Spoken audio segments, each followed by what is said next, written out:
Good evening. Welcome once again to the haunted, spooky office where I keep my plushies. Where I do various evil things. I regret to inform you that I canceled a man.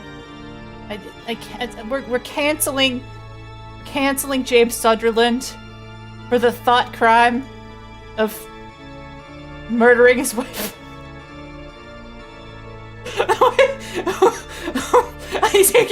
I canceled a man in Reno. Yeah, it's just to watch him ratio. That was a thought crime. It was a.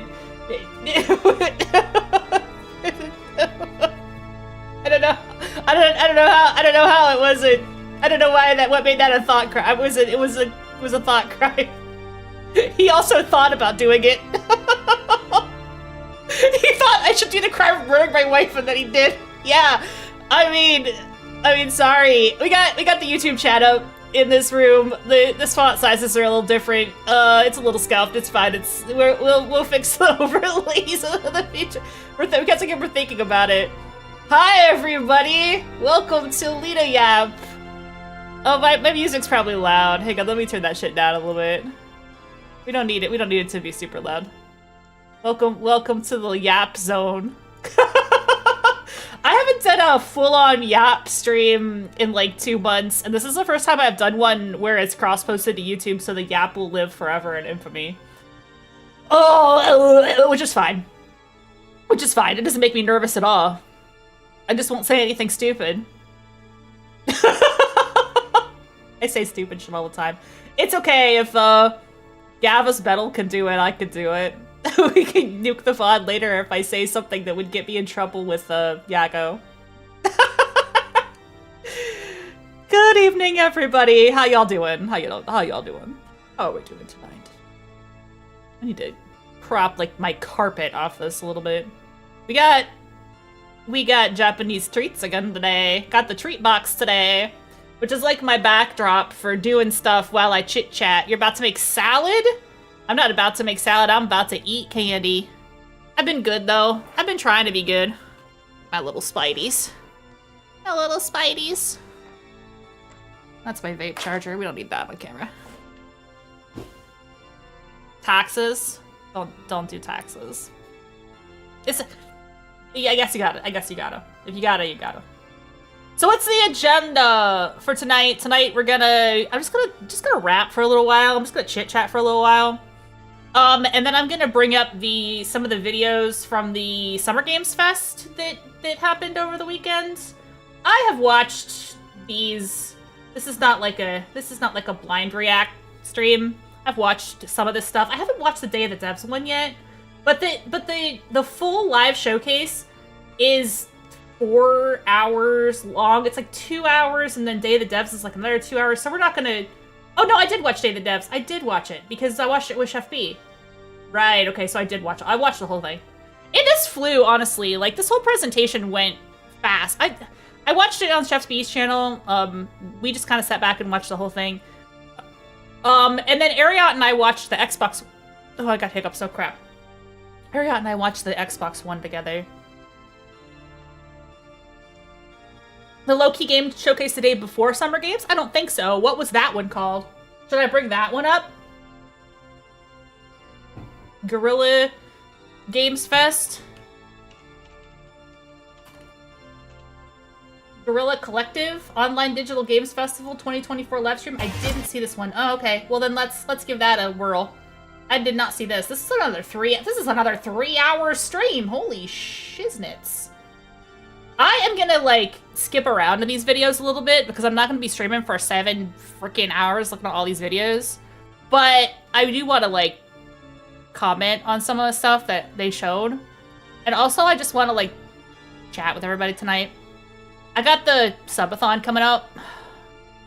And Alice suggested, it was her suggestion, because here's the thing. Twitch, I'm doing it. I'm doing the thing where I can't stick to one conversation topic, and we just started. We're 13 minutes into the stream, and I can't stick to one conversation topic. Twitch is raising their sub prices for people in North America, Canada, a bunch of other countries. And I don't want anybody to feel pressured to give me money at all.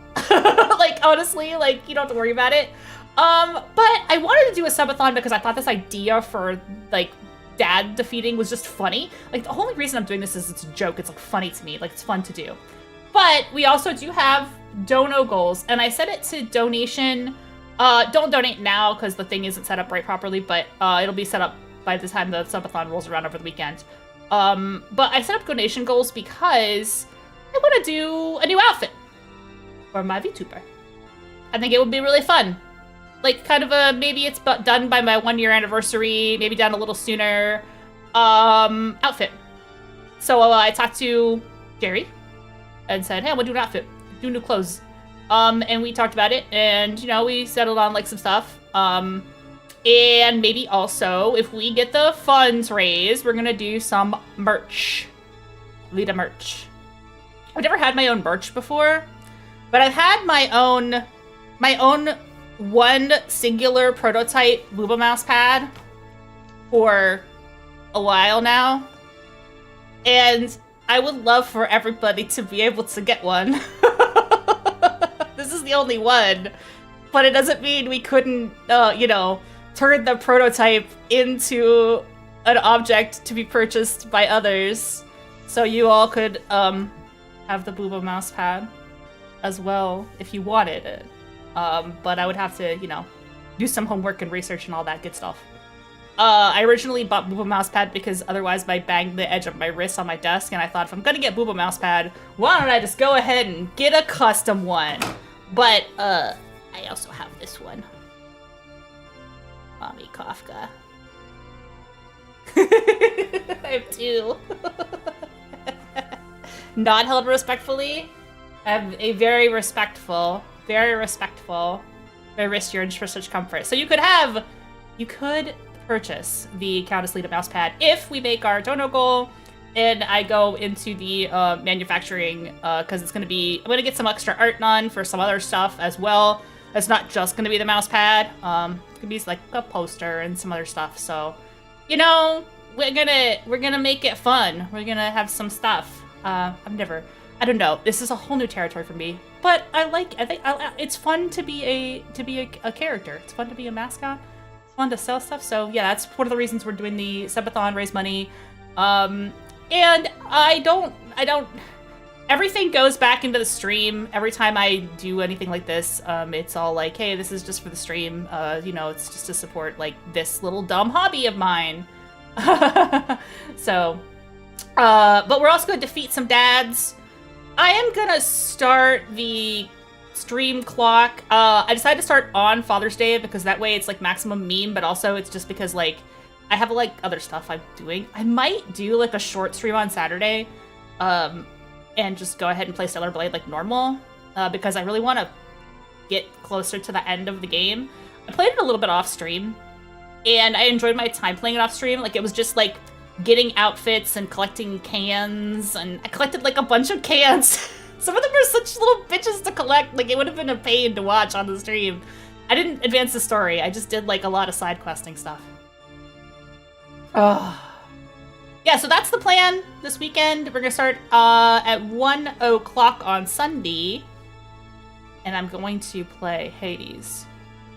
And then I'm going to play Devil May Cry. And then we're gonna see how many other games I end up playing between those two. Those two are for sure. And then we'll see how many others I end up playing. The longer I think about this project of like fighting your dad in video games, the more dads that we come up with that you fight in video games. There's no way we will fight every video game dad, I guarantee. But we will fight at least 2, and we will probably fight 3. And we might be able to fight 4. We might be able to fight 5. Well, one of them isn't so much a fight. 2 of them aren't so much a fight. Some of them aren't fights. Some of them are just outright stabbings. I know a lot about video games, okay? First of all, 123 years old. So I've played every video game that has been around, you know, during the time there was video games. I haven't played every single video game in the whole world. There's still blind spots in my video game play, which is good. Like, playing Elden Ring for the first time is good, because people get to see my genuine reaction to a game that I've never played before, and to a genre that I've never played before. Like, we were watching Gavispedal play Dark Souls earlier, and, like, I haven't played any of the Souls games. So there's, like, a whole wealth of games that I haven't tried yet that I really want to play. And I just think it would be good to stream those, you know, so there's a lot going on. But I do have, like, a very deep well of generalized video game knowledge, and I get hyper-fixated on, like, story stuff in games and whatnot. So last week, I did post a video about Silent Hill. Silent Hill 2, which is a game that I really, really, really, really like. I would say Silent Hill 3 is my favorite Silent Hill, because I really like Heather. She's bae. And I like her story, I like her attitude, I like the environmental design in Silent Hill 3. But I liked 2 because 2 is very scary, and it's also, like, a really cool self-contained story, and as you know, they're doing a remake. And, like, if you watch the video, you'll see that, me personally, like, you all hang out on the stream, and if you don't hang out on the stream long, you're gonna learn about, like, me and my preferences and my tastes and things, and, like, I love, like, hot babes in games, right? Like, I love it when the babes are hot. It's like my passion. Like, I love it. You know, I play fighting games because I want to look at girls. I play Honkai Star Rail because I want to look at girls and boys. Like, I like it when there's hot people in games, basically. But because I am still a critical thinker and not, like, and I still have, like, you know, like, there's reasons for why you would design a character a way versus another way. People immediately jump to the conclusion that I'm one of those woke-loids that doesn't want games to be sexy, which is nuts. Like, I went into the, like, people in the comment section. That video, by the way, has, like, maybe a 80% like to dislike ratio. So, like, most people who watch it click like. But there are people in the comments like, this video is getting ratioed. Well, no, it's not. It's not getting ratioed. There's just a handful of people that think it's getting ratioed because they're like, don't understand. Like, their brains are so broken that they don't understand how, like, somebody could be a feminist and still like like be cool with hot girls in games. It's so like wild. You know, so I was having a good laugh because, first of all, my favorite comment in that video is somebody calling me a tourist. I am not a tourist. Buddy, if you're out there, what do you think? What do you think this is, huh? What do you think this is? Do you see a used GameStop sticker on this bad boy? Did I get this at a flea market? Look at. This used to have a guide shoved in it for how to get all the endings. It doesn't anymore. I still have the book, though. The book is in pristine condition. Because, you know, I took good care of it. Which you could say, oh, no, it's brand new. You just bought it or something. But, like, no, like, it's legit. It's even got this thing that says, like, date Silent Hill 2 was purchased on it. I will tell you what date Silent Hill 2 was purchased. The day it fucking came out.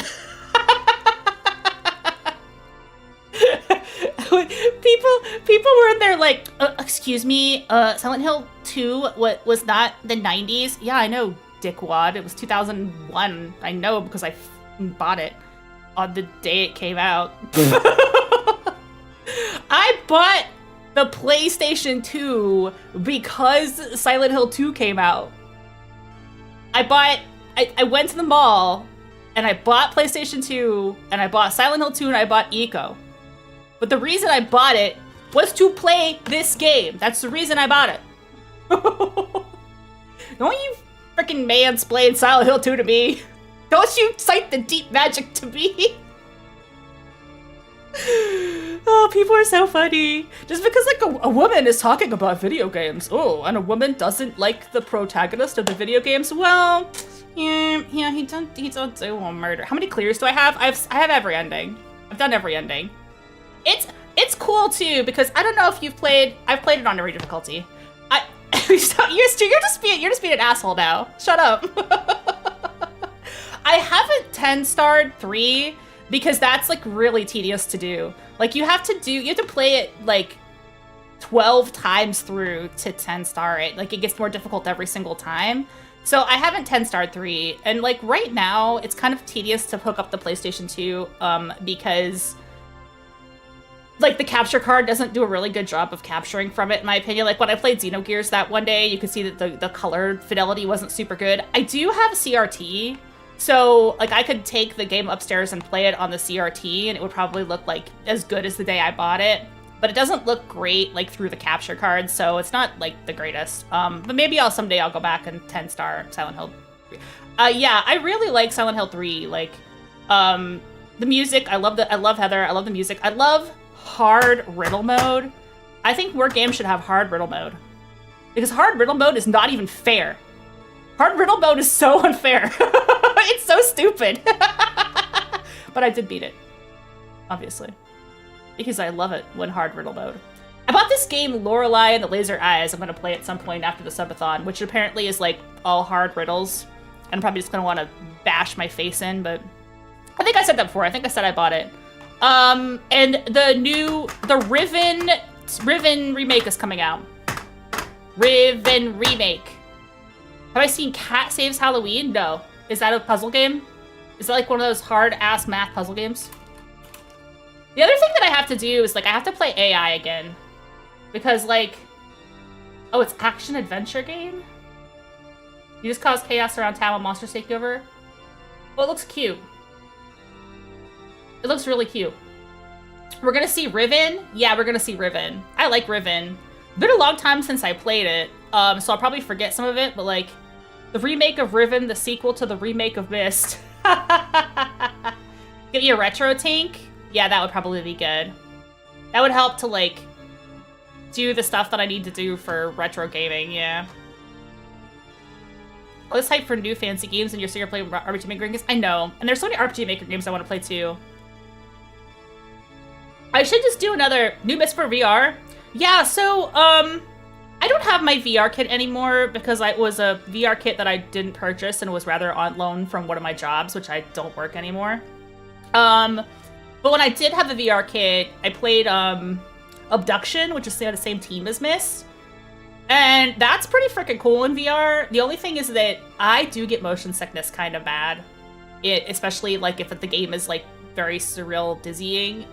So I do get motion sickness kind of bad. So I find it helps to set the game, like, you can either have like free walking or click to teleport. I find that click to teleport makes it less bad. But I do definitely like have to be careful in VR. So one of the things I saw, like, I guess we'll just show the cover games at some point, but like, they were talking about like VR Batman. I was like, there's no way I could play that. But I know there was like a couple VR games, and I guess they're like, you know, they're trying to make VR like hip again, and like there's lots of like good VR, like Steam VR is actually, I guess, pretty good. But like, I'm afraid to get it because I don't know if I would be able to stomach it. It would be like a little tricky for me, I think. I don't know. I mean, maybe it's good. I don't know. We'll see. I'm gonna eat some candy while I chit-chat and yap some more. Because we're gonna get into the games at some point. Yeah. So here we go. What do we got? We got this time. We got, I know that the screen's kind of small, but it's just candy. It's basically just a backdrop for me chit-chatting, so. We got Tokyo Snack Station. I don't think this is like a theme. Sometimes they have like themes. This is just, what? It's July, it's June. Is this the June box? This is June, okay. Not the July box. So, just gonna take and see what they've got in here. Tokyo's. I really like the Myst games. You know, when the first Myst came out, I played that. I played Riven when it came out. Riven is wild, like, as a puzzle-solving game. It was one of the hardest puzzle-solving games I think I ever played at the time. Just, like, the way it makes you, like, think. And I like that. I like it when games are weird about math and stuff like that. I got a Piplup. It is a chocolate-covered Piplup marshmallow. Look, he's so cute. Yeah, you should! Bring your Quest 3. You know, Frankie... Maybe it's not chocolate covered, maybe it's chocolate on the inside. This is what it looks like. It's a marshmallow. Oh, it's chocolate on the inside, look. Reverse. It's marshmallow covered chocolate. That's really good. Eat that Piplup.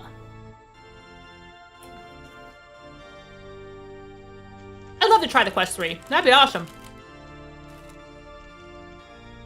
So one of the video essays that I want to do, because I keep getting comments about this kind of thing, is like, how do you thread the needle between actual inclusion in games versus like the pandering crap that people hate? Because I feel like those two things get conflated a lot. And Frankie, I feel like you would be like an expert source to talk to about that kind of stuff. But I wouldn't want to like put you on the spot either. Yeah, I know, exactly. Because you're like, you have such great opinions about it in terms of like how they do inclusion in games versus how they don't. Like tabletop especially, but like also RPGs and like video games and stuff. And so do I, you know. I have a lot of opinions about it too. But I think it's one of those topics that's really difficult to thread the needle about. Because people will automatically assume that you're like, I don't know, some fucking woke Lloyd that, right? Like some kind of woke robot. Like some of the comments on that video were just hilarious to me. Like, you guys do not know who I am. I am not like that. Like the only reason I cited feminist frequency was like as a counterpoint. like this person might have this attitude, but I don't. I actually bookmarked that video because there's something that I want to talk about in it that I didn't talk about in my video. One compromise is to never not have a character customizer. Yeah, well, that's another thing too.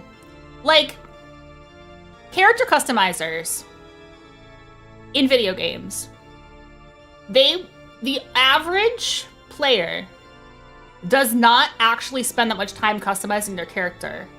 So oh my gosh, you're zipping. Thank you. You should hold on to that for a subathon, but you know what I'm gonna do? I'm gonna go ahead and add 5 minutes to my subathon timer just right now so that we're getting that started right away. Since you just bought a sub. Welcome! Hello. Thanks for coming in. I'm gonna make myself a note to do that right now. That's my list of Stellar Blade cans. That's not subathon notes. Okay. Subathon, add 5 minutes. I'm gonna make sure to do that now so we get our ability to make sure we have it. The most basic thing is sincerity versus corporate mandate. You can tell when identity is being used to tick a box and when it's actual artistic vision. Exactly. And I also think that, like, if only we, and I know this is a tall order, like this is one of those like kumbaya, let's all hold hands thing. If we could somehow, like, yeah, some stories need to have a set protagonist. I agree. If we could somehow like have a meeting of the minds where like the people who are pro diversity in games and the people who are like talking about anti, I feel like there's a place in the middle where we all understand the thing we don't actually like, which is when it feels shoehorned in and fake and insincere. The question is just like where you feel that line should be drawn, and some people draw that line like way sooner than other people draw that line. And like, I do agree that some stories have to be told about a specific character. I don't think you could have every single character in every game be customizable.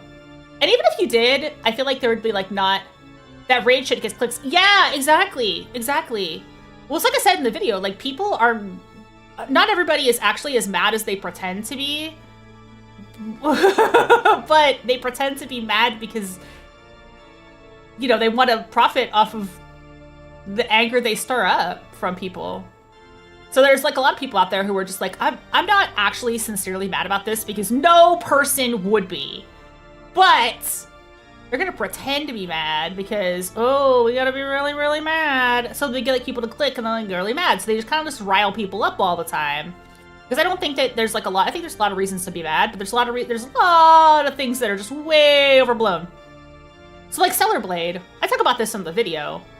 And I think the people who like haven't been watching me play the game and don't know me, don't know that like, I'm a total pervert and I just want to stare at hot girls all the time. But I don't believe that Stellar Blade is censored. I just don't believe that. And the reason I don't believe that is they didn't leave anything on the table.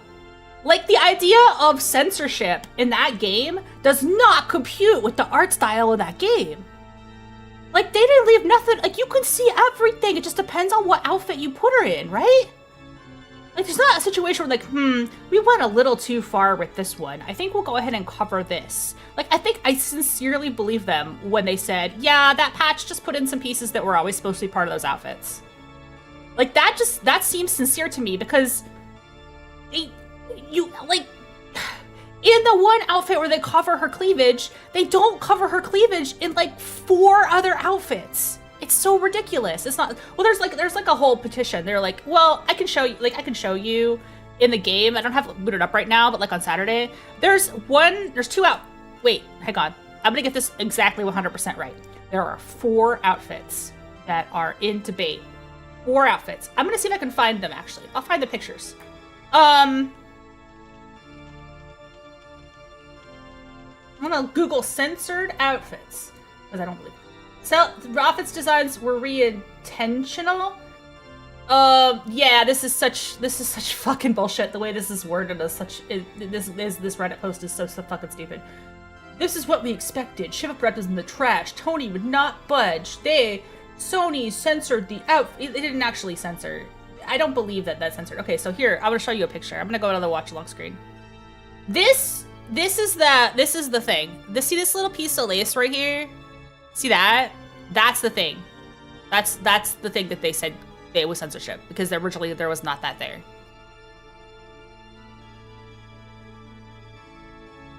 Yeah. The CEO said, I don't think it's because we're going to leave me there good. This is something we modified for quality. There's a part where bosses was lessons out of infants. This is the final project we wanted to show, and it is the intended result. So this is another example. This tweet here, where it's like, this outfit here has tights under it with a line, like with like line. I think this outfit is, the tights look really, really sexy. But there are some screenshots floating around of this outfit having not had tights at one point when the game was in development, which is like, that's it. That's the debate. Like these tights weren't present like pre-launch. There's like a screenshot of the game before it was even released. This was always like this in the actual released game. And the other ones were like the Holiday Rabbit.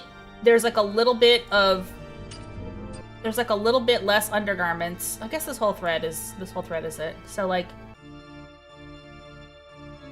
that's the version that doesn't have the cleavage. Like, that's the version that does. So it's like, that's what they added. So that's the only difference. But here's the thing, though. There is a bikini outfit, like, in the game where you can see her cleavage. It's not like they didn't want you to ever see her cleavage. I think they just made some artistic choices to change some stuff up a little bit. Like, it's not, like, that's the screenshot. But this is not in the game. This is just a screenshot. Oh yeah, it's like, that's what people were complaining about. It's like little tiny things. But some people don't know what Japan does on public television. Yeah, and like, there is such a thing as censorship. I'm not gonna say nothing has ever been censored ever in all of media. Like, this is the original cut of this outfit, and then they put like a little bit more of a strip under here, I guess. Like, that's what people are complaining about. But like, this outfit here, this bikini, is still in the game as is. And then you can see her cleavage. So like what's the complaint? Like, the game is very, very, very fan servicey. So if they were trying to censor it, why would they leave in like so many other outfits that are just as horny as those outfits. That's the thing that I'm like. So people are like, oh well, this is in the beta. This part wasn't covered, but okay, but you can still see her cleavage in other outfits. And they added a blue version of this that doesn't have the thing underneath, so you can see the cleavage again because of the people complaining. They're like, or maybe just because they wanted to, I don't know, but they did add like the other version because I have both outfits. Yeah, so that's why I'm saying I don't think it was actually censored. I just think that they were being honest and said, well, we want to just change the outfits. We like to add that editor panel because we thought it looked better. We just straight up thought it looked better. You know? I don't know. Maybe I'm crazy. What's with Sony's reputation re-censorship? Yeah, I mean, I know some people are really knee-jerk about Sony too, so I get that. Some people are just like, fuck Sony in particular. So I guess I understand, you know? But it's just sort of a tempest in a teapot, in my opinion, because you can still see her boobs in other outfits. And the game in general is like pretty fan servicey. But the weird thing though, like about it is how to put it. Okay, so Silent Hill 2. I compare and contrast Silent Hill 2 and Stellar Blade in my video, so I'm going to talk about Silent Hill 2 for a second. Silent Hill 2 is a really freaking horny video game, and I don't know if some people don't interpret it as hornyly as I do, even though it's like pretty specifically like a psychosexual horror story about with a lot of sexual content, right? Like it certainly like alludes to it more than directly, but I think some people are freaking dumb and don't know what's being talked about half the time. But like to me, the game has a super sweaty, horny energy. Like Pyramid Head is just a horny bad guy who goes around, like, you know, I don't even want to go into it, but you know what Pyramid Head's about, right? We know what Pyramid Head is all about, folks. Pyramid Head is about consent.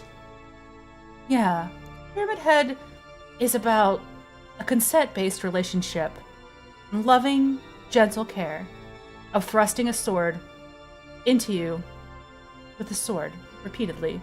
And it's a pretty big, thick sword. Yeah. Pyramid Head. Right. So I think people don't read the psychosexual stuff in the same way. But I feel that the tone of the game is consistent. The game is very well art-directed, well written, very consistent. And Stellar Blade, not so much. Not so much in a consistent tone. The actual story of the game is like really dark and depressing and bleak and like every single there's so much death and suffering, but like all the characters are in these like super sexy fan servicey outfits. And Nier Automata threaded that needle. They did it. Like the 2B outfit is iconic, it's gorgeous. And yet the story is tragedy from start to finish. And they somehow thread that needle and it works. I don't think Stellar Blade is really threading that needle. I think the fun outfits are fun and the story is sad and the two things don't really touch each other from like a tone perspective. That's just my opinion. I don't think it's quite working. But the fun is fun, so that's why I keep playing it. Like, I love walking around just the blasted wilderness collecting iced tea. That's great. I mean, you know? So what's the Barbie He-Man thing? What do you mean? Like, is it like Barbie is idealized and He-Man is idealized, but people will complain that, like, one of those things is a fantasy and one of those things is a male fantasy, and I don't know, I've heard a lot of argument. Does any fighting game thread that needle either? Well, I don't know. Fighting games are a totally different beast. My next actual video that I'm writing is going to be about Street Fighter. I already started scripting it. I scripted the first half of it. I gotta script the second half. The second half is like the really meaty half though, so like that's the part that's gonna take a little bit of thinking. It's gonna happen after the subathon. And I'm just gonna cut my own footage completely for that one because I do have Street Fighter 6 and Street Fighter 4 and Yeah, there's some Overwatch skins. Yeah, exactly. Like, Overwatch, like, basically... What's the word I'm looking for? Overwatch, like, redefined animated pornography. They always say women are sexy, it's male gaze. When men are sexy, it's a power fantasy, which is a totally lacking accuracy. Yeah, that's the comment. That's the comment. Okay, listen, I'm gonna bring this video up. I pinned this video. Let me turn the music down real quick. I do love my BGM, but I'm gonna turn it down real quick so you can see this what I've got here. So, I'm gonna bring this video up that when I was going through oh god, I don't have it open in the tab. I gotta open it. When I was going through my stuff for my video, I was trying to find, and I mean, I don't love this. I want you to know, this is not me saying this is good. But actually, I'm gonna tell you why I hate this video. But this is an Anita Sarkeesian video, and I did not do like a full react to her video before. But I'm gonna actually, I talk about Zangief in the video, the video that I'm scripting, because it's the same kind of idea, like, you know, men are allowed to walk around with their entire junk out, right? Like, what's the problem? Right? Oh, because I want to talk about Street Fighter. I have loved Street Fighter. It's another game that I have loved since it came out, you know? Like, it just, like Street Fighter 2. The first time I saw Street Fighter 2, like, I was blown away because I feel like I had never seen characters that big and detailed in a game before, because you gotta remember, like, back in the days of those arcades, like, I just had never seen characters that big and detailed before. And, like, Chun-Li, I mean, she was such a girl crush for me. The first time I saw her, like, in a game beating ass, and she's the strongest woman in the world, oh my god, I was in love. She's just the greatest. So, like, I have a long relationship with Street Fighter. I'm not good at the game, but I really want to get back into it and try to play 6, especially since they dropped that trailer. I'm so freaking excited. My love, isn't it now?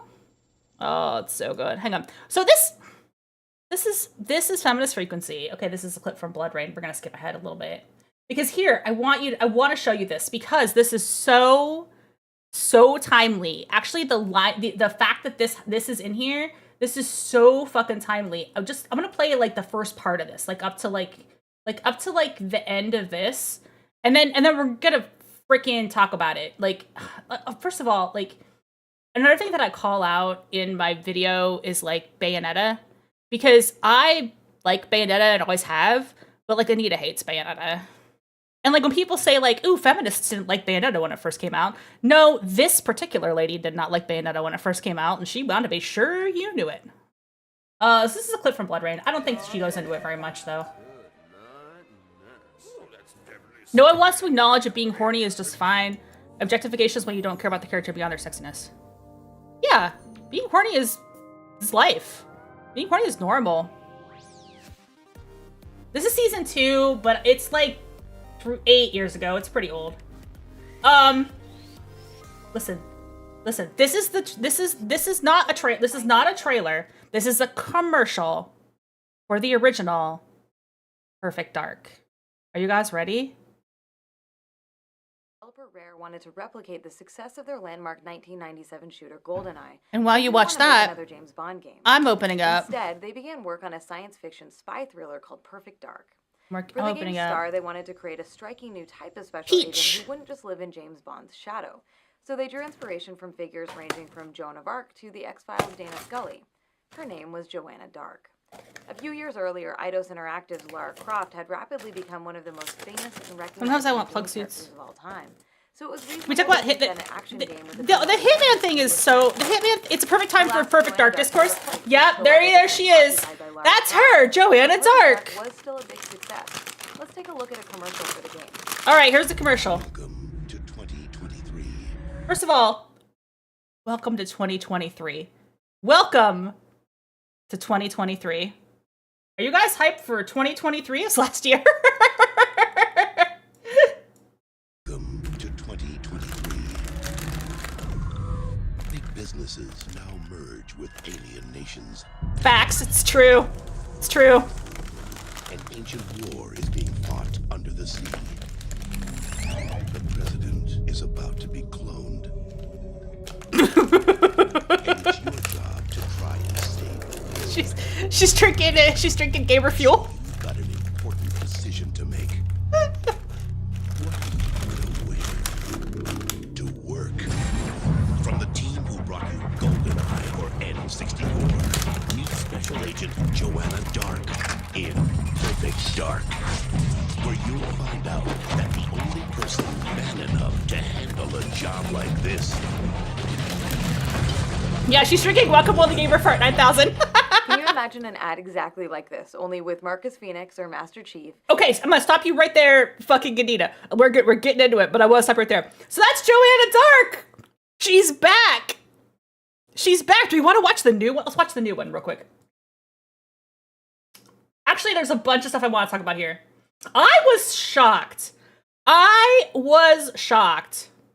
that this is still a live project. When they announced this, I was like, really? This is still alive? I thought this was dead. I did not think they were still doing Perfect Dark. I was hype. Yeah, here's a new one.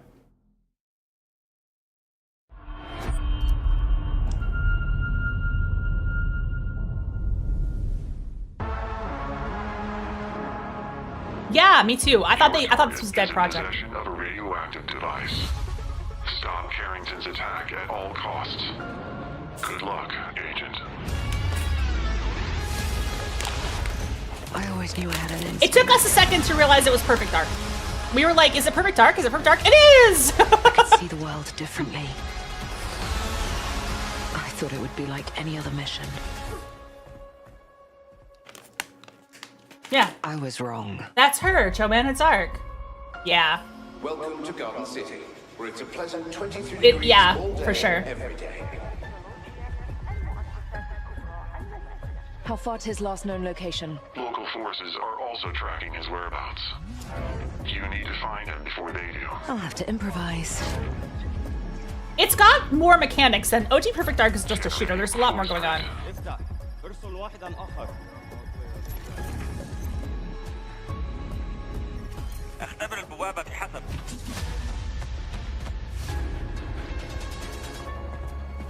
This looks dope, by the way. I'm so hyped for this. We're getting odd readings from your monitor. Can you confirm? I'm looking at the screen right now.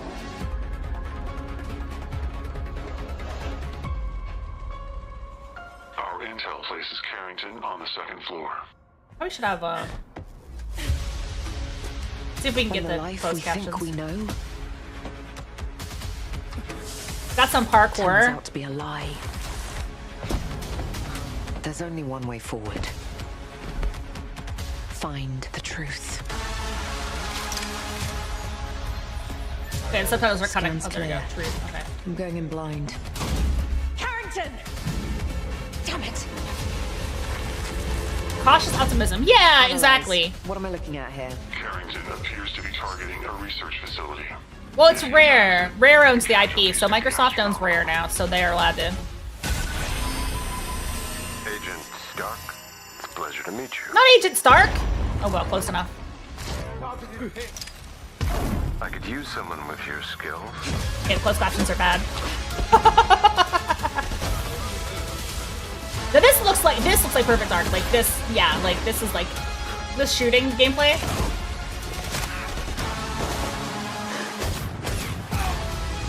Fucking exciting.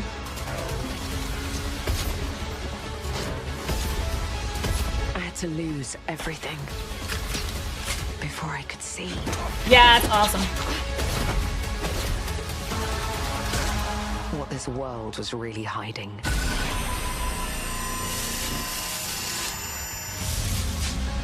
I hope you're ready, Agent Dark. Are you all seeing this? Once you open this door, Rather beat more There's no rifle. going back. Yeah, that makes sense. That's true. Yeah, Modern Wolfenstein is really good. Hang on, we're gonna go back to Joanna for a second here. There are some people saying that this is not like this is like I've seen some tweets about this design, which is crazy because How far to his last known she looks the location? same. like she literally looks the same as she did in the old game. I always knew I had an instinct. like, no, they ruined her. It looks the same. I could see the world differently. I thought it would be like I gotta get her face when she takes her helmet off. Yeah, that's what she looks like in here. So that in here, so like this, like here's what she looks like in the original game. Person man enough. Oh, we get it. Yeah, this is what she looks like in the original game. Like this. Like she has that same exact like close cut hairstyle. It's obviously like a lot fuzzier, but she's got like the same exact like hairstyle and everything. Yeah, well, I think that she had red hair like a lot of the concept art, so I can see where they kind of lightened it up a little bit. So it's like a little bit because there's concept art of her where the haircut like it's a little bit longer in the back, but it's this color. So I think that that's like the one thing. But basically, like the design is very similar. Like it's very recognizable as the same character to me. But people are like, no, they made it woke somehow. I get it. I gotta know. Oh, her jawline is too manly. That's the complaint. Just too much of a manly jawline. I think it's just the angle. I think it's just like they were underneath her when she takes her helmet off. It's the angle. Yeah, it's the angle. Like we're under. Like this is the shot. It's like an upshot. Like anybody's gonna have a bigger jawline when the jawline is closer to the frame than their forehead. You know what I'm saying? All right, so that's Perfect Dark trailer. I'm excited. I'm excited that they're doing a new Perfect Dark. I really seriously thought they had it at Ginger. What's the problem? I would be. I don't know if I would recognize her. She looks bad. I just wouldn't have made the connection. I think we just made the connection because like we knew this project had been in development hell for a long time. I don't know. So anyway, we're about to watch something that is it in here? It is. Okay. I absolutely fucking despise this. This is awful. This makes me like, this actually pisses me off, this part of this video. Because like, first of all, okay, Gears of War is also back. Exciting. They're doing a preview. I'm doing a prequel, I guess. I had a brief Gears of War phase. I think the art in it is really cool. I was never like super good at the game. But I'm glad to see it back. I'm gonna play the new one. It'll be fun. Yeah. I'm gonna show you this, and this is supposed to be funny. Oh, actually, I'm gonna give you like a little in her 8-year-old video. I'm gonna give you like a little. Yeah, she kind of did. She's like, yeah. And then what if Gears of War happened too? Well, what do you know? 8 years later, we're doing Perfect Dark and Gears of War again. What do you know?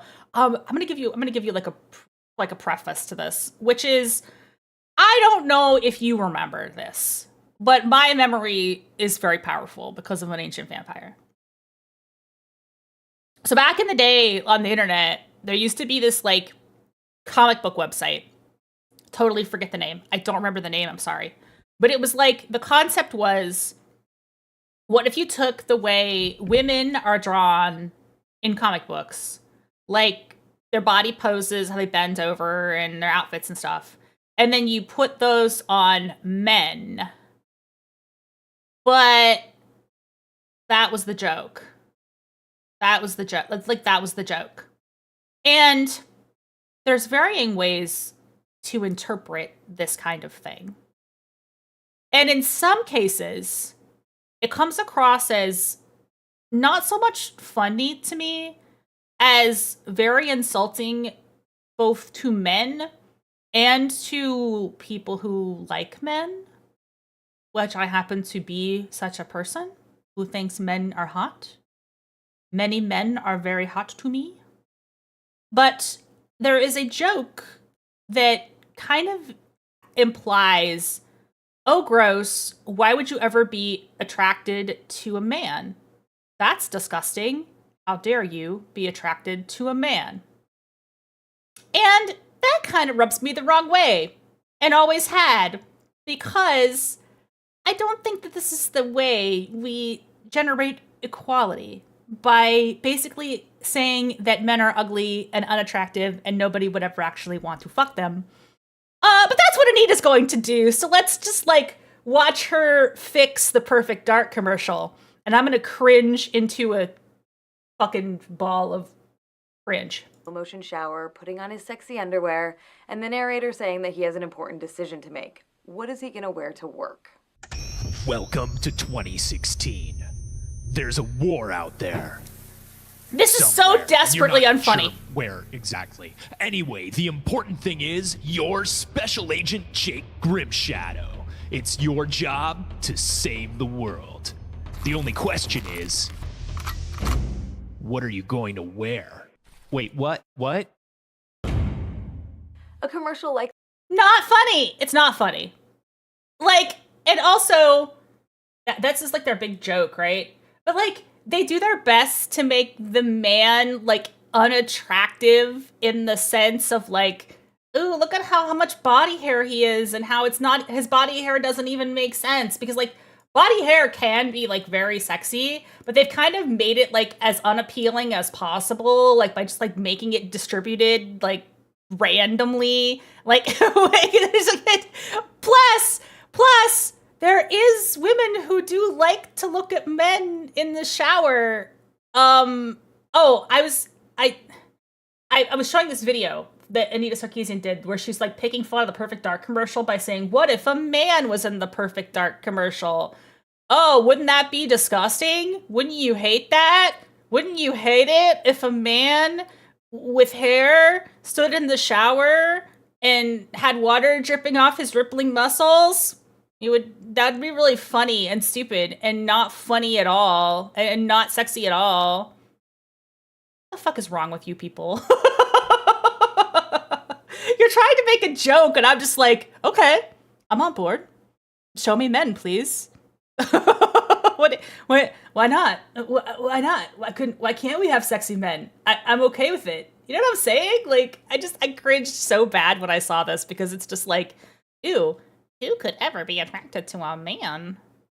Yeah, it's a very poor attempt at false equivalence. Exactly, because they do their best to make it unappealing as well. They didn't even do a good job. Like, this shot's actually kind of good. But, like, they do their best to make it, like... Where exactly? Like... Anyway, the important thing is pulling you're on, Special Agent Jake Grimshadow. It's your job. He's pulling on, like, briefs the only question that are like regular briefs with, like, the band in them. Like, they're not, like... I don't know. It just... You're trying to make it seem like it would be totally unappealing to even consider that a man could possibly be attractive, and I'm just not on board with that. I'm not on board with that. But there is a difference between, like, men being sexualized and women being sexualized. And what if the man was in a little pair of shorts? Yeah, like, what if the man was... Yeah, she was putting on sexy underwear. She wasn't putting on, like, boring...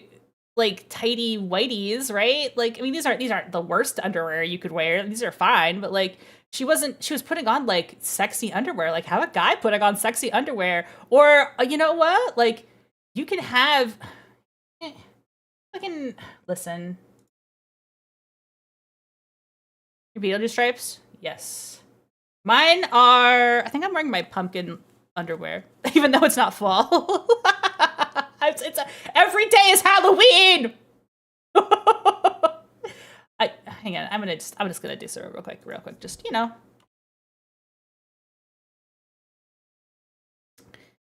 Yeah. What are we doing?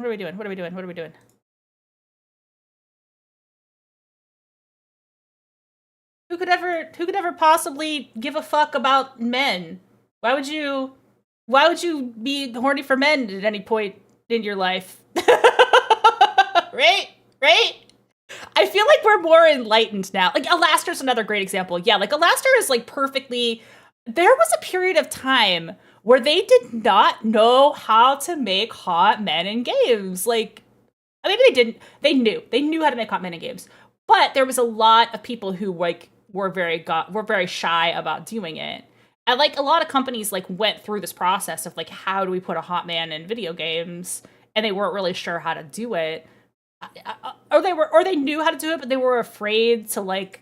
You could pull out the animated one? Yeah, we need the animated one. Hang on.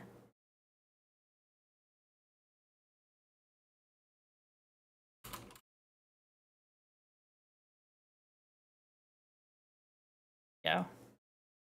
Let's see those animations. Grab that gun, boy. Grab it tight. Yeah. Yes, indeed. Yes, indeed. Female audience wouldn't respond to that kind of footage. Trying to satirize sexiness instead of showing that the female gaze was lacking from gaming. Well, see, that's the thing, is that if you, like... And some of her output that I like especially like the damsel in distress, I actually don't hate those videos as much, but like the further she goes on, the less I agree with her mostly, because she's kind of run out of stuff to say. But I feel like, and maybe, I don't know, maybe it's different now. Maybe it's different now. But I think in general, there was a pretty big backlash toward like some of that sexualized advertising, not this, but I mean like this, you know, the sexualized advertising that they did in the 90s, which is what that tweet like about Silent Hill was about, like, oh, it was hypersexual. It wasn't really that the games were like that, and I think a lot of people get it twisted, because I actually was like looking into this, because when I did my Xenoblade video, I looked up a lot of 90s game commercials, and the 90s game commercials, especially the magazine ads, we were so fucking sexualized. Like, there's just so much, and it's very, like, male gaze. Like, it's very for the boys. And there was just a period of time when it was like that, because they were trying to make games, like, hip and cool for young men. And the ads were, like, super horny, only for boys. They're very off-putting for women. Like, if you were to look at E3, there's, like, tons of booth babes and bikini models and everything. Like, it was very much like a boys' club, frat boy kind of vibe in video games. But that wasn't what the games were like. That was just what the culture around games was like. The actual games were perfect dark. She's like fully clothed, and she just like it's a first person shooter. Like the game itself, and Tomb Raider as a game like isn't really horny. There's like a couple teasy bits where like Lara Croft like gets in the shower. There's only a handful of games that are like the game itself is horny. Like Blood Rain is actually a horny video game, not just the advertising for Blood Rain. Blood Rain is like 2000s. But like the games in the 90s, the games themselves weren't that horny. It was just the ads that were horny. Tomb Raider is like, it's actually pretty tame. But the ads were cringe. Like the ads were like, you can make Lara Croft do whatever you want. You could make her squat and stand up and squat again, crawl on the ground. Like that's just like it was just the ads. It wasn't the game. The game was that's how video games work. You make the character crawl around on the ground. Yep, that's controlling a character in a video game. Good job. Okay, so by the way, like she hates Bayonetta. Like, if you ever want to like, yeah, she freaking hate it. If I tell the E3s, which E3 story? Do I have an E3 story? I've been to E3. She has an assortment of special moves. Yeah, Blood Rain is very horny. Blood Rain is very horny. Meant to suggest BDSM and look like something you might expect to see in an exaggerated stereotype of a sex dungeon. Yep, she sure does. These sexualized moves got a problem with that? With sex. They just obliterate her enemies. But they have everything to do with sex. She's a fucking sex witch. A number of her attacks literally leave her naked because, you see, she's attacking the enemies with her hair, and her hair is also her clothing. So when she's using her hair to attack her enemies, it can't be covering her body, and... Yes, you're correct, Nita. That's exactly how it works. Yep, that's right. It's cool as hell. See, she's so boring. Eventually there'll be a Blood Rain video. Yeah, I want to do a Blood Rain retrospective. Actually, I was talking on another Discord about it too. And there's like a lot of cool. There was 4 Blood Rain movies. VBB was a Blood Rain movie. There's 4 Blood Rain movies. There's Blood Rain, Blood Rain 2, Blood Rain Third Reich, which is the one that's actually based on the game because that's the one she actually fights the Nazis in. And then there's Blubberella. Scrub! You are perfect timing. We're talking about bad movies. Scrub feeds. How's your stream? We're just chit-chatting. We're talking about bad movies right now. We're talking about some of my favorite bad movies. Monster Prom. That's right. You were doing Monster Prom 3. Awesome. How was that? Was that fun? She gets a lot more naked in the movies than the games. Blood Rain? Yeah, Blood Rain is like full nudity. The first movie, everybody follow Scrub. Scrub's amazing. We were watching Murder Ritaville? Was that the name of the movie last night? Oh my god. Murderitaville, the monster was called Parrot Head? Yes, it was terrible. Monster Prom is good. Murderitaville. Hey, listen, I liked the middle of Murderitaville, but then it lost all the goodwill at the end. And yeah, and Abe Lincoln Vampire Hunter. That's the other one we watched. I went to bed halfway through because I had to get up for work, but I read the book, Abe Lincoln Vampire Hunter. Same vibe of Monster Prom because oh yeah, I love Monster Prom. I should play it with you guys sometimes. Because I love those games. Those are fun. I have never played Monster Road Trip. I've seen it play, but I've never played it. Yeah, I would love to date. Monster date. I like monsters. Have you seen the new one? It has a clown. Wait, Monster Prom, is it 4? Yeah, Monster Con. I so have to get Monster Con. Wait, I gotta go back to the thing. Monster Con. I'm excited about this one. Hang on, we'll play the trailer. We're just playing games. Let's talk about games today. I know. I know. I said, hey, let's go to the con. Nothing can stop us. You know, we're gonna make it right. We're gonna make it whole. There are all sorts of stands. Come take my hand. I've watched this trailer like a dozen times. This is such a cute trailer. Let me become your stand. The dancing. This is our chance. There's the clown. There's nothing you can do to me. Monster, monster, monster. Monster, monster, monster. I'm a nerd. I'm a weeb. Everybody club with me. Monster, monster, monster. Monster, monster, monster. I'm a weirdo. I'm a geek. Come with me. We'll feel complete. Monster is the way you feel. Monster is the way you feel. Monster is the way you feel all the time. Monster is the way you feel. Monster is the way you feel all the time. All the time. I love the clown dance, April's dance emote. If I had a dance emote, I would want to copy this animation. It's so cute. When she like wiggles her butt, and then she turns around. It's so cute! Ah! That's so cute. I love them so much. I'm excited for this when it comes out. Oh, it says coming soon. It's not available yet. Yeah, I'm excited. MonsterCon. Oh, yeah, so I was talking about Blood Rain because I was going to do a retrospective. There's 3 movies, Blood Rain movies. There's the first Blood Rain movie. That's the one that has Meatloaf in it. As Meatloaf, and they hired a bunch of prostitutes to, like, be actresses in the movie because they just didn't, yes, we have milk tea Kit Kats as well. I'm going to eat a Kit Kat before we talk. I'm going to have a milk tea Kit Kat. And then there's, Blood Rain 2, which is kind of not memorable. I don't remember what the fuck happens in Blood Rain 2. What the hell happens in Blood Rain 2? I don't remember. And then there's Blood Rain 3, which is the one where she fights the Nazis. Like, in the game, she fights the Nazis. So that's the one that's, like, more like the game. They basically didn't do the... Meatloaf is in Blood Rain 1, is the first one. He's in the first one, yeah. Yeah. Yeah, it's a very memorable Meatloaf scene. All right. And yes, same as 2. Yeah. Game Boy Color. Ooh. Oh! Look how beautiful this is. It's like a pale white, off-white Kit Kat. White chocolate. Mmm! Oh, that's really good. The tea flavor is very subtle. It's like a white chocolate tea. Mmm. Look floral. A little bit floral. Good stuff. Yeah, so in the third one, she fights the Nazis. And then... And I want to emphasize this is some of the weirdest shit I've ever seen in my life.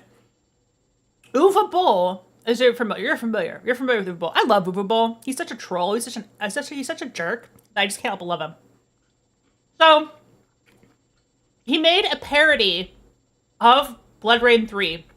The first half of this movie is shot for shot the same film. And then it goes off the rails. Like, the kind of the way like a Mel Brooks parody would. Like, it starts to get weirder and weirder as it goes. So it's like a decent parody film. The first half is shot for shot Blood Rain 3. It's the same movie. Except, he got a fat comedian to play Blood Rain. And she's called Blubberella.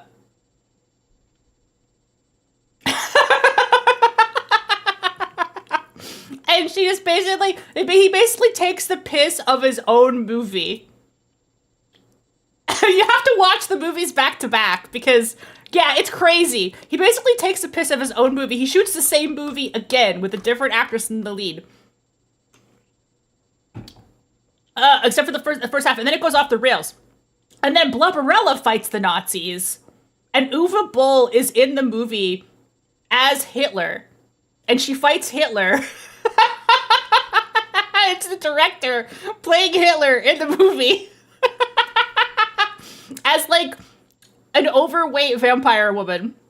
It's so great. such a great movie. It would be like a really good double feature to watch those two movies back to back. But I always like what? Oh, I'm talking about Blood Rain, the Blood Rain movies. Gales, you've come into a Lita Just Chatting stream. A Lita Just Chatting stream where all I'm doing is yapping about whatever I feel like yapping about. Mostly video games, but like also not. Like what's coming out, like the Summer Games Fest stuff. Yeah, so yeah, this is a casting choice. Like, let me find Blubberella. Yeah, Blubberella is hilarious. An action comedy centered on an overstate woman whose footsteps cause explosions and whose dual swords are used against anyone who makes fun of her. It has a 2.4 out of 10 on, hang on, let's go. 2.4 out of 10. Powerful enough to stop the Nazis. Get down, motherfucker! What's up, brothers? I'm Blubberella. I've been a superhero for the last 800 years. This creature, did it move like a man? Like a caged rhino who hasn't been fed in weeks. Okay. It's very safe to conclude that Hitler's gonna take over the world with an army of the undead. All right. So how are we gonna kill him? That's the next scene.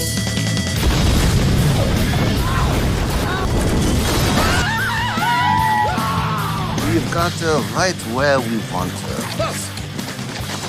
Is that Hitler?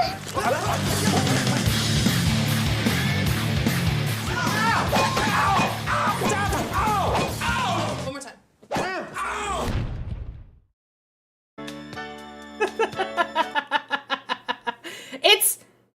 It's a movie where a fat woman fights Nazis. I don't know why it has a 2.4 out of 10. Like, okay, they call her Blubberella. I mean, I get it. That's a fat joke. But she whips ass. Like, she spends the whole movie beating Nazi ass. Like, it's such a stupid movie. But I mean, I admire the balls of it. Is the thing.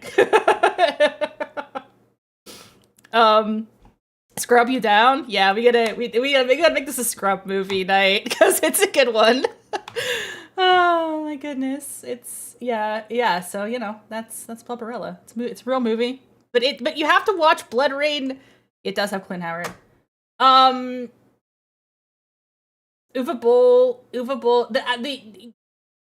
Lindsay Hollister's the woman who plays Blubberella. She also wrote some of the jokes in the movie. She improvs a lot in the movie.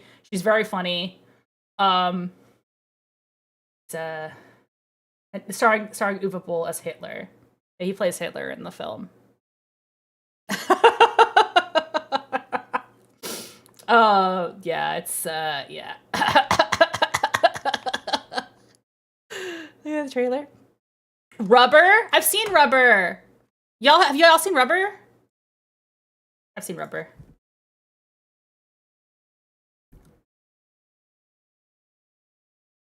This is fun. This is a fun movie. If you haven't seen it, I'll run the trailer.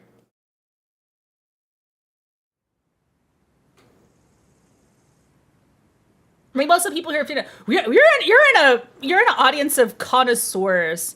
One of these days, I'm doing Guns of El Chupacabra. God damn it! That's my favorite bad movie. Although this isn't even a bad movie. This is just a weird movie. This is actually a good movie. Wait, one of these days we're doing it's higher. Yeah, Guns of El Chupacabra is Discord only because it's got a lot of nudity in it. We need to do Joysticks too, Ariat.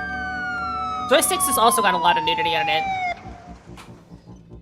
We should do Joysticks one night, like on the Discord.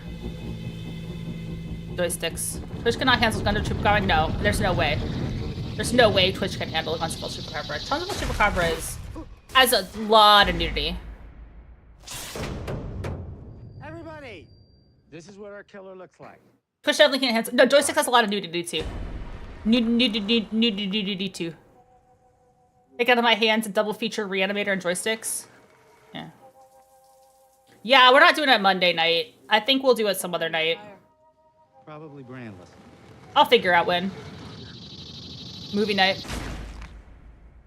Maybe like after the subathon, I'll do it like on a Sunday night. Sunday night's usually good. Yes. Is it black? Higher. I'm starting to like it. Door just opened. Come on, be a good boy. Blow my head. Oh yeah, I turned it down. Sorry. Come on, closer. You get one of your guys with Because I was yapping.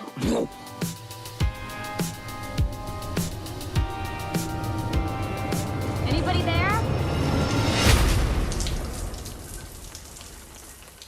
Weirdos. Higher is alive.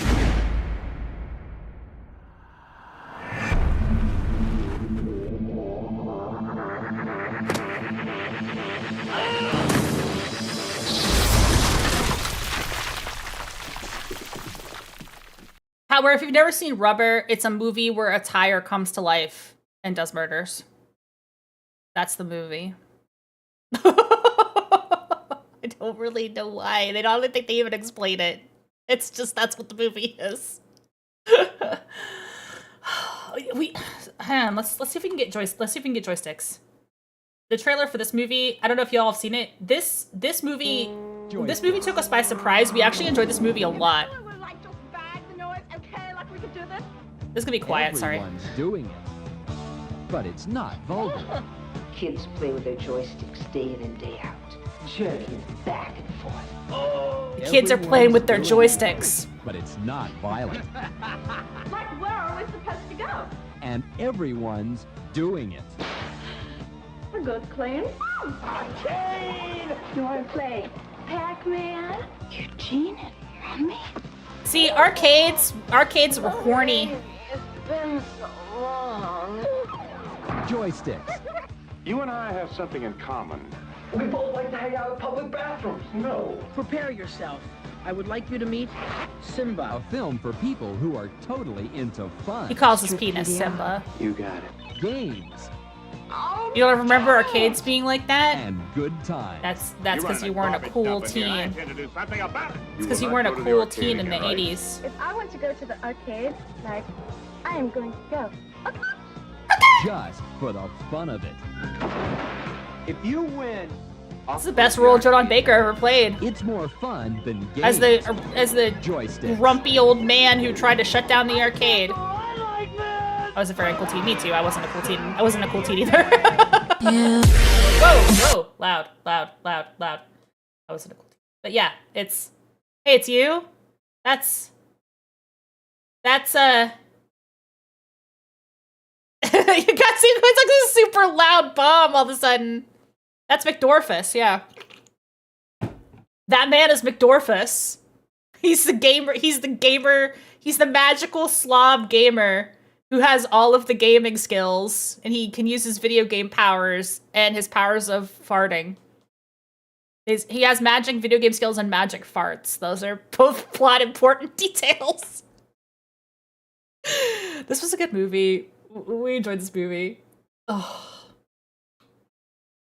I want to talk about the Xbox Games Showcase while I'm here. We liked. Okay, so first thing they showed Call of Duty Black Ops.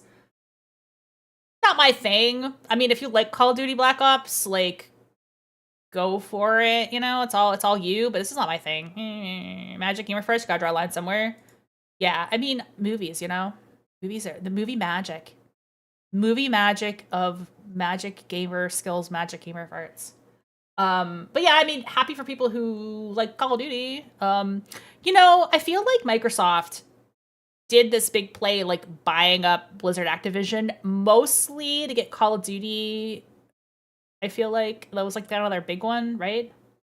I'm curious to see how it's going to work out having Call of Duty on Game Pass, because Do you think people will sign up for Game Pass just to play Call of Duty?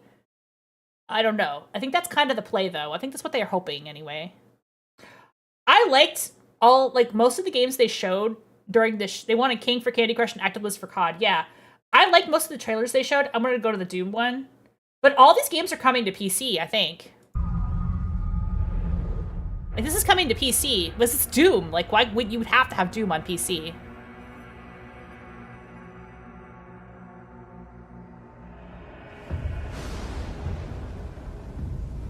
It is a PC game, like, in its bones. Game Pass means to be actively losing money and making codes. Like, yeah, that's what I'm saying. So, like, I don't know, like, ultimately, if it's a good play, like, ultimately, is it a good play that they put everything on Game Pass like this? Like, I don't really know.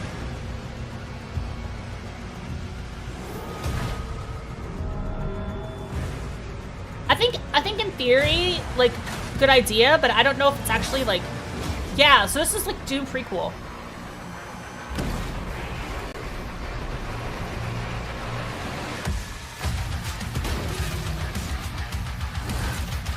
Look at this gun. It crushes up skulls and it shoots it at guys. Oh, they crunch the numbers? Oh my god, it's gotta be astronomical. It's like billion, it was a billion-some-dollar acquisition.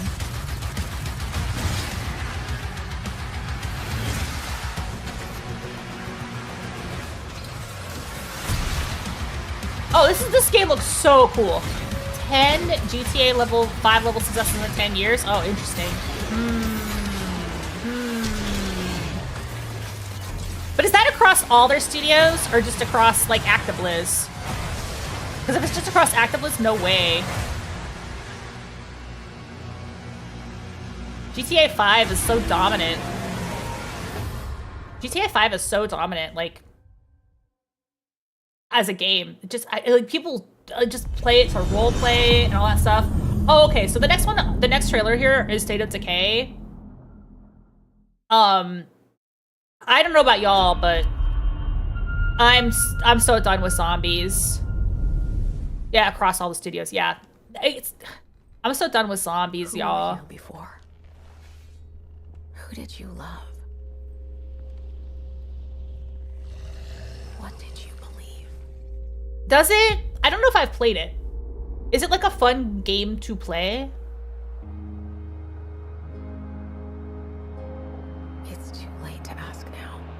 I also feel like after I'm gonna be that guy. After HBO did Last of Us, any other thing that's like zombies, they were people once, we're very sad, it's gonna be compared to that. Right? And it's gonna be that's a hard act to follow. I'm surrounded. They're everywhere. But let alone the video game, which was more than 10 years ago now at this point. Even if we bought the other survivors but just one more day, the show, the sacrifice would be worth it. Oh, okay. It would always. But the trailer does though. The trailer does though. This trailer is trying to like pull that same heartstring.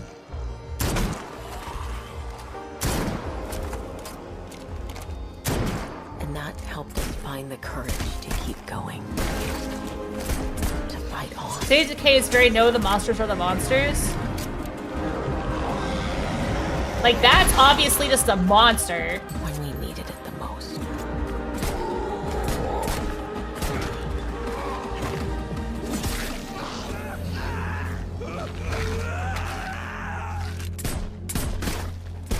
If the game is like more about community building, this trailer does not sell it at all. This trailer sells it as just like another Last of Us. Or like almost Left 4 Dead-ish. Like, see, she picks up the little thing. Oh, where was sad because a guy died. My mom zombie ate him. We're gonna run over these zombies. Every sacrifice we make matters. And will never be forgotten.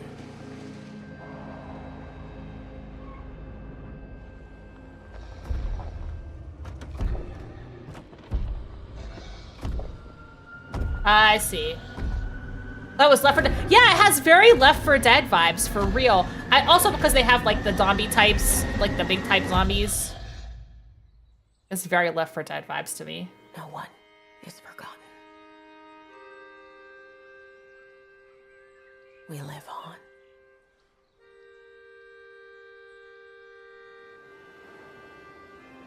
Where zombie stuff needs to let the zombies become freaks. Special zombies are scrawny. Oh, okay, yeah. Oh, and the next trailer is Dragon Age. Hey, K-Spice, we're just like looking over some of the Summer Games Fest games. I wanted to talk about the Xbox showcase in particular, and then maybe we'll look at some of the other ones. There's a third identical zombie game. Anything good? Have you watched this yet? I mean, the new Doom looks good. I'm gonna be honest, I don't Dragon Age. I don't Dragon Age at all. So, We need someone to be our eyes I don't. and ears in the shadows. Yeah. Oh, okay. You didn't see anything exciting? Someone to bring a little darkness. This is how I know that I'm like getting old. Because now when I see something like this, and I'm like, oh, I'm not interested in this game, there's a part of me that feels relieved that I'm not interested in the game, because it's like I have so many games to play as it is. Right? Like, oh, I don't have to buy this one. Okay. I can skip this one. I already have so many games to play. I have such a backlog, crazy backlog. Don't release anything too good that I absolutely have to cut up again. It's not that I don't like video games. Walking Dead Telltale? Yeah, no, Walking Dead Telltale was a really good zombie, really good zombie game. I like that one a lot. Like the Dragon, no, so I played the first Dragon Age. I'll leave it run. I played the first Dragon Age, like part of it, and I didn't like the combat, so I fell out. I fell out of it. I tried to like it, but I didn't like the combat, so I fell out of it. And like, I like the story. Like, yeah, like I guess the story is good, although I think the story has like shifted a lot over the last couple, because they basically like, I felt you were watching 2003. Yeah. I've heard a lot of people don't like the art direction they went with in this, because it's not as like gritty. It's a little more colorful, cartoony, round World of Warcrafty than like the old Dragon Age games. I don't have a strong opinion about it. I don't know if anybody else does. Me, I'm like, okay, whatever, but Dragon Age's setting really does lean toward grit and dark. Yeah, they definitely changed the art style. It was definitely more of a gritty, like, setting in the previous. For sure. Oh, so Starfield. Ariat's been playing this. It's too hybridy. Okay, that's fair. Ariat's been playing Starfield, and I guess it's kind of good if you mod it, but it still takes a lot to make it good. You like the first Dragon Age? Okay. Yeah, I didn't like the combat. I tried to play it and I kind of fell out, and I just kind of never picked the series up again. Because I just didn't... I wanted better control over my NPCs. I felt like they were just like getting killed a lot, and I just didn't know how to... You don't like plot narratives you can't back out of? But isn't that how Dragon Age works though? Like, isn't there a lot of point of no returns in Dragon Age? Like, isn't there a lot of choices that lock you out of stuff in Dragon Age? Especially the first one. Like, the first one has a lot of that, doesn't it? Well, this is Bethesda. It's the same studio. This is Starfield. Choose your words carefully. The same studio as Fallout. How long you live. It's Fallout in space. In the home of house. It's Fallout in space with a different aesthetic, Your fate I guess. I don't know, I haven't played it yet. I own it, but I haven't played it. Can you feel its embrace? Lovely Starfield. Starfield is like, I don't know, it's the same kind of game. It's like Elder Scrolls, it's like that. It's a Todd game. It's a Todd Howard game. Eventually I'll play it, but probably not till next year at the rate I'm playing through games. Because I want to get through Cyberpunk, and that's like a whole other long-ass game, and I haven't even started it yet. So like, Starfield's probably 2025 for me, if I get around to it. By then, this DLC, this expansion pack is... I think it's out, I think it's already out, actually. This DLC is already out.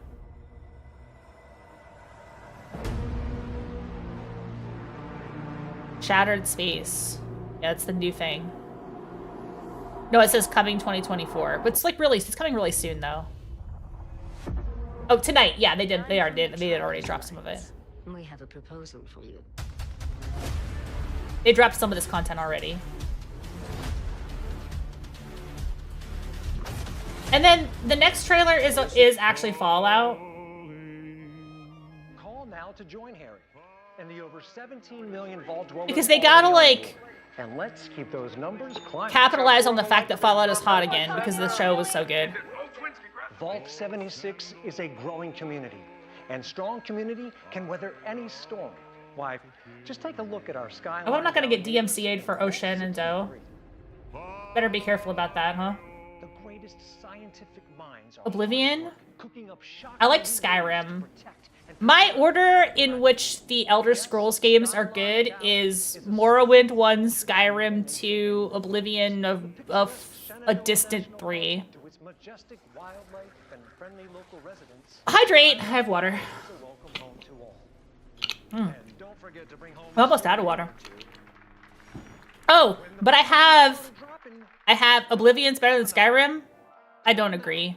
I like Skyrim better than Oblivion. That's just me. You know, the reason I didn't like Oblivion, though, is kind of petty. I hadn't really played Oblivion that much, and I played a lot of Skyrim. And I screwed up and forgot that, like, when you put stuff in a box in Skyrim, it stays there. And when you put stuff in a box in Oblivion, it doesn't. So I screwed up and, like, lost a bunch of gear, and I was like, fuck Oblivion. So it's kind of petty. But, yeah. I like Morrowind because it's fucking zany. Like, Morrowind is just wacky. Like cursed items and, like, the way the story is and, like, how far off the beaten path you can... Yeah, I hear you. Yeah, it's very petty. But I don't know. Oblivion just didn't grab me the same way the other two games did. I think it was just partially, like, I didn't play it at the right time. Like, I didn't have enough time to really, like, dig into it when I started playing it. I don't know. It was just a lot of factors that I kind of fell out of it. That's just my opinion, though. That's just my opinion, man. I can understand liking Oblivion better than Skyrim. Skyrim, for me, came out at a perfect time. I was just out of school. Like, I periodically go back and take classes and stuff. So, like, I had just finished taking a class, not teaching. And that came out, like, right after I finished taking my class. And I had basically a whole 2 months to do nothing before school started up again. So, by the way, this game looks dope as shit. I've been letting this run, but, like, this game looks dope. This is turn-based combat, first of all, which, that's cool. And also, like, the art direction was wild. Like, the monsters look cool as shit. Look at that thing. I'm messing with this.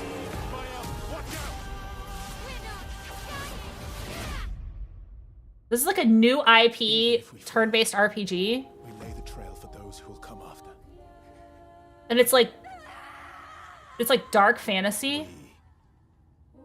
It looks cool. Expedition 33. It looks dope. Like FF7? Yeah, it has like an FF7 vibe. I have to play FF7 Remake too. I have to play both of them. I haven't played Remake or the other one. Oh, so many games to play. It's so many games. But yeah, what I was like, the reason I have Skyrim, I like Skyrim so much is just because it was kind of landed for me at the right time. I basically had 2 months before school started again and nothing to do. So I just like played Skyrim for 2 straight months. and then I came out of my coma after Christmas and was like, oh, I guess it's time to rejoin reality as opposed to living in Skyrim. Oh, okay. This trailer gives me a headache because of the way. At first, I thought that it wasn't loading properly. Watch this trailer. This trailer made my head hurt. It literally gave me a migraine to watch this trailer. I don't know if y'all. I'm not gonna prime you, but like, it's a 15 FPS. Oh, you lucky I come along. I can't watch it. I can't. Ugh. It's just something about it. And I normally wouldn't mind, like, 15 FPS, but I think it's a combination of 15 FPS and, like, the high fidelity. And then whenever they go to gameplay, they go back to 60 FPS because you've got to. It's supposed to simulate stop motion. Yeah, I mean, I think that's the vibe. And it's a stylish. Yeah, it definitely is on purpose. It's on purpose. But it just looks weird to me. If you ring that bell, he might skedaddle. You better not skedaddle. Go on now, scoot. I'll pick you up yonder after to go find your mom. Trifling ass mudcat. And then when it goes into regular gameplay, it's like it's like regular, it's like a 60 FPS again. Gotta move quickly now. So it'll like have that, and then it'll drop, and then it'll go back to 15 FPS as soon as it hits the cutscene. So it's like very, very jarring to me. Is that how is Jade Empire like that? I don't know. I haven't played it. This is a normal video game, and then it drops into a cutscene, and it goes like just. To me, it feels like a glitch. It feels like it's dropping frames.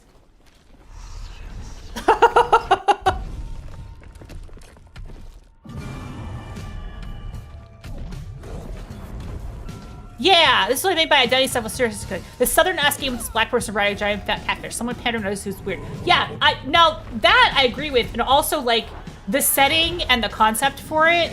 Oh, Adventure Time. Yeah, you're right. It does have that vibe. Like that I agree with. I think it's like definitely sincere from an artistic standpoint. And what? Like, maybe there's a way to turn the janky frame rate thing off, and it'll be, like, a really cool game to play without the janky frame rate thing. But with the janky frame rate thing, I think it's gonna turn some people off. And, like, that's kind of a shame, because people will be like, oh, they made this black game starring this protagonist, this woman, and it's, like, they made it woke, and, like, it didn't sell very well. It was a new IP, it has this character, and it's too diverse, and it didn't sell. When, like, there's other reasons that I would not be interested in this, and it's basically just the way that it's shot and filmed that is making my head hurt. Yeah, like, it's a great idea. It's a great concept. And, like, I think the gameplay looks really fun, too. But I can't abide by this, like, drop. No, you see, I can't. It hurts to watch. Wait, I'm please too. I'll look it up. Does it have like that low frame rate thing? Oh, that's a BioWare. Oh, yeah. I kind of recall that game. Like, the creature design looks really cool. I have very, very, very mixed feelings about this because I would just want to be able to turn that 15 FPS thing off. Empire's BioWare's second worst game. Yeah. Route 66 supernatural hunters going after vampires and werewolves and stuff. That'd be neat. Would be fun. World of Warcraft. I'm skipping this trailer because I don't care. I feel like World of Warcraft you either care about or you don't. I was gonna look at people's TVs with AI motion smoothing. Oh my god! You turn on AI motion smoothing to get over the 15 FPS and you don't even fucking see that shit. There we go. Problem solved. Problem solved. Guys, just the 15 FPS is not doing it for me. You guys gotta give me a regular FPS option for the cutscene. I will puke, I will vomit, and I can't play the video game.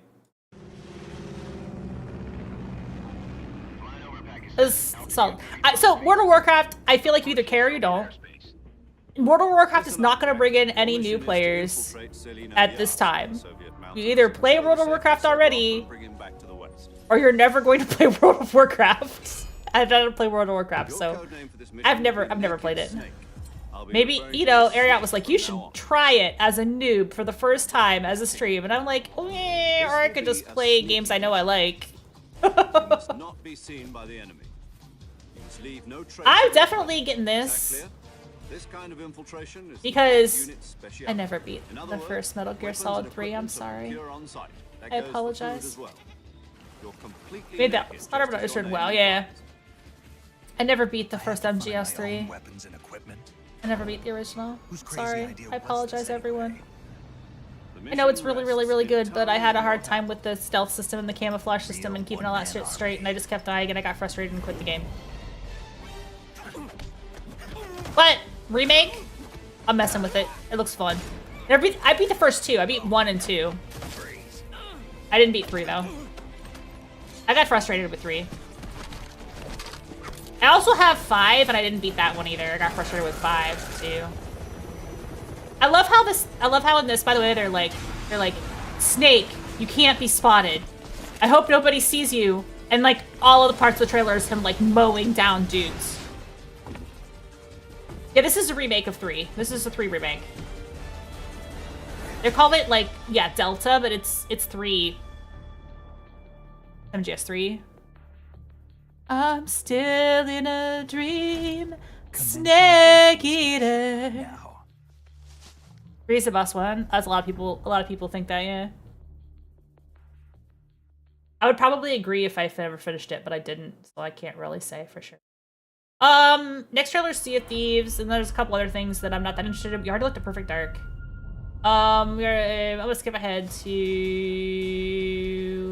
I mean, we'll watch Sea of Thieves, whatever. Did anybody play Sea of Thieves out here?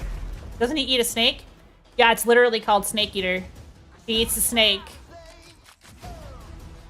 Because he has to.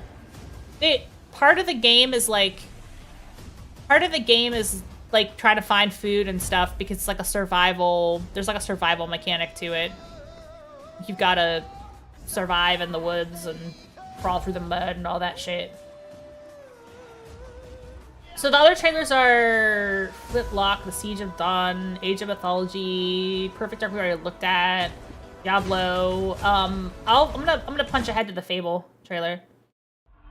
I guess they're just calling this one Fable. It's not Fable 4, just Fable. Oh. But it's Fable 4, right? They're on 4? Because I have 2 and 3. So, you want to know all about heroes, do you? Well, you have come to the right place. Because who better to tell you all about them than... Snake, you're fucking deranged. Why would you ask how it tastes? Because you have to eat it. Yeah? You have to eat the snake. That's called Snake Eater. It's not called Snake Dater. Oh, I'm sorry, you're not jail. Yeah, this is Fable. Yeah, absolutely. Sorry. I mean, sure, you get your mega fans. Are you buying? It's okay. Your haters. Go to the YouTube feed. Fan club, but we hate you. No ads on the. There's no ad on the YouTube feed. Then you can see it without having to watch it. 2 weird tricks. But it's more than that. It's about the choices. The YouTube feed is a little bit slower. That's the only thing. It's like it lags behind the Twitch feed. Twitch feed is more interactive, but it doesn't have and the YouTube feed doesn't have as many ads. So there's like 2 feeds at once. Really, 1 is the best one. Stays with you. So I really liked 2. I really liked Fable 2. I thought that one was really fun. I don't know. Again, it might have just been like right time for me to play it, kind of a situation. Like I enjoyed it when it came out. But I also like 3. Thought I'd get around. I think I like all the Fable games. But you know what it's like when you're young. But they're very like, you know about my hang up with Peter Molyneux. No, you don't, because y'all don't know that I have history with Peter Molyneux. The power. She was something else, all right. I've met Peter Molyneux. But not history isn't like we're BFFs or anything, but like just like have a whole like thesis about his work because I'm very interested in it. Like it's interesting to me. Humphrey. Probably the best of Molyneux stuff, but still very much Molyneux. Yeah. Also, I don't know about this character. Like the way they show the main character in this game, it feels like it's like she's a set character. But usually in Fable, it's like you generate your own character, so I don't know if that's like different. The problem is that if I'll be see, because he always overpromises, right? And like that's like his famous thing. He like overpromises, and he's always like, "Yeah, this game is gonna be revolutionary. You're gonna be able to plant a seed in any location, and then later in the game there'll be a tree. Oh, this is the woke SJW ugly woman discourse character. Which one? There's like 8 of those. Well, you are and you aren't, because you can make your character look like whatever in the first 3. Your character, like, I know, but I mean, that's one character people are doing. Oh no, woke SJW character discourse. But I've seen that about Joanna Dark's new design. I've seen that about the Assassin's Creed characters. People are complaining about every single video game character. People just can't be like, okay, that's a video game character. Anyone who is an anime is ugly. That's what the discourse is. Yeah, seriously. This specific one, yeah. Yeah, because she's like a vague, you know, her different color, like, yeah. There's a customization. Yeah, it's custom. The customization in Fable is weird because your character changes depending on what you do, as opposed to like, oh, you're bad? No, it's all good. The character changes depending on what you do. So like, yeah, exactly, eating different foods and stuff. So like, because I played Melee, I was like a super buff, like, Amazon woman. But you could like change your hair and stuff in that game. So you basically like had a custom character. And people would do like custom character stuff with it. The problem is that like you didn't have a lot of control over how your character looked because it just changed depending on like how you played. Which I'm not that big of a fan of, because I like to just look cool and I like to have control over what my character looks. But I get it. So the thing about Molyneux, there's 2 things. First of all, his famous thing is that he always like brags about how cool things are going to be and how they're going to be revolutionary and how there's going to be all this and this and this and that, and he always like overpromises. But the other thing is that he's kind of fascinated with this like very black and white morality, right? He literally made a game called Black and White, right? Where like you could be good or evil. And it's literally black and white morality. So like, oh, you could be good or you could be evil. And that's just how Fable 2 is specifically, is like, oh, you could be the good guy or the bad guy. But the problem is that nobody plays the bad guy. So they put content in, but the problem is that, like, being a bad guy, you're basically murdering people, so you're locking yourself out of content, and like nobody wants to do that. So people pretty much always play the good guy. So like, you'll put all the content in to like do evil stuff, and then only 10% of players will even touch it. So it's not like great from a design perspective, and I'm wondering if they're changing that in the new one to make it less like that, because I think that kind of design is like very burnt out and old at this point. And if you're still doing that kind of stuff in games, like, probably don't, because everybody, you know by now how people are going to interact with that, and they're not going to do half your content unless they play the second playthrough, and then they're gonna be like, okay. But I've gone on this rant like multiple thousands of fucking times. But the whole reason I got interested in looking at this stuff and the stats is because he went on stage at PAX and complained about how few people did the evil side of Fable. Because he said, like, not very many people did the evil side of Fable. So I was like, that's interesting. So I wanted to, like, know if that was true, and it's actually true. Like, not a lot of people do the evil side of games. It's like when you're young and you have a point to prove. I tell you. But I like the Fable games. I think they're really fun. The skill, the talent. They were stab kids in Fable 1? Yeah, they took that out, didn't they? That was all right. She was terrifying. So, yeah, I knew this girl once who made all the wrong choices. Humphrey. She's back. And my other question, too, is I know for sure in Fable 2, again, you could pick what gender. I think in Fable 1 you couldn't. I think in Fable 1 you had to be a guy. But I wonder if it's always a girl in this one. And no one is going to stand in my way. You always end up doing evil shit in Star Wars because fucking is evil? Yeah, Star Wars is different like that. Fable 2 you could be a guy. Yeah, exactly. You could be a guy or a girl in Fable 1 and Fable 2. But not in 1, though. Yeah. In 1 it was only a guy. But in 2 and 3 you could be a guy or girl. There was even like you could even change your gender halfway through if you changed your mind. Like there was a mechanic to just like be trans. You could just change your gender. People do.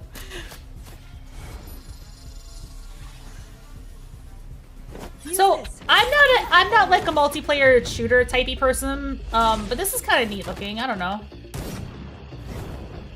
It's my turn. Fable Pro said, "Fuck you, transgender." Yeah, exactly. I had a husband and a wife in Fable 2 because I just couldn't decide. I just didn't like. My husband stayed at home and minded the kids, and then my wife like lived in my hometown. Hi, I was talking about my Fable wife. Only because my character was like a swordswoman, she was like a gigantic buff, like Amazon woman, and like my husband was kind of like a lot shorter and smaller. So every time I would come home and like do horizontal activities with my Fable husband, he'd be like, "Oh, you're so strong," and I was like, "This is so weird."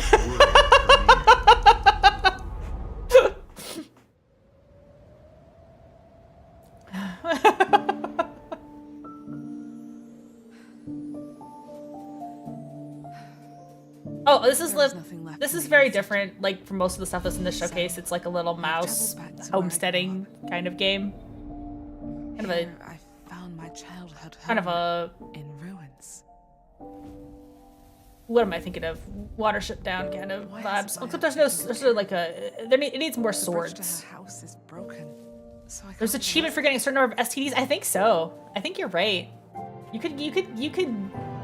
could get into some shenanigans in Fable. Make the tree stump a cozy home again, no matter what it takes. Needs more this mouse game needs more swashbuckling. It needs the Rescue Aid Society. Where's my like mice solving crimes, Chippendale Rescue Rangers, Rescue Aid Society, Great Mouse Detective ass video game? Where's that? There was a good amount of how many kids who like, yeah, you can't have. I think you can only have like 2 or 3. Stardew Valley, you can have 2, I think. Keep believing that every. Yeah, I'm a little nostalgic for people. I hope the new one is good. Fancy, finally. Chippendale's Rescue Rangers.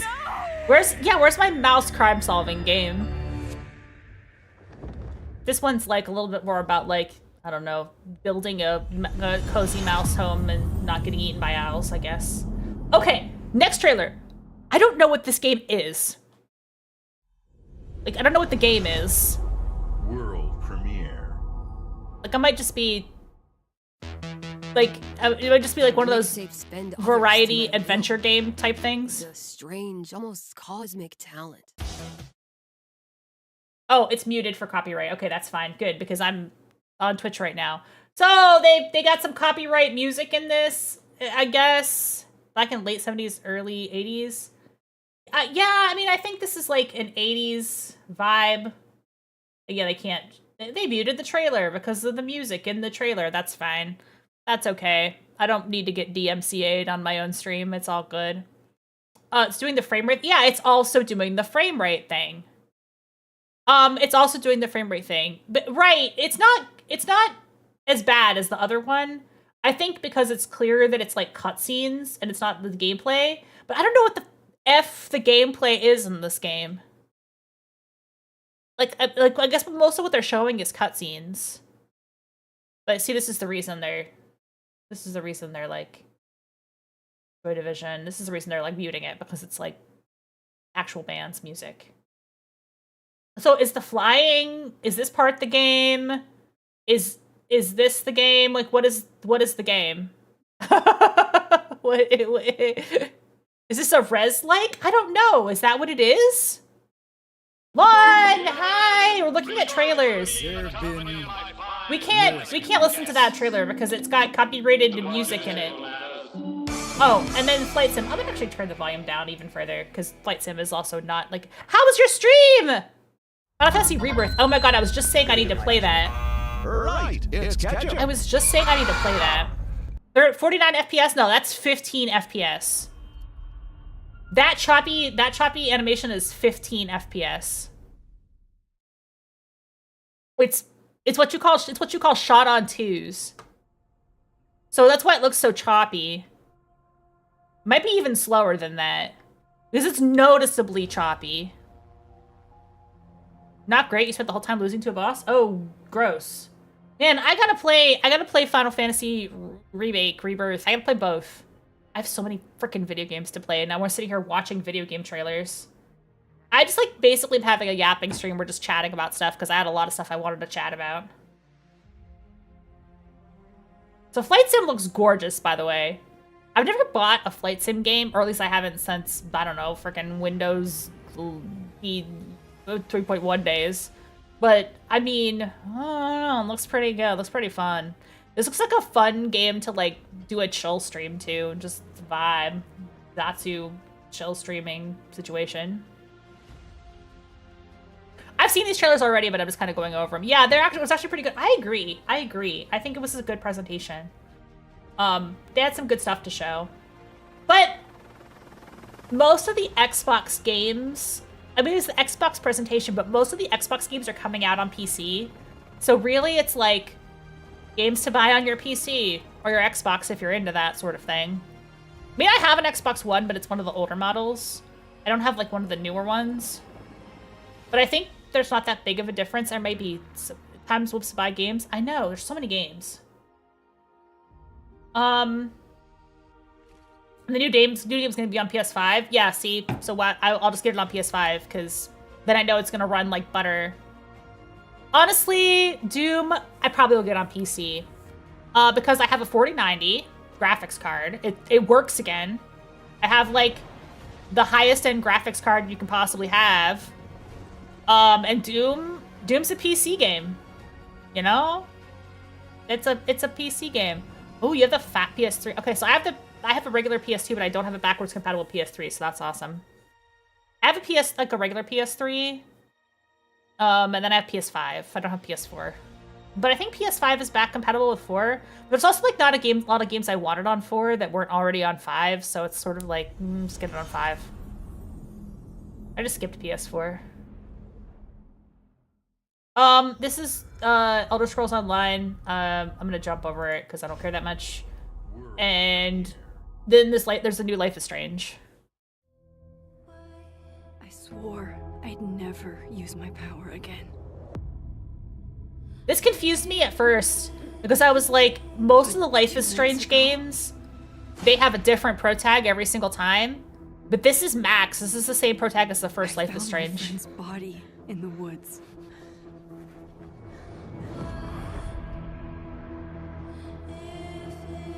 On the N64?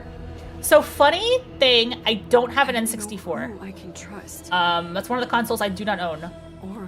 But I'm sure that I could emulate. I do have some N64 games because there's back compat with the Wii. So there's like some games that got ported to the Wii, so I have those versions. But I don't have an N64 console. I don't have an N64 or a Dreamcast, and I kind of want to get both of those. This is how you do it with Life is Strange? Yeah, because she's got the hat and also like her power set where she can like look into different realities and time skip and stuff. Danger stalks our every step. And only I can investigate both realities. You can like go back and forth between timelines. It's the same as this one. Oh, you know what's funny though? She keeps like falling in love with doomed girls. I can still save Sophie. Having a sequel is not great in world. Yeah, especially for Max, because like this is the second time this has happened to this bitch. She just keeps falling in love with doomed women.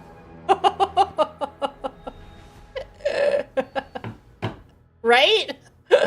Like, oh, not again.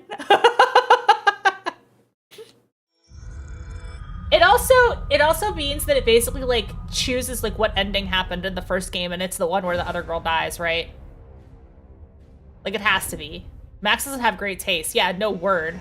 Max is shitty luck. Are you sure you want to investigate these things? Indiana Jones. Can't let this go. Bum, It could be the best kept secret in history. What are you going to do, Indiana?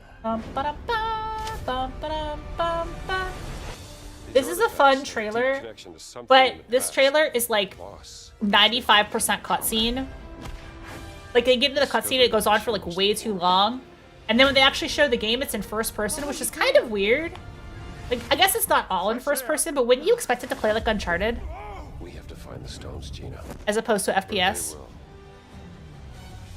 If you were to draw a line. Or they just want to be like, around the globe. well, we don't want to. Perfectly aligned. We don't want to make it too much like Uncharted because everybody will compare our Indiana Jones to Uncharted. But like, we kind of is the obvious comparison, like, you know? Like, just go ahead and do it. Just go ahead and make the Indiana Jones Uncharted game. It's fine. But it's first person, I guess. Let's get a closer look.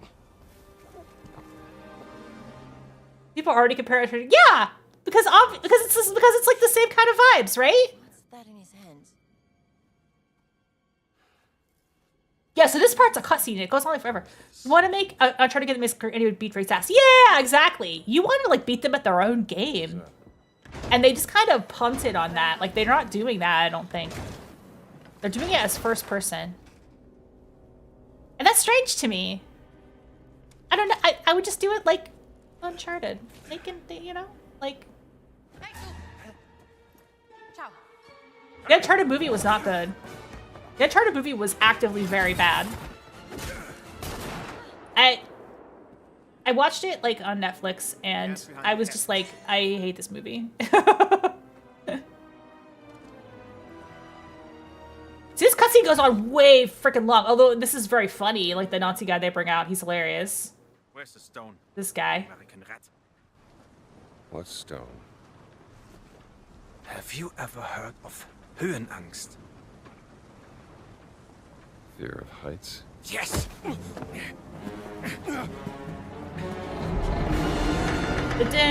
I have it. I endured this dreadful mountain even if my mind was screaming every step of the way. Because of a concept you narrow-minded Americans will never understand. Devotion. Total and absolute devotion to the fatherland. You have no purpose. What you have is your stupid American cartoons. Choo-choo, choo-choo. Ha ha ha ha. Roasted. You laugh and dance. Take that. Your own idiots. Take that, America. You call beer. Walk through fire for the devoted men of the Reich. Give me that stone. Now! Can't give you what I don't have. Fluleborg, oh my god, yes. Oh my god. Search your corpse to make sure. Please wait. Give me the stone. Gina.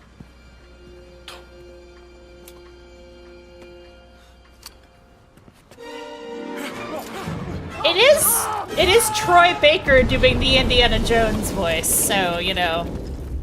Troy Baker strikes again. We gotta get out of here. No, it's the same trailer. Still the Indiana Jones trailer. I know, it goes on forever. I love the concept of this, though. Yeah, this looks like fun. It's all Troy Baker. It's Troy Baker all the way down. Choo choo. This is still a cutscene. Like at this point in the showcase, I was like, "What's the video game? You haven't watched Indiana Jones? Oh, interesting." Raiders of the Lost Ark is an extremely good movie.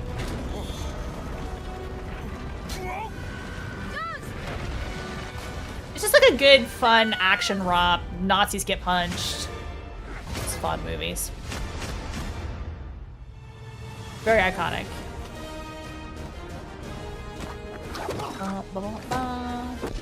You've heard the last trailer was like all gameplay. Yeah, this one is barely any gameplay in it.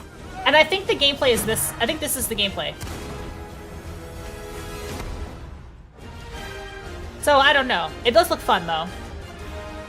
Like if it has the vibe of an Indiana Jones movie, it looks like fun. I'm into it. I still think it should be in third person though. Because I mean, come on, running from a boulder, like, would you want to do that in first person? I don't know. I don't know. But it's A1 with Game Pass. This is almost over. This is almost the end of this.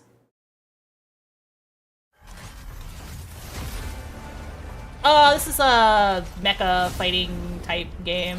Something. Looks kind of cool. The Boulder Scene soundtrack is right before Raiders. Yeah, I think it's supposed to be. I don't know. Maybe it's before Raiders. Oh,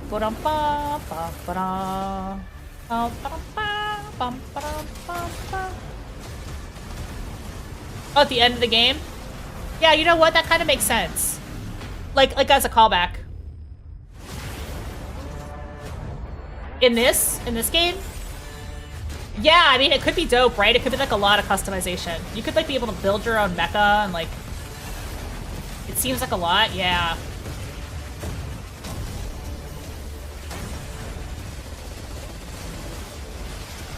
Titanfall 2 was a good mecha game.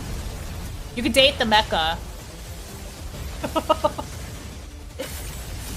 I like that. Looks cool. That looks really awesome.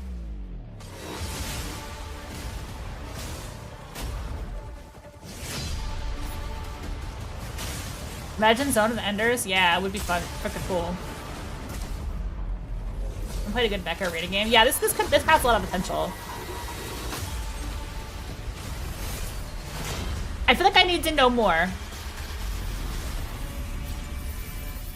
2025, so it's not done. Yeah.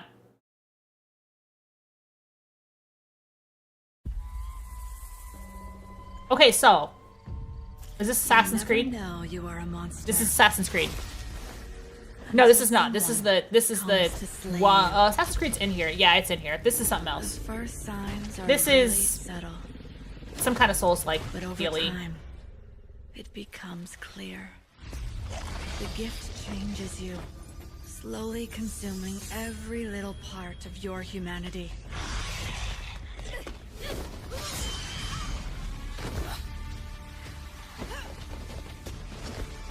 So I was kind of like mulling over this, but does anybody else feel like it used to be a prestige genre game was like a narrative shooter, and now it feels like a lot of prestige genre games have like a lot of Souls-like inspiration. I feel like that's the new hotness for like expensive AAA games. Yeah.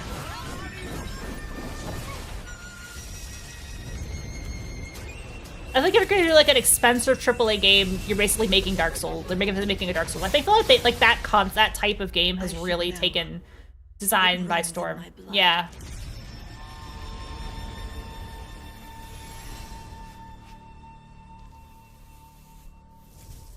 Because this looks very Souls-like to me. Looks very Sekiro, like, yeah. Samurai? Yeah, definitely. There's not as many Bioshocks. Yeah, Bioshock is like the game that you think of when you think of like, shooter stuff looks so samey. Right, but we're gonna rapidly get to a point where all these samurai games look samey. Your emperor. At least that's how I feel. I don't know. To the living lands. That wild frontier suffers from the dream scourge. This is all the Souls games seem samey. Yeah, that's what I'm saying about. I don't know this about. Ghost, Sekiro. Trying to look samey. Yeah, that's what I'm saying. Like, there's a lot of them. The dream scourge is but a symptom of a deeper, more like, I'm definitely learning the genre by playing Elden Ring, but starting with Elden Ring is kind of like starting with the cream of the crop. Although a lot of the other ones do look good, like I probably do want to play Sekiro at some point. Technically, you fight your dad in Sekiro, so if the subathon goes on for long enough, I'll have to buy it. But more DMC likes. I know. I'm with you. I kind of wonder, like, I don't know if I wonder, but it's games that are like focused on character action style combat. Maybe it's just like a lot harder to design, you know? I'm not really sure. And I know like the Soul style games give you like a lot more freedom how to build your character. They don't all give you freedom to build your character. You're not high on this one? The AAA game standard with new transport version on it. Yeah, exactly. Exactly. The new trend right now, I think, is to do the Souls-likes. I'm kind of talking on my ass because like I kind of haven't played anything except Elden Ring, so I don't know how the other Souls-likes play, really. World premiere. But it feels like the combat is a little bit easier to design than like a DMC style combat, because like DMC style combat, like it's just, like a lot to do. But then like Final Fantasy 16 had DMC style combat, which it even had like some of the same combat designers, I think. Again, I might be talking shit, but I'm pretty sure that's right. That would be good because it's Obsidian. Oh, yeah. I don't know. Obsidian is great, like as far as their writing and story and stuff, but Outer Worlds felt really half-finished. Being a Bioshock likes? Oh yeah.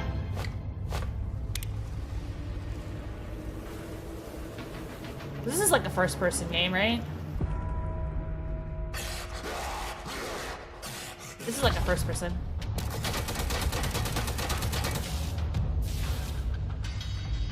So we still got some narrative first-person games. You thought Outer Worlds with Bethesda wasn't good? No, Outer Worlds was Obsidian. I think it needed more time to cook. Because the first, like, Outer Worlds has, like, 3 boards.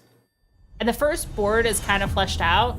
And then the last 2 boards are, like, kind of half done, they feel. It just feels like it needed more time in the oven. Oh, needed for copyright. Who knows? This is Assassin's Creed, though. Oh, Grounded? Okay. Didn't Obsidian do Pentiment too?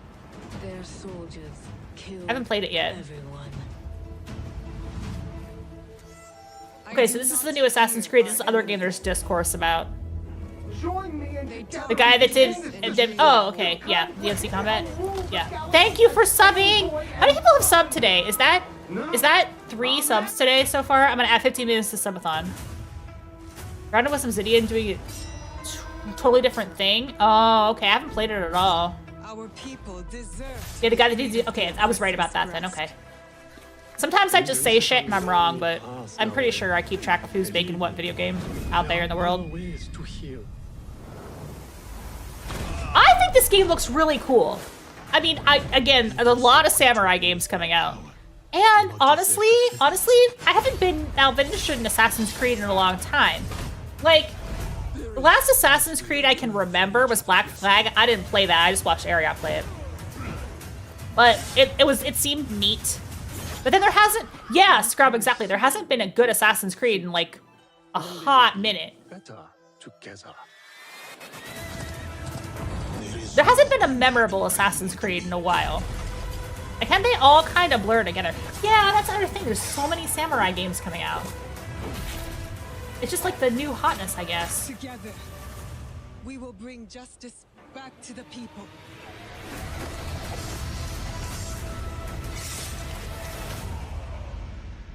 But people were also like, oh, how come they're doing the Black Samurai? And that was like another thing people were mad about. But like, whatever.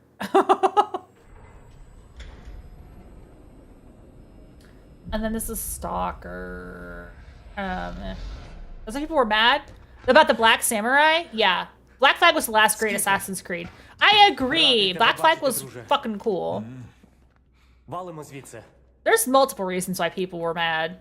People have been mad about just about anything. I think he is based on the real historical figure. Everything is coming out in 2025 that it's in they have in the fall. No, that's true. All the stuff is like sort of in development. We had that comment too because we were like, okay, but what's coming out for Christmas? Like, what's gonna be the Christmas game that we're playing over Christmas? And I mean, I guess Assassin's Creed's coming out around that time? Yasuke, that's his name, yeah. Did I say that right? Yasuke?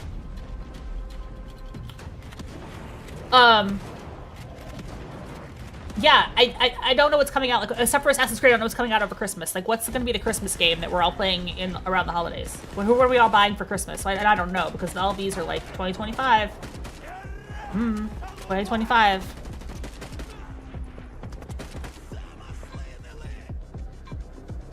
This is Stalker. I think I have the first one. It's one of those games that I, like, tried and didn't get very far in. Yeah, I have it. Shadow of Chernobyl. I Joy Han a new outfit for Christmas. I'm gonna get back into Street Fighter. We're gonna show the Street Fighter trailer. I think that's on the other showcase, but we'll drop it. We'll drop into that one after this. We're not gonna show. I'm not gonna show the whole damn showcase though, because it's like 4 hours. Oh, okay, Neo. I think he shows up in a lot of stuff just because it's kind of like a cool historical figure to have in things. And Assassin's Creed is all about that. Like, Assassin's Creed is like, oh, look at these cool historical figures. Like, you can beat Ben Franklin in Assassin's Creed. And, like, Da Vinci's in the second one, right? I'm not gonna lie, I haven't played a lot of the Assassin's Creed games. I played the first one, and then I pretty much just watched the other ones be played.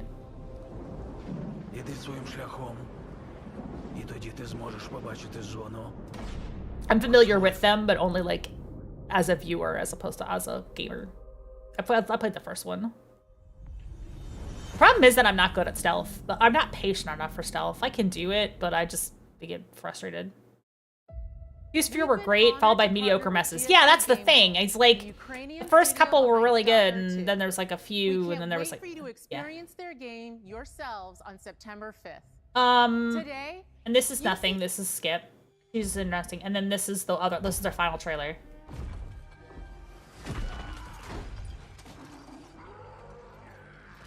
I was dope when I was like excited when I saw Gears boys again. I saw Marcus again. It's like, oh hell yeah! I mean, it has to be a prequel because, you know, the story goes places in Gears of War. I know, they're so wide. They're so big.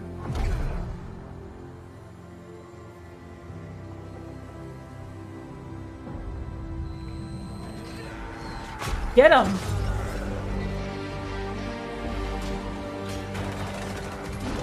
Also, you know that has a huge ass? Yeah, that's true. That's true. Doesn't he have armor over it, though? He's like the everybody is so mean to me guy. He's gonna stand in the shower. I want to do a whole video game asses retrospective tier list type thing. Video game asses are critical.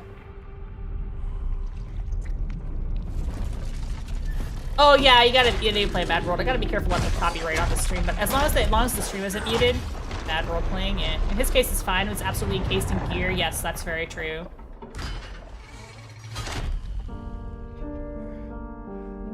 But he's got his bro, who's back. I'll say it's number one ass. Yeah, well, number one man ass for sure. Thank God there was another wide man to save him.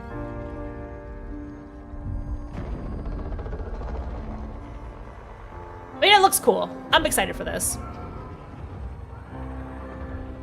Also, they kind of don't make as many games like Gears of War anymore, like third-person cover shooter.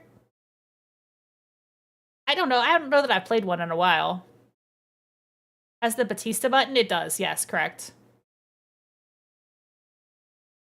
This is the other. Glad calling on Monster Hunters in the chat. 8 come from indie. This is the other showcase. Games or solo developers. Oh, that's 5, yeah. I look at this list. It's pretty cool, right? And I get inspired that new ideas, new teams, and Top 10 new Steam games. Let's look at them. Our World, which, I mean, blew up, then kind of fell off because there wasn't that much to do in it after a while. But I liked it for what it was when I played it. I guess they're finally going to patch it. Yeah. Helldivers. Haven't played that in a while, but I'm going to go back to playing it now that my PC works again. We should do it again at some point. I haven't played either of these. Man, a Super Mario Simulator. Look at Buckshot Roulette is one of the top 10 games on Steam for this year. Is that wild? Is that crazy? Yeah. That's nuts. Never stopped playing Democracy? Yeah, I gotta get back into it.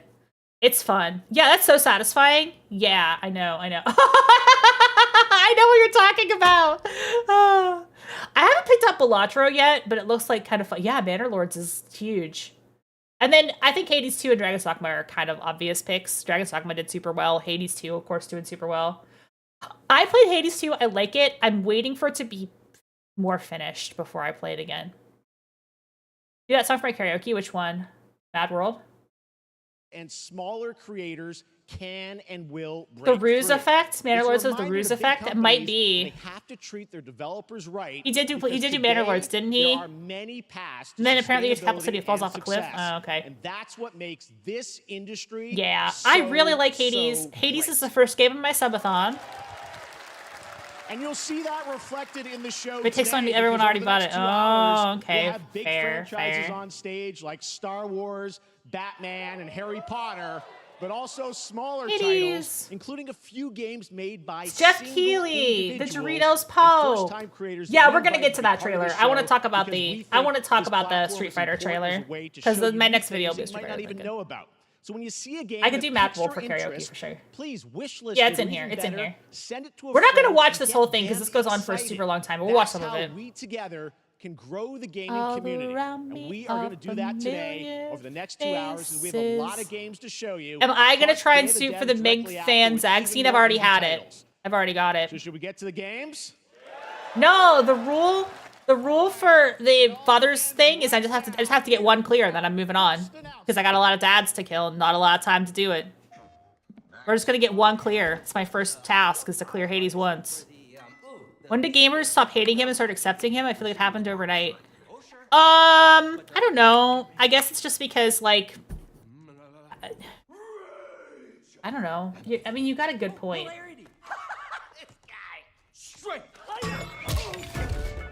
What game is this anyway? Lego. Oh, is this the Lego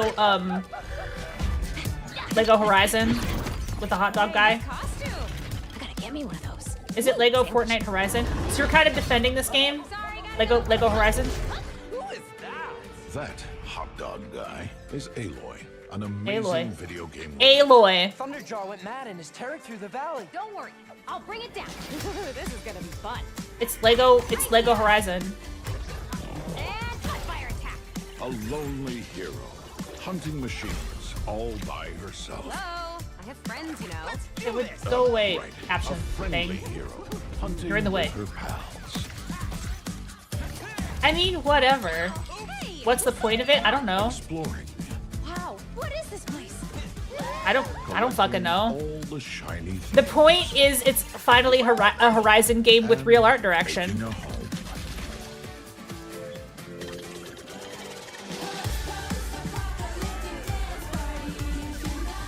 Aloy, the Thunderjaw's back. Oh, right, the Thunderjaw.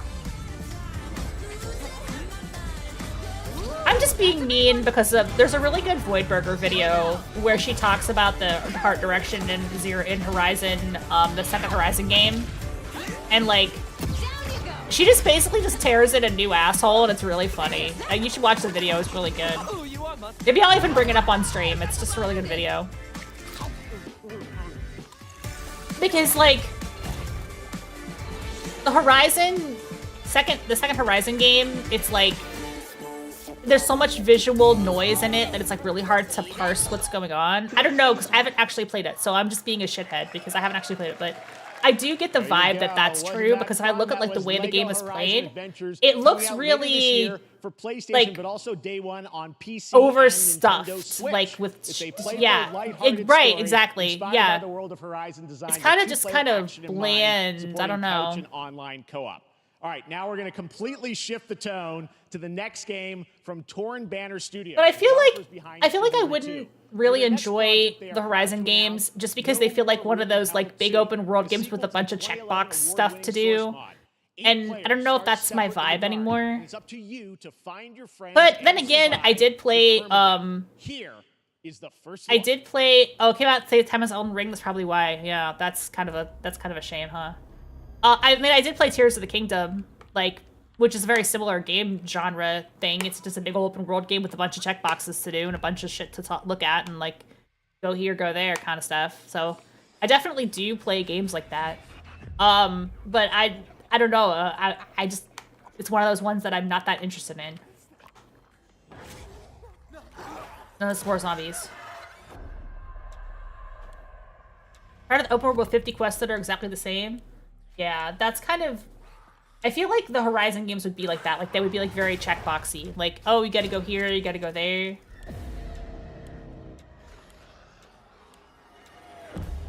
Yeah, what is this? What is this game? It does look kind of different.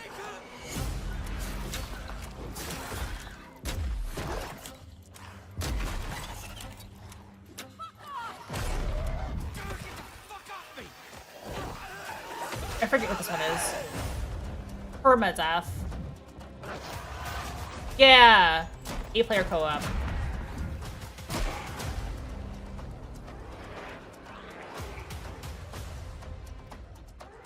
State of Decay 3. No, we already showed State of Decay 3.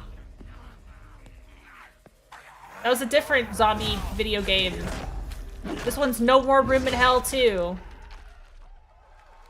Different zombie game. Coming this Halloween. Looks really, really intense. All right. To introduce our next game, please join me in welcoming someone who I've known for over a decade. She's been a huge fan of some of our reveals like Street Fighter 6 a few years ago, and of course Final Fantasy 7 Rebirth last year when she was sitting in the audience. Is this Quidditch? I'm skipping Quidditch. I don't want to have Quidditch discourse. That's a fun one, right? And remember, that's all. Neva comes. Let's go. Most anticipated games is Star Wars Outlaws, coming out on August 30th. From Ubisoft and Lucasfilm Games, the first open-world Star Wars game where you live the life of a scoundrel. On Monday at 12 p.m. Pacific, you'll get to see a full gameplay showcase during Ubisoft's Forward event, streaming as part of the continuing Summer Game Fest events. But right now, we've got an exclusive new glimpse at the game, just a small taste of what's to come. Yeah, because you're a scoundrel, you're scum and villainy. A friend needs a little something stolen. Let's raise the stakes. Oh, is that the character scene?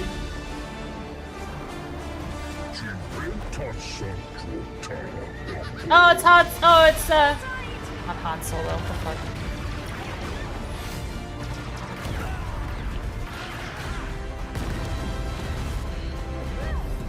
We should get moving. Jabba the Hutt. Poutini. No, she's not. It's not Jedi. She's not a Jedi. She's a scoundrel. The streamer industry. Oh, okay. There. So got good. it. And by the way, I'm just noticing everything we've shown you so far. I think is going to. I skipped over that part because I don't want to do Harry. I don't want to look at the Harry Potter game. Like, Fuck it's so cool that there's stuff that we're going to get to play in the next few months here. All right. Well. Moving back to smaller teams, a few weeks ago, I had a chance to play through this next game, and I have to say, it is really spectacular. Neva comes from Nomada Studio, the creators of the Game Award-winning game Grease. It chronicles the Game Award-winning game? Alba, the Game Awards that I invented. I invented the Game Awards. At the gameplay. This game looks cool, though. I don't know if you've seen this trailer yet. This game looks really pretty. Grease with combat? I mean, I'm down.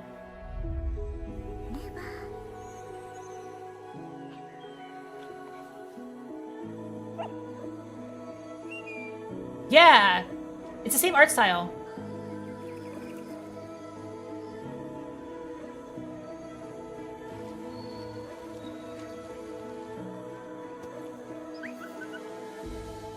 Doggo.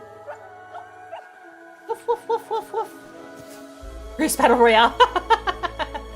Battle your depression.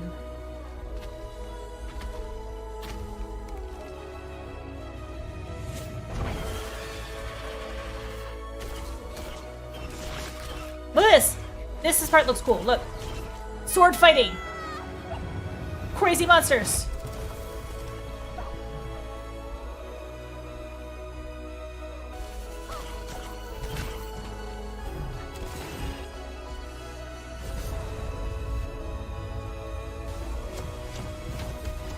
It's like a Grease Hollow Knight kind of hybrid feel vibe. Probably not a Metroidvania though. It's probably like more linear, but I don't know for sure. Look how pretty.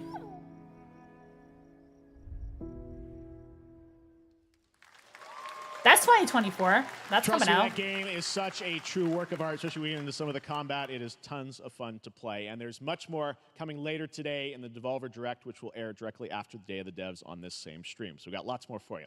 All right, next, it's time for our next game announcement. Do I want to skip ahead a little bit? Oh, this is a cool trailer. We'll watch this one. Study the past. If you would You can pet the dog? I mean, you have to.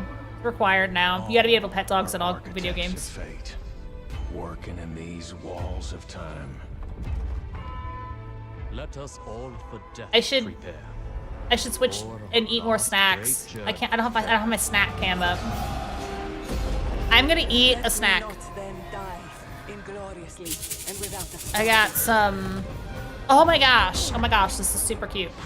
Yeah, this is Civ. Watch the Civ trailer. This is a cool trailer. You can also pet a Japanese dog. Okay, weird. Dune.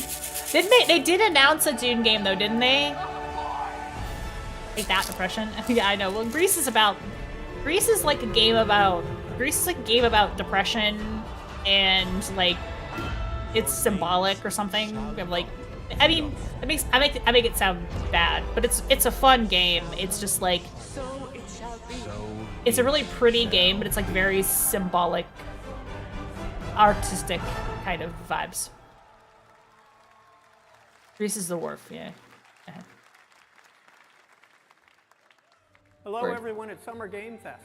I get it. On I get behalf it. of the Firaxis team, Sid! we are thrilled to finally announce that I like to see Civilization Sid. 7 is coming Good old day-to-day grandpa to video PC games. Still and going strong. consoles next year. I'm in awe of the amazing team that has brought us to this moment, but we also have to thank you, our incredible fans around the world, He's so nice. for your overwhelming support of this franchise for over 30 years. We can't wait to share more, and we hope you'll join us later this summer for the full reveal of Civilization 7. In the meantime, stay civilized. Stay civilized. I'm bad at that. I don't know how to do that. Hang on. I'm gonna go to Candy Cam for a second. Also, I'm gonna skip a couple of weeks. I want to jump forward to the Street Fighter. Oh, let's talk about Batman real quick. Batman. Is that what it's up in here? I don't know exactly where it is. I don't know what this one is. What is this? The reality is, No, this is something completely we different. oppress, we fight. Where's Batman? Yeah, we gotta go to the Street Fighter one. This is anime. A great evil flows through this Anime. land. You have found a way to wield Metaphor Re-Fantazo, the Persona team game. Oh, okay. Metaphor. I mean, if you're gonna be the Persona team, title your game something Persona-ish. Legally distinct SNT. Gather to your side. Remind Oh people yeah, that this the does have same Persona powers vibes. Lie dormant within them. On guard! Very You Persona must acquire vibes. more archetypes and bring them together. But it's a new IP, okay. No holding back. Now you've acquired a most interesting power. An archetype whose existence was only theoretical. I don't remember watching this trailer before. Must not be paying attention. Maybe I was making dinner when this one came on before.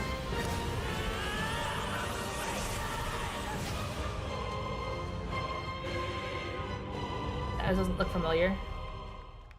Hang on. Y'all are in ads jail again as well, but I'm gonna switch back to Candy Cam for a second. Look. Hello Kitty. Kiwi breath mints. We're trying it. We're trying it right now. My Candy Cam. I need to have Candy Cam and Video Games Cam on at the same time. If I don't, I probably could put one view in the other, but I'm afraid that it'll like, the cam will like be screwy because of the way it's cropped. I'm gonna show my entire fucking room. Candy.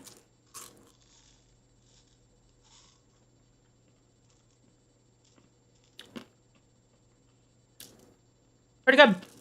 I like Tic Tacs. I'm also going to eat. I was going to show stuff, and then we'll go back to the trailers. I've got kitty sandwich cookie. I've got... There's always, like, ramen in these. Oh, and what's this? These look like some kind of chip.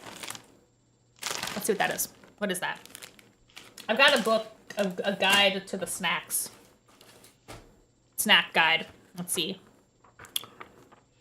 There's squid chips. Oh, these are ume chips. Pickled sour plum flavored chips. Pickled sour plum. Do I have my stock of novelty Tic Tacs? No, I'm keeping them. Good. Tasty. And, there's the ramen in there. And there's one donut. Now, I'm gonna say the donut for breakfast. Because it's just, this is like a cake donut. That feels like breakfast to me. And melon soda, which is gonna go in the fridge. Let's try these plum chips while we go back to the show. Umiyoshi in chip form. We're gonna go back to the plum chips. Try them. Well, live Xbox. Such an honor to have Hoshino and Shojima with us Smells on good. stage. Thank you guys, and for that deep look Smells at the good. archetypes, such stunning visual designs. Plum, sour now plum we're chips. Jump into the Arkhamverse. Batman Arkham Shadow is a MetaQuest 3 exclusive VR game coming later smelling this it. year. As Batman, you face a new threat, Ooh. the mysterious Rat King and his cultish It devotee. tastes like Here's your first look at the like story trailer a salt for and vinegar Batman chip. Arkham It's really Shadow. sour.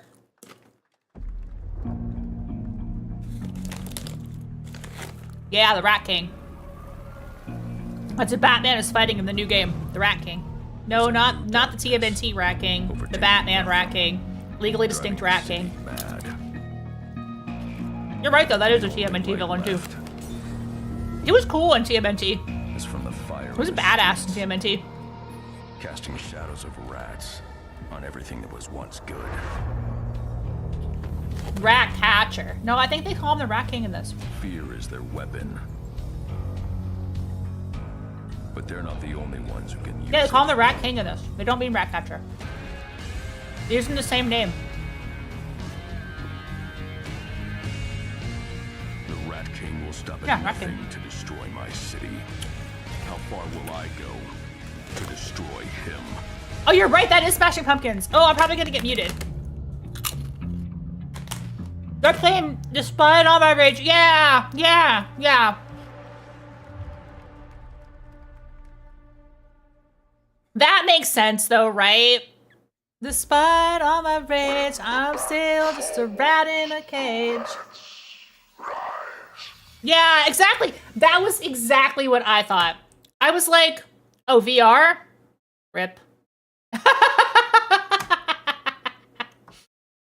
I know. I was like, that looks good. When's that coming out? Oh, never mind. VR? All right, whatever. Fuck it. Like instant disappointment. Because I don't have VR. I am looking Quest 3 forward to heading exclusive? back to the Yeah. Arkhamverse.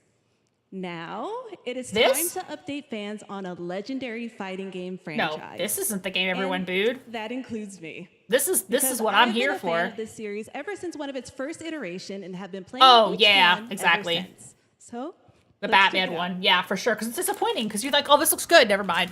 Quest 3 exclusive. Never mind. This trailer's dope. When this trailer first popped up, I was like, but that art style is King of Fighters. But it's Street Fighter. What's going on? And then I was like, oh. Oh. It is King of Fighters.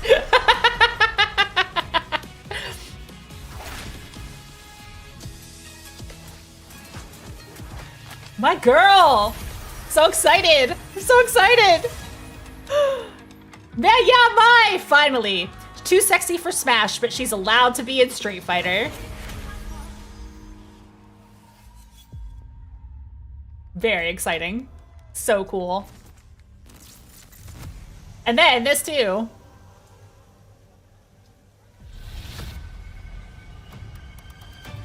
Andy Bogart sub is real? Yeah, I suppose.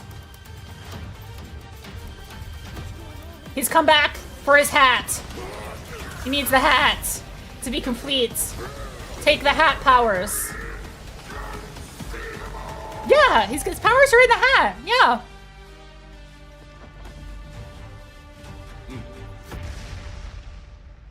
An implied bromance option? Oh yeah, you'll be able to text him, right? It's not really romance, but you can text them. You can, like, become good friends with them. Yeah, so, I mean, dope, right? Oh my god, I can't wait for the Bison texts. Oh my god, the Bison texts. Bro, okay, I need to start playing World Tour again. I fell out of World Tour because I did not like the story of World Tour. But I really like the idea of getting texts from my cool Street Fighter friends. Marissa said you could be in her polycool. God damn it, that's so base. I did not get that far in that game without falling out because I was like, I wasn't having a good time with the story part of the game. But I just want the texts though. I play Street Fighter for the story. I play all fighting games for the story. I always play fighting games for the story. I like the characters. Street Fighter 6 has a whole story mode.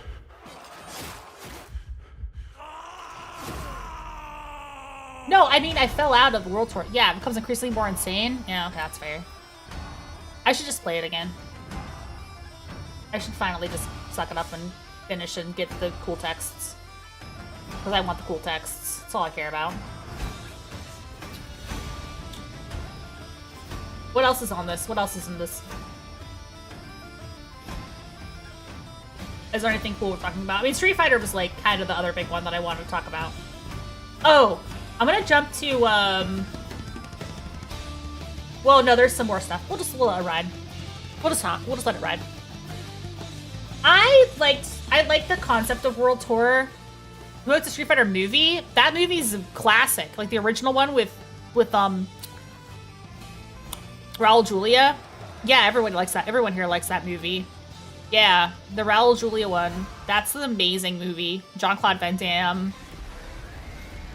He was like so high when he made that movie. No, that's a classic. It's good. It's good just for Bison. Like he just steals the movie. Just amazing. I saw that movie in the theater. That's what I'm about. I saw Mortal Kombat in the theater too. And also the one where Chun-Li gets naked, the anime. Stop at 4. Oh, Dragon Ball Z, of course. Yeah, get all the Gokus. Get all your Gokus out. The first MK movie is good. The second MK movie is terrible.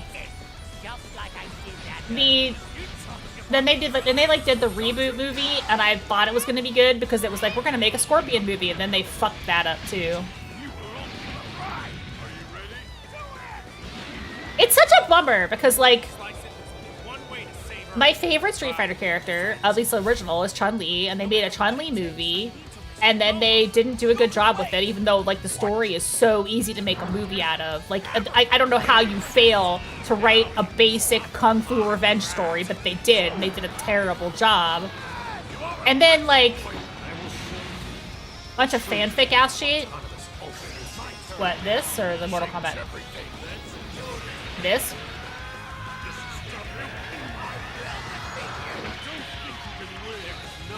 Nah, I don't know.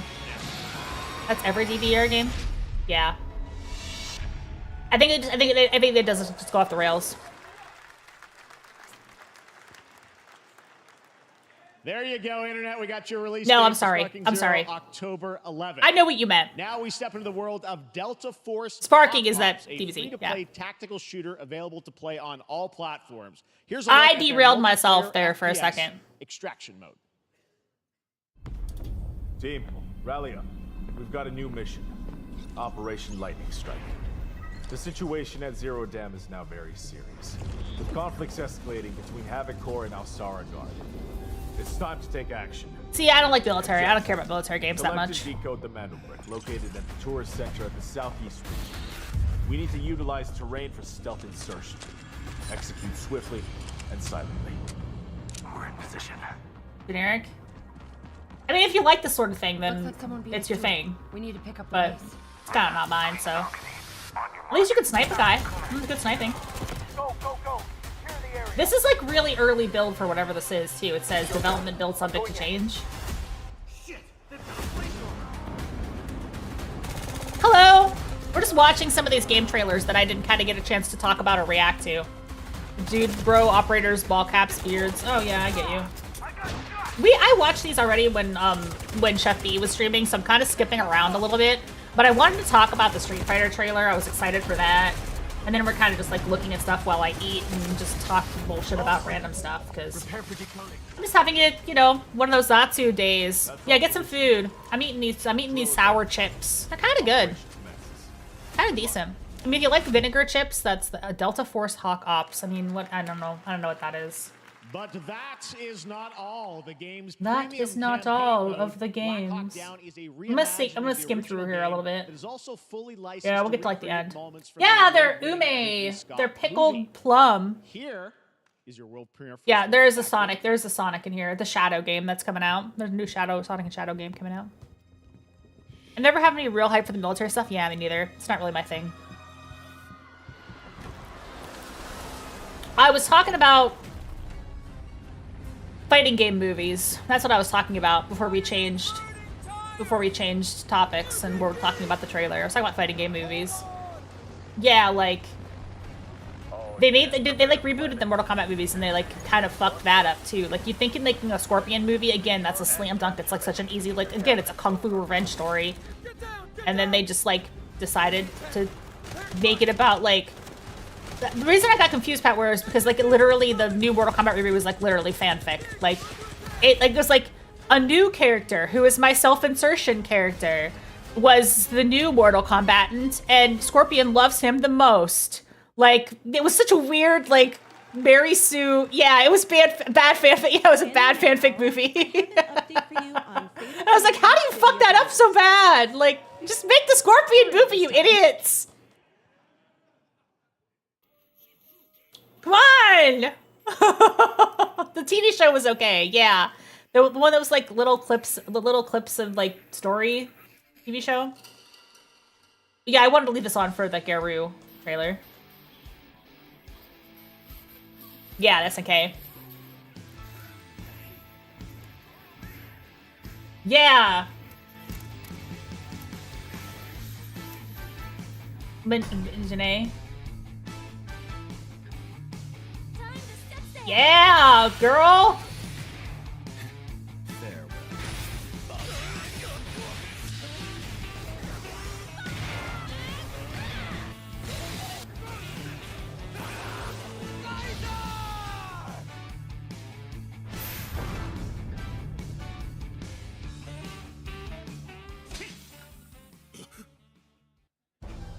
I mean, that was all I needed to see. You know what you're getting into. And then this guy is becoming Master Chief. He's becoming the real Master Chief. No, there's not more Janae in that trailer. I think there's like a separate trailer for her. Right. Okay, I'm gonna punch ahead to the... Oh, whatever. Yeah, this isn't a game trailer. We saw the mech game already. We saw a trailer for this. Unless this is a different one. Ooh, wireframes.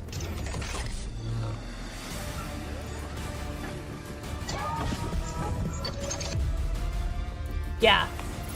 Yeah, we saw this one. We saw this one already. Looks cool though.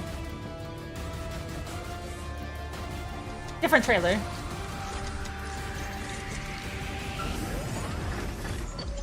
Yeah, yeah. So August closed beta. That's what we were talking about. So if you want to try it out, maybe it'll be the closed beta. This is a really interesting announcement. Here at Summer Game Fest, and that was this new studio. It's immersive aerial and ground combat with lightning fast maneuvers. Next, Jason Blum and his Blumhouse banner have become synonymous with incredible horror films over the years, like Get Out, Megan, and last year's Five Nights at Freddy's. Well, now Blumhouse is entering the video game world in a big way.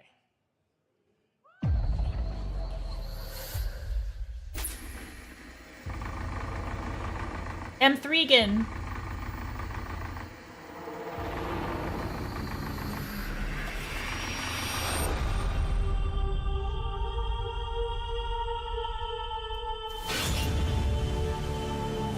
Dark times await us. Yeah, this is all gold. Like, all this shit is gonna be dope.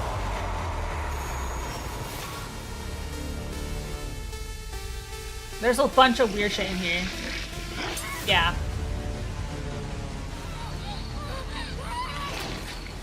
Grave Seasons is the Stardew Valley, but there's a serial killer. Sleep. Yeah. I cannot sleep. I must not sleep. I am terrified to sleep. And I am scared to death to stay awake. Don't worry, Viv. If any ghosts actually show up, I'll protect you. This looks weird. That looks weird. Amy, I'll save you. Cozy game pals. I mean, you gotta love that. Amy! The local police department asked me to help with a case. Why would they need a game designer? Interesting. Should have some developer mode. Interesting stuff. I am so fucking Barlow Cronenberg Project C. Bro. They didn't show shit. They didn't show shit. They didn't show anything. Which is publishing that does gives hire a freak and let them run. Yeah, exactly. This is all gonna be like my kind of shit. Like indie games being indie as fuck. Don't worry, Viv. If any ghosts actually show up, I'll protect you. Amy, I'll save you, no matter what. Just go home. Exactly. It could be good, it could be bad. I don't know. The local police department asked me to help with a case. The reason I rewound is that one part. Designer? Yeah, this is all exciting. This is all gonna be fun. It should have some. You know that I love the weird games, so like anything that's like offbeat like that, I'm gonna be there day one. But like,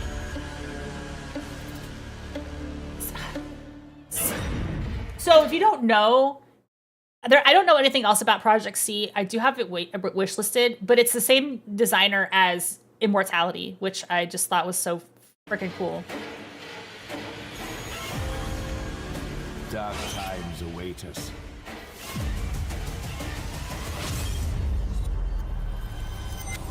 And there's some other people that I know are on that game that are good at horror shit too. Like it's a real powerhouse of like weird horror game designers. Yeah, well, they're gonna go ahead and come out and do their thing.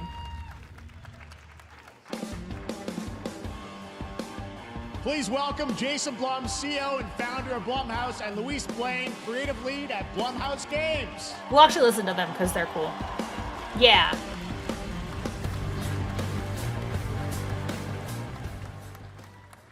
Hey guys, so we got ourselves a full slate there. That's incredible. So Jason, tell us a bit about why did you want to get into games like this? What are we doing? Well, we've been very, very busy. I'm very happy to be here. Thank you for having us. Thank you guys all. Great to hear the fans out there. You'll all be very happy to know we're working at this very minute on the sequel of Five Nights at Freddy's. It's coming. Don't worry.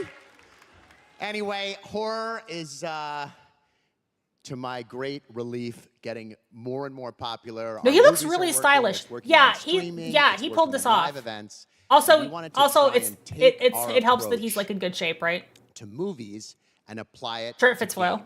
And that's what you see here. We're going to do independent games. We're going to look for creators and give them a platform and encourage these creators to be weird and subversive and find the most effed up, scariest things they can and put them into really That's cool what I like to games. see.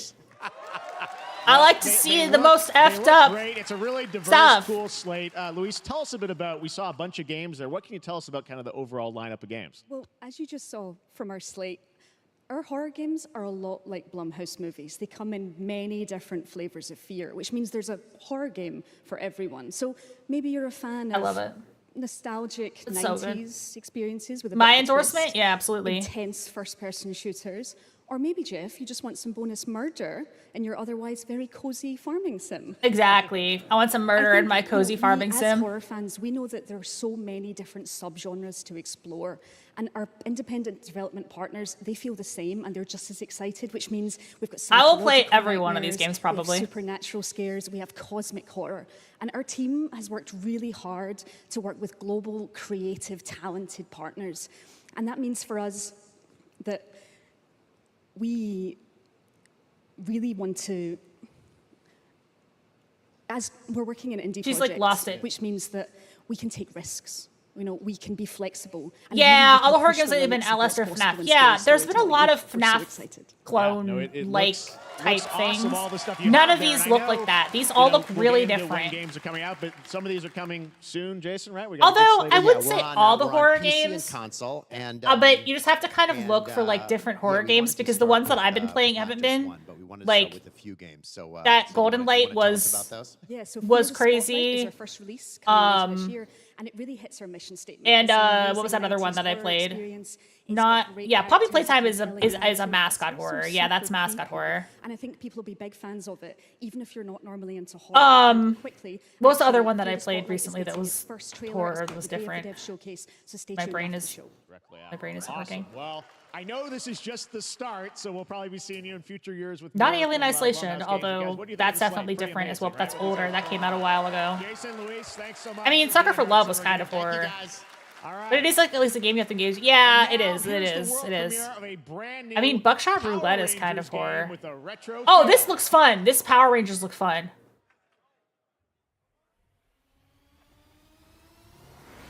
This just looks just like a blast.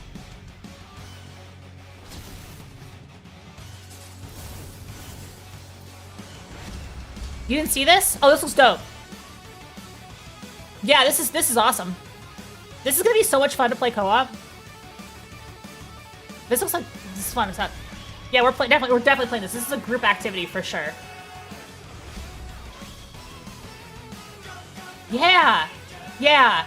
This is. Oh yeah, absolutely. This is gonna be fun as shit. It's also got like those arcade like weird extra gameplay modes that look really fun and nostalgic.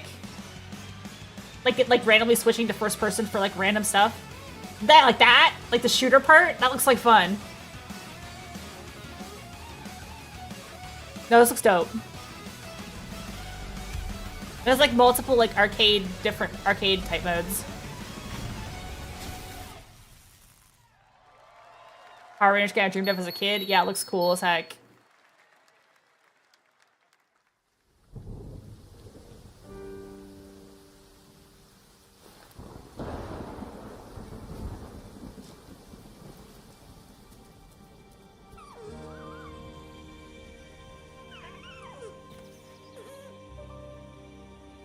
Oh, and then this is The Deer Dies, the video game.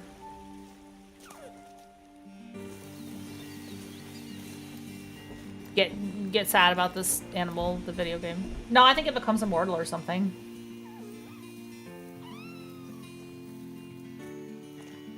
Yeah, the Power Rangers looks fun as heck. I was trying to think of what that other horror game was that I played, and now I'm like, what? Wait, I forgot. I forgot. I think you might die. Yeah, maybe I die. Maybe I die, and then I go to Deer Heaven. Something like that. Yeah, this is the vibe, but the vibe is tragic. The vibe definitely has that, like, oh, I'm gonna fight through the darkness and the, I don't know, I'm being a little shitty about it. Might be good, who knows. See, it grows up with you, it gets older, becomes an adult deer. You're some kind of spirit totem? Yeah, maybe that's the vibe.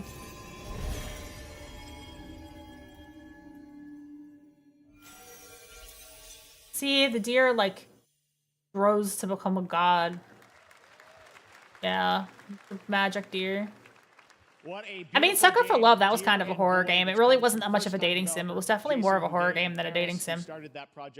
That had different gameplay. During the pandemic, and now has a team of 8 helping him realize his vision with financial aid from the French government and games like that are why we do this show, giving first-time developers a chance to show you what they're working on. Coming of age game. Next, after a long wait, Kingdom Come Deliverance 2 is arriving later this year. The crowd was like, they heard Kingdom and they were like, is he gonna do Kingdom Hearts? Oh, never mind. Brand new look. You feel the crowd go Kingdom? No. like all in one breath. Always come to fruition. Man proposes, but God disposes. And then boots you right in the balls. These two young fellas, I need to find them. One's a smart. Coming of She is a different game I will make, yes. And the other's a Coming of She. fledgling. You behave like a spoilt brat. How dare you speak? Although I will say this about Kingdom Come Deliverance, I didn't realize it was like a narrative game. For some reason, I thought that was like a tactical game or something. I didn't know what kind of game this was until I saw the trailer. Apparently it's a game where you can bang wenches, so. For what we should have done. Yeah, I didn't know anything about it, yeah. But apparently it's like a narrative RPG thing? I swear to God, I thought it was like a tactical army simulator type game, but apparently not. Wenches? I'm in. What do you find to be the wench? Game of Thrones horny? Yeah, I thought Final Fantasy 16 was for Game of Thrones horny people. I'm not gonna be wrong.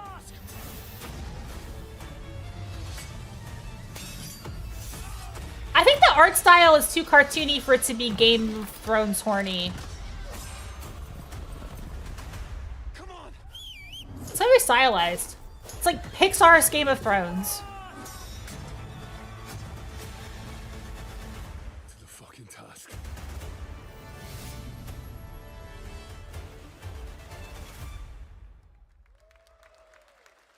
Pixar presents Game of Thrones. Next, we step into the dark mind of Silent Hill creator Keiichiro Toyama-san. Back in 2021, we announced his Baldur's Gate 3 finally made people want to leave. Yeah, Baldur's Gate 3 opened the floodgates for actual sex in video games. Finally, at long last. Finally, in regular games. Alan Wake, that was a horror game that I played this last year. That was like a little bit different. That wasn't Five Nights at Freddy's. That was just Alan Wake. It's its own thing.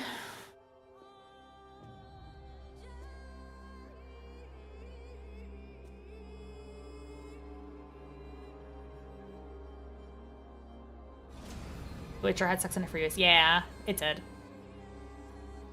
It even had like the cards you could collect. Like you could collect babes. I love anything that lets me collect babes. I love it. I actually didn't get that far in The Witcher 1 because I was afraid of missing a babe. And I was like, what if I miss one? I gotta catch them all.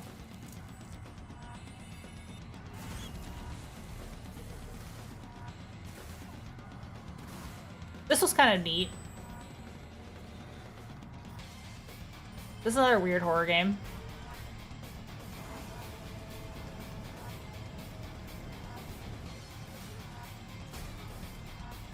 I've become, yeah, kind of parasite-ish. It's like infected with the alien. Making blood weapons and stuff. Kind of cool.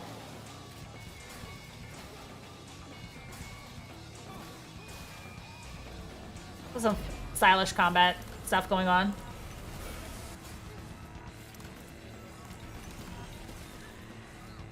Right, it's kind of quiet, huh? I kind of turned it down a little bit. No, there's nothing. There's no like dialogue or anything. It's just noises. His hand came off, and now he's like using it to beat like blood out of this guy. Third birthday, yeah. No, it's not third birthday. But see, like it's like you're able to jump from thing to thing, I guess. That's kind of neat.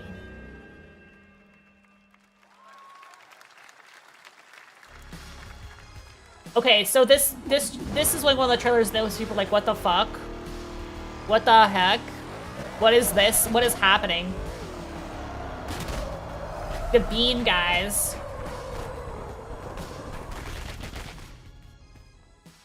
That's what I call a dramatic entrance. Beans. There's a reason why I'm called Killer Bean. He's Killer Bean. It's because I'm good at what I do. Really. I'll probably jump ahead again after this. We'll look at Sonic the Hedgehog. Yes, there's gonna be an Among Us TV show. And it's got a lot of famous people in it because, as Aria intelligently pointed out, an actors' strike occurred, and a lot of actors were out of work, so they needed stuff to do. Until they lied to me. This looks fun. It kind of does look fun. It's obviously taking the piss, but kind of looks fun. You're the gosh darn idiot who wants to take down the Shadow Agency. I mean, it's obviously ugly, well, but it is sure nice to meet you. Before you die.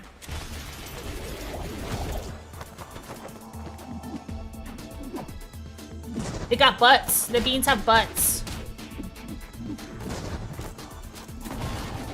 You can breakdance. Breakdancing bean. They turn into zombies. Honestly, it kind of gives me Saints Row vibes. I know that's probably crazy, but it kind of gives me Saints Row vibes. They made me who I am. And I Serious Sam? Yeah, that is another deal. Nuggies? They're beans. I don't know. He's a Killer Bean. Glad you like that one. That was Killer Bean, a That was Killer roguelike Bean. shooter made by another single Oh, I developer, want to watch this one believe it or too. not, right here in Los If Saints Row had good Angeles. Jeff gameplay, Liu, well, the old who ones, previously worked yeah, as I an like Saints animator Row. on I like movies the like old The Matrix ones. Well, Reloaded. I like 3 and so 4, fun. It's but then amazing what they can happen rebooted the this series season. and they All made right, that to one that was really introduce disappointing. Their brand new game. Please welcome from the Game Bakers, a small independent studio in Montpellier, France, Audrey Laprince and Emmerich Toa. Oh, this is the climbing the mountain. Okay, I'm gonna skip this guy because I don't Hello, want to David. not climbing the mountain. I will definitely not play the climbing the mountain game because it just looks like I would be frustrated and want to break my controller. Here it is. It's like getting over it or something. I don't know. To climb the mountain.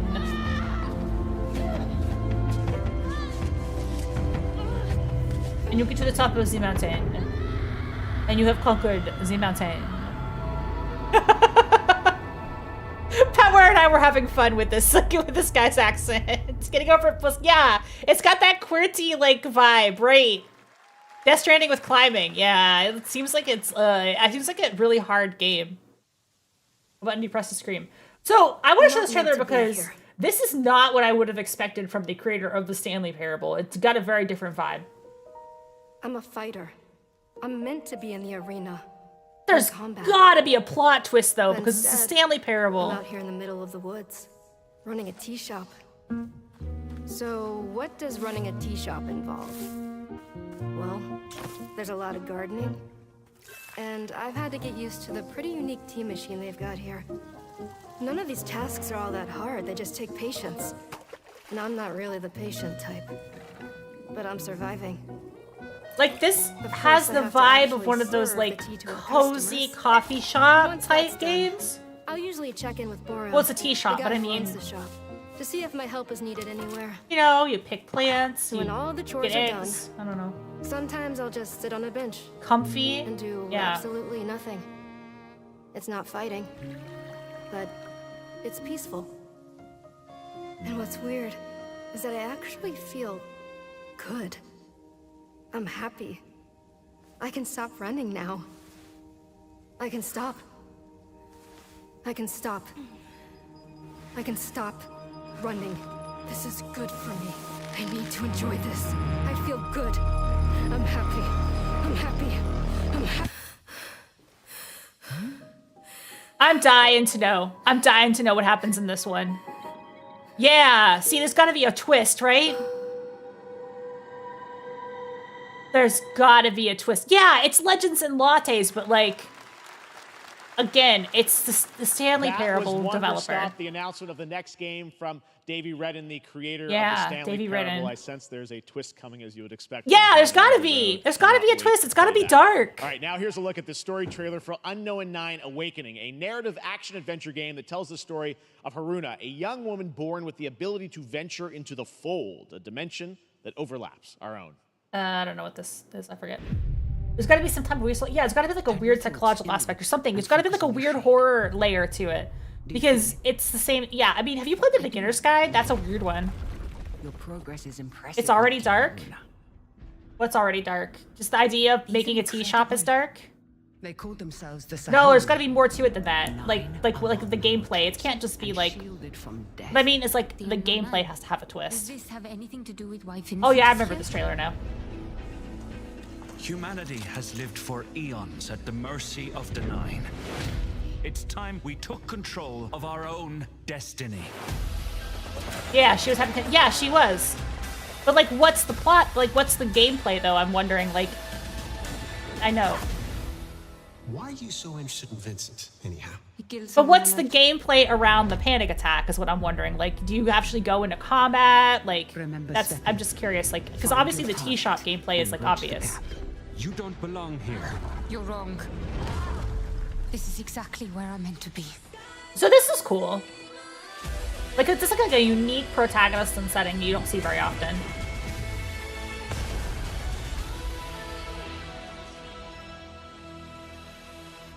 The Fold is a strange place. Vincent found something down there. That's coming out in fall, so that might be like a nice like gap filler. This is girl bossing.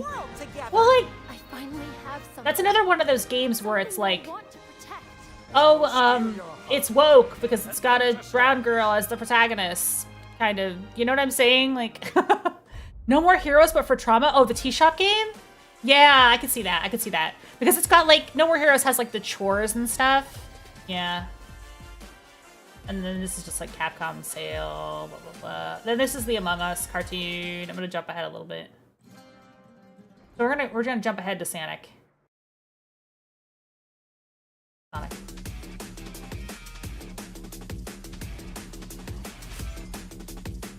It's Sonic and Shadow.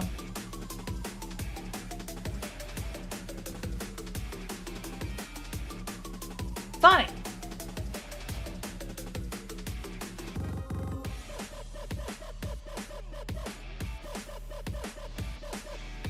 And Metal Sonic, I guess.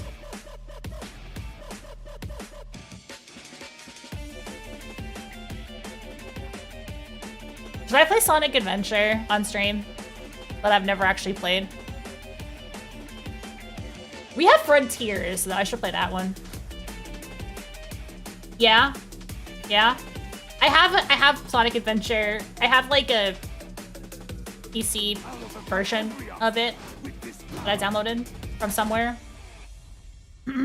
But, you know. And we have Frontier. The Year of Shadow, right? A movie coming in December too. Exciting stuff. What? Right. What? How could he? Wait! Go back. He sounds so disappointed. The Year of Shadow, right? A movie coming in December too. Exciting stuff. All right.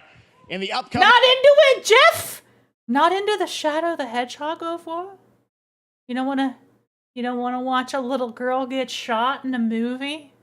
Online survival game Dune Awakening from Funcom. There is one Jeff only loves small one Japanese that game developer. chain of events He sounded which so set the stage disappointed. for the story the player will Dear experience. Shadow, huh? Let's find out You for guys the like first Shadow time. the Hedgehog, you pigs. That's how he felt. Peace I find is a future that never happened. You do? Shadow the Hedgehog? One where I hope I didn't say anything stupid this whole stream. It's gonna be on. I bet Jeff gets mad when someone plays Just I created the future.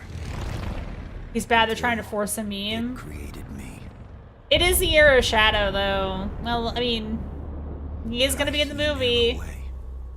Keanu Reeves. Keanu Reeves as Shadow the Hedgehog. What amazing freaking casting. Could you even imagine? Everything would change. Dr. Yue exposed before his betrayal. Oh, so this is Dune. A world where my father lives. House Atreides surviving the Battle of Arrakeen. Sardaukar deployed to protect Kids love Shadow. The kids do love Shadow. They love him. He's the hedgehog with the spreading attitude. across the planet. More attitude than the other hedgehog with attitude. And a gun. Exterminated. No, Muad'Dib. No, Lisan al-Gaib. No, Kwisatz Haderach. Imagine if you didn't know what any of those words meant. Okay. Uh-huh. This one. The Kwisatz Haderach, huh? Okay.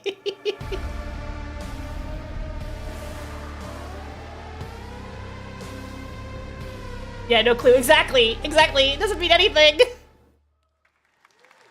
More Dune Awakening coming at Gamescom ONL in August. Now it is time to see the announcement of another new game from a brand new development studio. I forgot what this one is. Anime.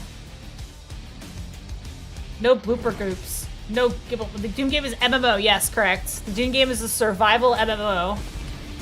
With an that takes place in like an alternate Dune universe. This is a trailer that says nothing about the game? Okay. Yeah, I bet you the Dune MMO will be, like, messed up. Because there'll probably be, like, a lot of drama. Because it'll probably be, like, one of those games, like, where people form factions and stuff. It'll be, like, Matrix Online. Some Matrix Online drama. Yeah, no clue. I have no clue what this is. You're right. I know nothing. I'm sure it's some anime that we're watching right now. Dune has to be like Eve. Yeah, exactly. I feel like Dune will be like Eve. It'll be like super drama. People like build like... It'll be one of those games that's more fun to read about than to play, probably. God, Matrix Online was such... Matrix Online was such a video game. I'm gonna go forward to Alan Wake. Matrix Online was such a video game. It was one of the video games of time. Oh, here he goes. Is he gonna do the dance?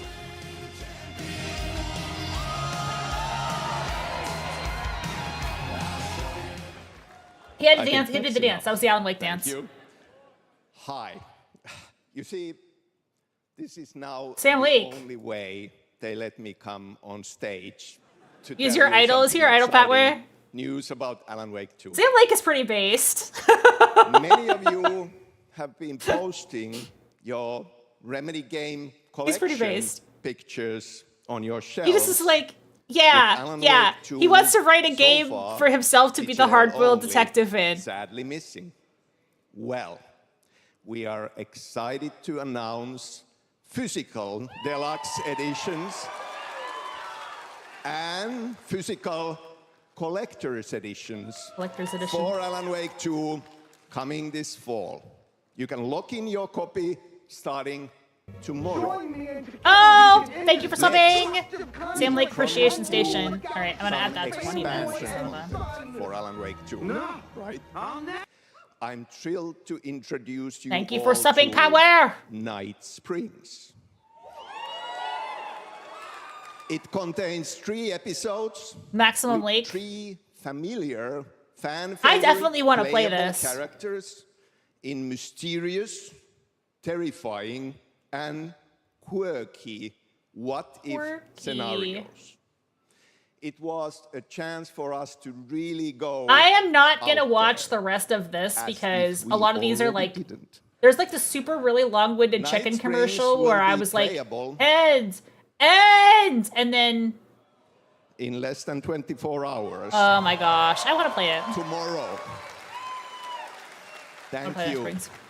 Now, with this world premiere, I invite you. Yeah, these are like some step into like random tedious commercials. I don't know that happen, and then there's Monster Hunter. So we'll just punch forward to that. Night Springs, a special place, a shifting space, existing in a countless number of parallel realities. The house one. Oh yeah, we gotta watch the house one. Okay, we gotta do the house trailer. Yes. We'll do Monster Hunter, and then we'll do some of the indie showcase stuff. The house trailer's freaking hilarious. I'm definitely playing the house game. I love her. Fanfic lady. Sonic Adventure 1 and 2. Yeah, I should play them both, honestly. And I will come back for you. I will. I will play Sonic Adventure 1 and 2. Sean, I'm really there he is! That's Sam Lake! Strange. Here's your problem. I was the only one who could save the Where the fuck's Barry? I don't know. very soul of literature. I don't know. But I love Rose. She's so funny. Something was different.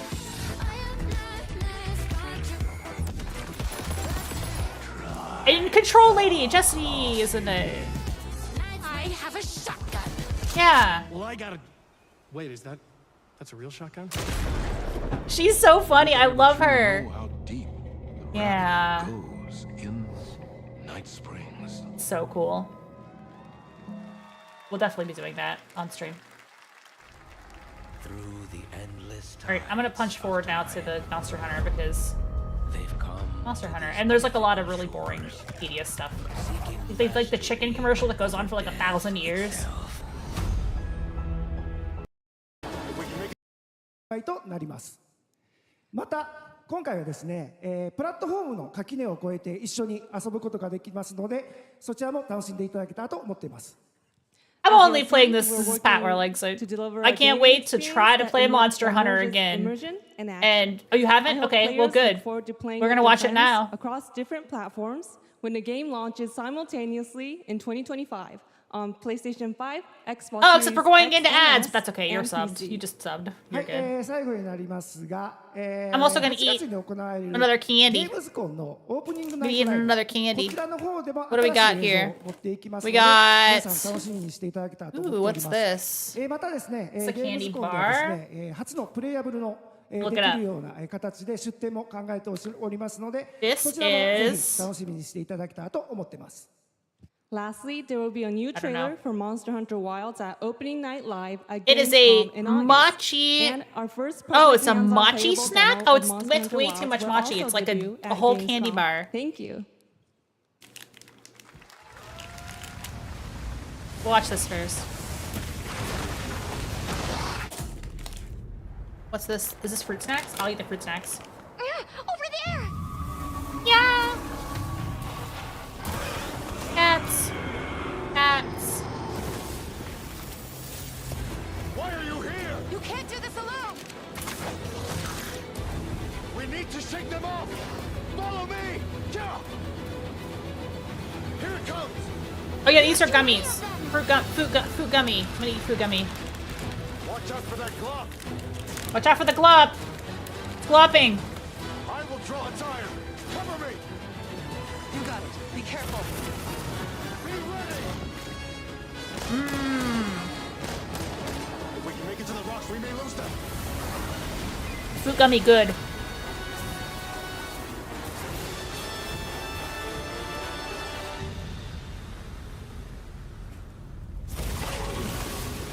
As I feared, it picked up our scent. I'll handle it. You find someplace safe.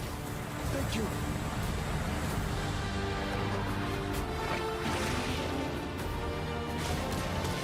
It looks dope. It looks cool.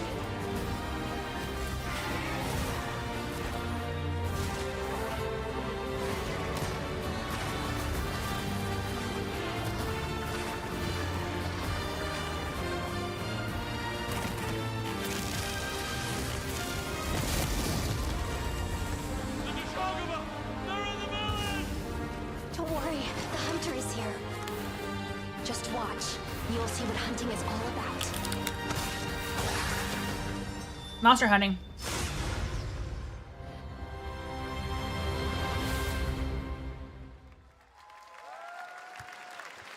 Pretty hype. Yeah. Thank you, Ryosa-san. We will see you at Gamescom in August.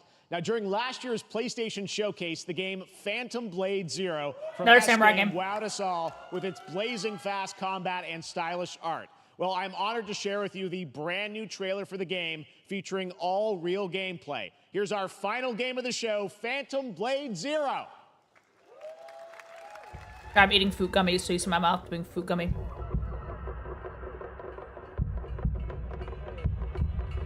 A lot of samurai games.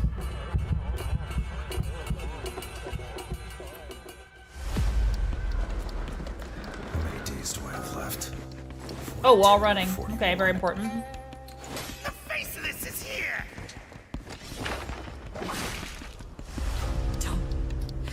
Don't Go up there.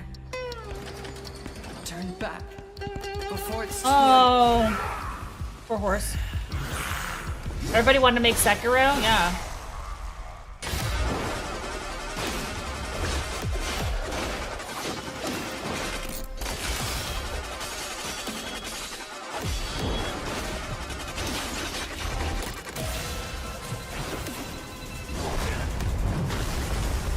All these games are gonna blur together for me.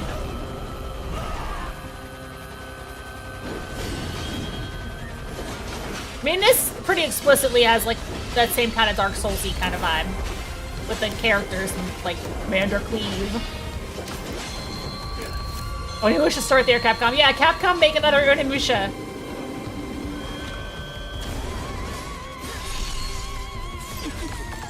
That's interesting. She's fighting with razors on her feet.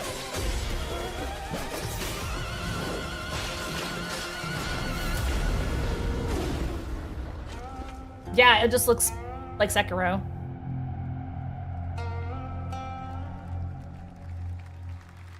All right, I'm gonna briefly find that one Day of the Devs trailer. Is that a Day of the Devs trailer? The house thing? Yeah, it is. Okay.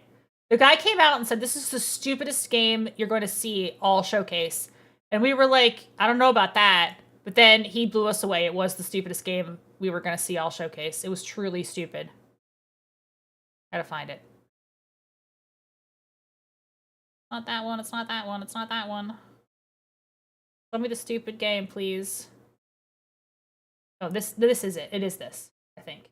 Game you'll see all day today. Yeah, there we go. There we go. This is it. Anyone else out there that's looking to make impactful indie games, it's going to be hard. Yeah, this is a stupid game. The feeling that you get when you get that game into someone's hands. We're gonna go into the stupidest game. There's nothing else like it, and for me, it's way worth it.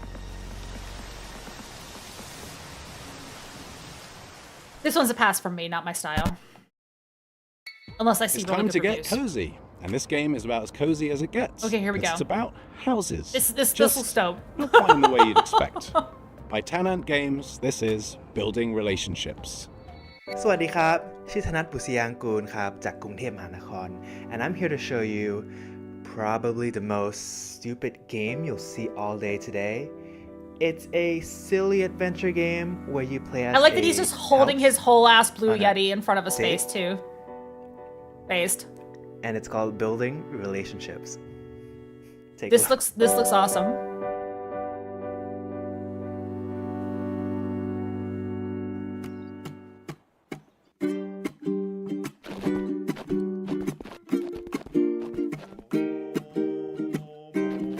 In this game, you'll find yourself as a new arrival on the island. You'll be exploring the area, moving around just like a real house. Right, just like a real house. That's how houses move. Here's a bunch of wacky structures you can meet. Like Mint, who's a friendly apartment, here to help introduce you to the others. Or Millie, who's this tall windmill that might just step on you if you ask them nicely. Windmill mommy? You'll also find these chesters hiding around the island.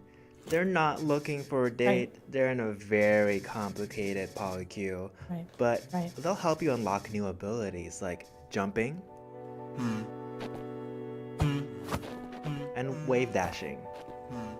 If you're looking like a regular house. Fishing spots. Wave dashing like a regular house and fishing. No, the local wildlife like a house. Might not be what you expected.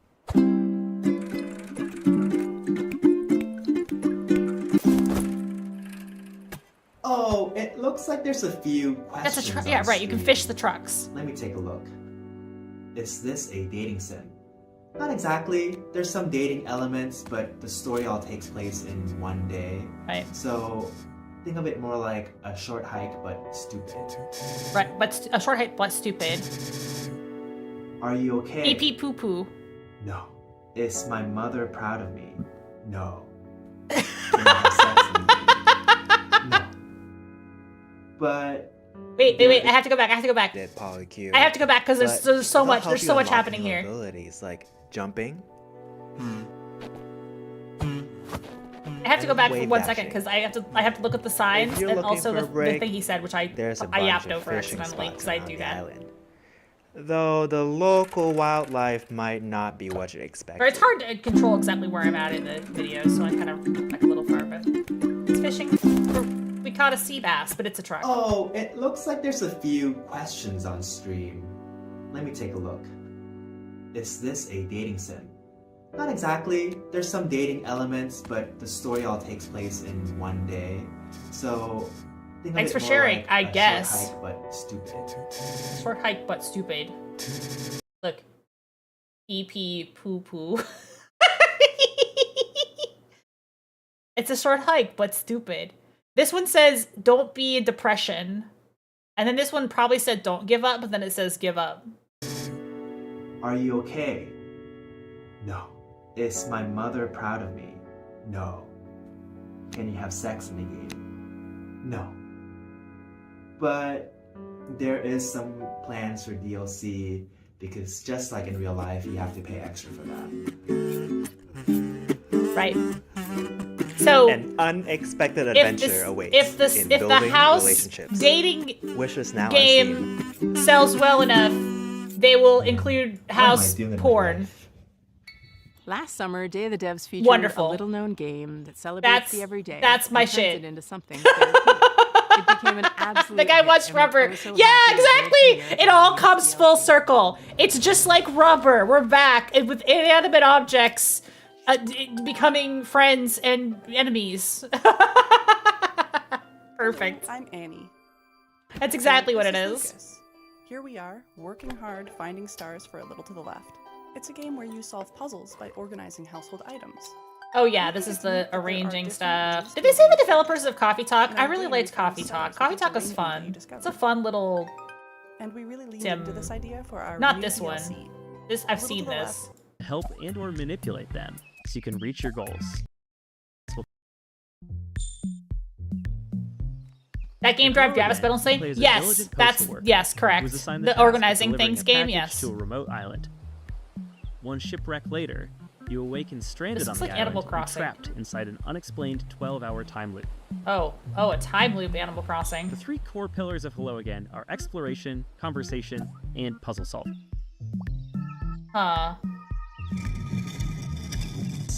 This is a dense game with lots of strange locations and phenomena, so a lot of your experience will consist of walking around and filling your journal with observations.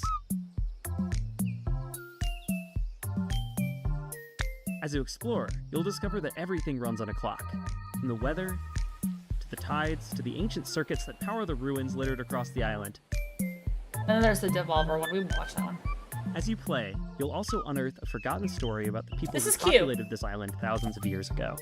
Ancient toilet, 7 billion years Since old. the islanders have no idea that they're bound to a time loop, you can use your ever-expanding knowledge to help and or manipulate them so you can reach your goals. Manipulating people. The big festival. So, in short, what happens when you mix the gameplay and mechanics of Outer Wilds Mhm. with the vibes of Animal Crossing and the small town feel of Groundhog Day? The answer is Hello Again, coming in 2025. So our next title, Tom the Legit. Post Girl, is a narrative adventure game by Zurich-based studio Oopsie Daisies. And aptly named, as Tom, our main character, has plenty of oopsie daisies of her own in this game.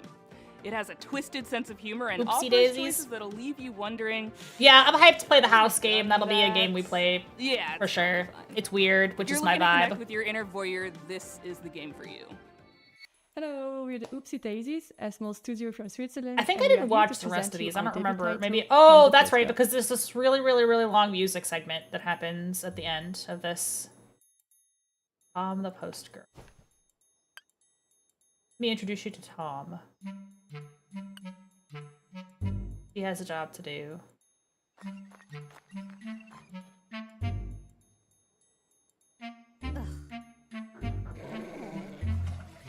Is that a two-headed dog?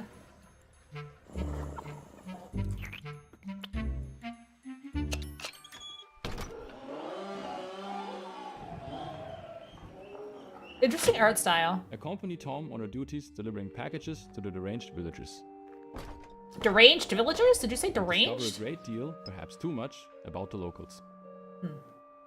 Her approach, although controversial, is highly effective. Intense and obsessive stalking. It's not deranged. Oh, that's a little weird. As you'll follow her, you'll witness a wide variety of scenes, each more disturbing and chaotic than the last one. Ah! I hate it when my frog explodes. Is that really gonna stop you from continuing to do so? What an interesting dude. Quite the opposite. No, little grandma girl, don't think they're blunt and smoking. By the Little Red Riding Hood, which you can recognize in the main protagonist, Tom. We then used her curiosity and exaggerated it to the max, blunt and turning smoking. her into a stalking pot girl. We had a lot of fun creating this very strange, unique, hand-drawn environment for you to explore. Yeah, it's dog and hope dog. that you'll also enjoy. It's not cat stalking dog, around it's just in dog dog. Yeah.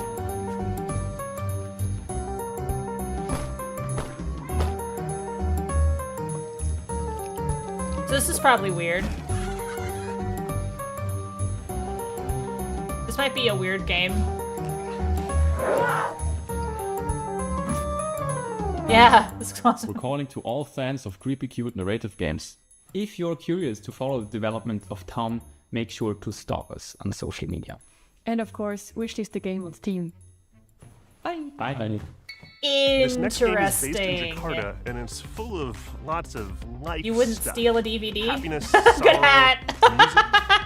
It's called After Love EP, and it's awesome. You wouldn't steal Hello. a DVD. My name is Sasha, and I am the lead narrative designer of the upcoming narrative game After Love EP.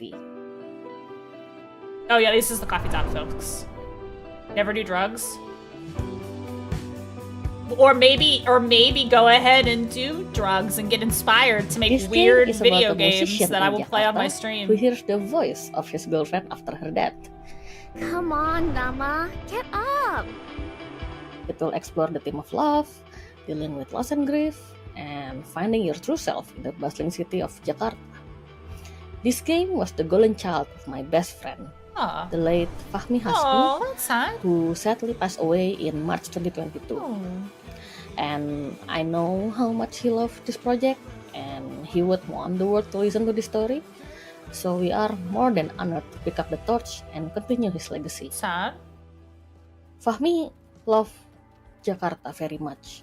So I really I'm liked the always coffee the talk games. They're really introvert fun. Side of our friendship But duo, it's actually and, cool he that was they're always setting the this one one in who took Jakarta me to, because like Coffee all Talk the was set wonderful in places Seattle, Jakarta I used to never know and about. you could tell they weren't And most of Americans these by how places they made it into the kind of game, wrote the setting. like the places where he loved ramen. So I actually think or, this is going to be good because he like would I really drink like his their coffee, vibe and like the like way when he they would they with do his their narrative and friends, stuff. music. And I think like writing it I've about. enjoyed Oh exploring yeah, these did you play places of the Coffee game, Talk? like I the liked it a Western. lot, but like some of the cultural touchstones were extremely We've had the not pleasure of American. working Yeah, with a yeah. wonderful shoegaze band from Jakarta, Alfalfa. They are very brilliant. Like they had that sorry, I one can't really character help that wanted to rambling be an about them. idol, and like they are there so was. good. I think that Alfalfa will be making the I think soundtrack that for that's After almost EP, a thing including the now with music I'm VTubers, praising but it was with the game. definitely not a thing when the game came out. And I was like, an idol? What? That's not a thing. We are also really happy to be working with our main artist, Soyatu. Soyatu has breathed life into our characters with his very distinctive art style and also his love for the underground music scene. Oh, cool. We I like don't that. have the release I like date when there's yet, like but we underground expect it to music be and stuff. That's released fun. around October this year. So please bear with us a little longer, and thank you so much for You your take support. all the time you need, guys. Yeah, cool. I love to see We all stuff need like that. a good It's so mystery to genuine. unravel, and the team at European developer Caligram Studios aims to please with their upcoming game Phoenix Springs. In this neo-noir adventure, you'll search for your lost brother while navigating a captivating world with one of the I'm most gonna say the striking last color actual trailer palettes because I think I've the ever rest of seen. this is just. Hi, I'm Oh, there's Jimmy one more. Oizer, There's like co-founder two of more Caligram trailers. Studio, and it's my pleasure to introduce you to our mystery adventure game, Phoenix Springs. When I finally find him, my brother makes me promise not to go to the Oasis. So, of course, it's where I end up. This looks weird too. You play as Iris Dormer, a reporter whose search for a brother leads her to this beautiful yet eerie desert oasis named Phoenix Springs. It is a beautiful place to explore. It's weird. Life is slow. The air is clean. Secrets are kept. But should I stop looking for answers? We call it a modern point-and-click game. It feels like one of the classic of the 90s that we know and love. But the key difference is that you don't hold objects in your inventory. What you have instead are thoughts and concepts and ideas, like a detective pinboard, and you have to connect them with the world around you or mention them in conversations in order to progress. I see. That makes sense. This art style is like... This animation style is like King's Quest. Yeah, the gameplay style is like King's Quest. The game's been in development for 7 years now. The art style reminds me of like... And one of the biggest challenges was trying to crack the art stuff. style, which is a combination of 3D and traditional 2D hand-drawn animation and illustration. Yeah, traditional animation stuff.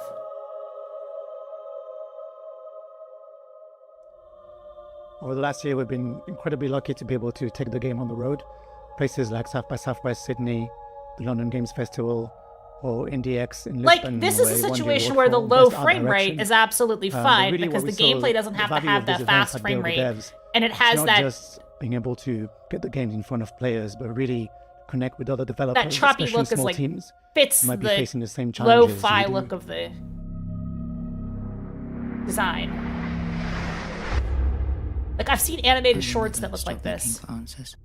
The game is set to release on September the 16th, 2024. I have not seen the Mickey, Donald, Goofy, Vietnam flashback YouTube series. In the meantime, on behalf of the whole team... Bro, what? I've never heard of that. What is that? Welcome you all into this that sounds like something I should watch on stream. I probably would get copyright something. I don't know. No, never mind. Road 96. No. Lost in Harmony. I was gonna say Mickey Mouse is public domain, but Donald and Goofy aren't. So. Developer Digix Art out of France has had a pretty prolific run, and we're so very proud to world premiere their very next game. Spoiler alert, it has a lot of water. Okay. Water. Hi everyone, we are auditioning. Oh, some suggestions? Yeah, I definitely want to see it. Project that we've been working I'll on watch for it the at some past 3 point. years since Maybe not tonight, 96. but at some point. We are really excited to present to you our new game, Tides of Tomorrow. So get ready to be surprised and enjoy the show. In here. But yeah, that's the games. There was a lot, and then there was a whole other one I didn't watch, the Gorilla Games or whatever. So many games coming out. Not anytime soon though. I feel like a lot of these games are 2025. My friend. Best place to wait. You look familiar. More drugs. My friend. We're going to introduce you to the joys of this amazing place. You okay? You're not going to die, right? That's the bastard. You'll learn what it costs to steal from Oben. I hope it's the right one. Oh, this is that one where it's multiplayer. I remember this trailer. Wait, that's not the thief. But it was your friend who did it, right? I made the mistake. Look at all the whippets. You want to talk to me? Get on your knees first. Bastard! You won't get away with it. Your friend escaped with my Ozen. And now, you'll pay for it.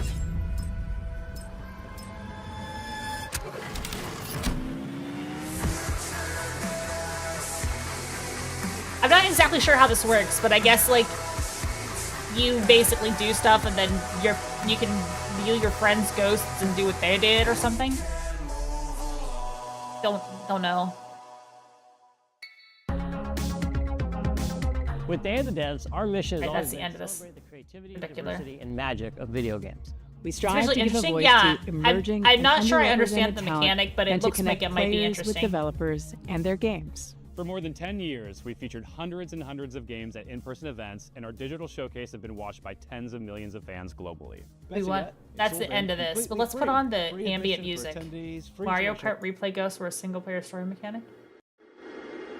This guy's gonna play ambient music. It's not that much interesting to watch, but you can go back to the chatting room. I still have candy. I'm trying to drink my water, but my water's empty. I'm out of water. Ew. It's okay. I can get more water later.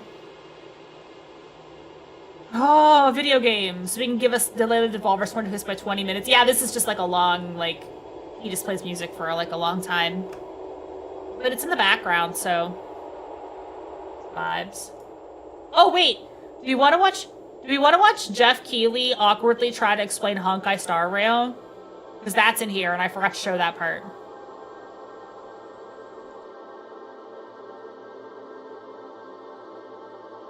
Where is that? He's like, that game you all love.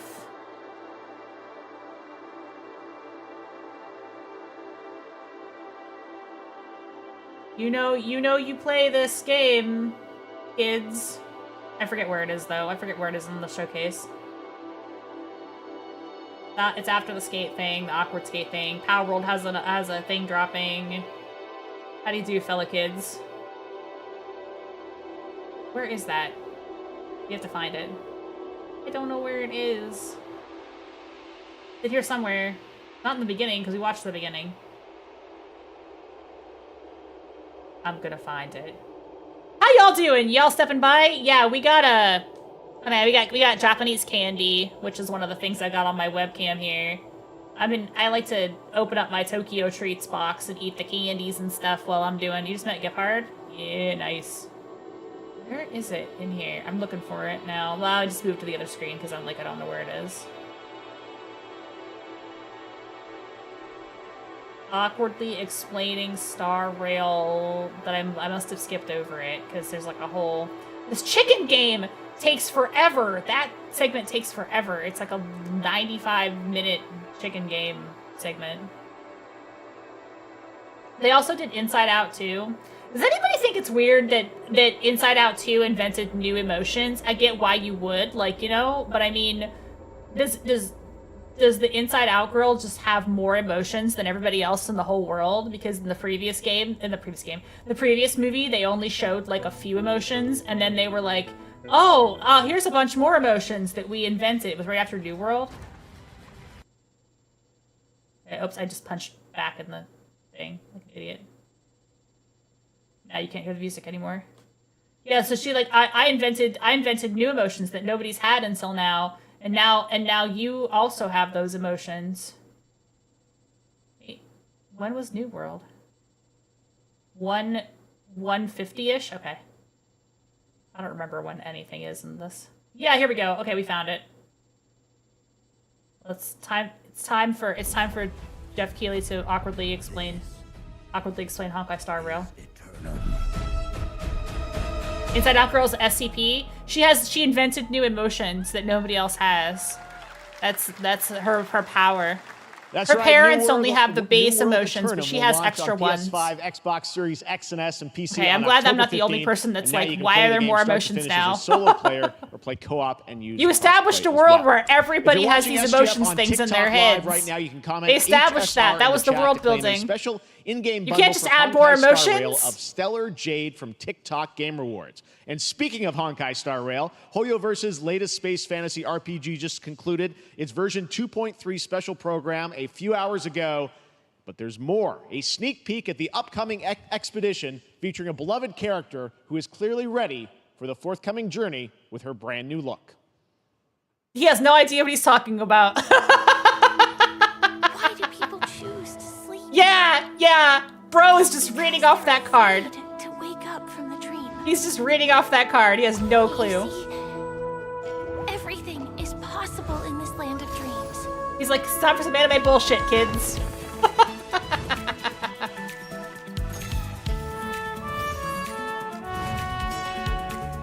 The nightmarish past will disperse and fade away like bubbles in water.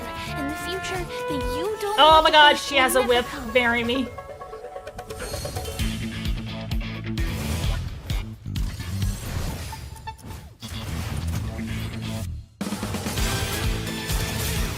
I know! She does steppies!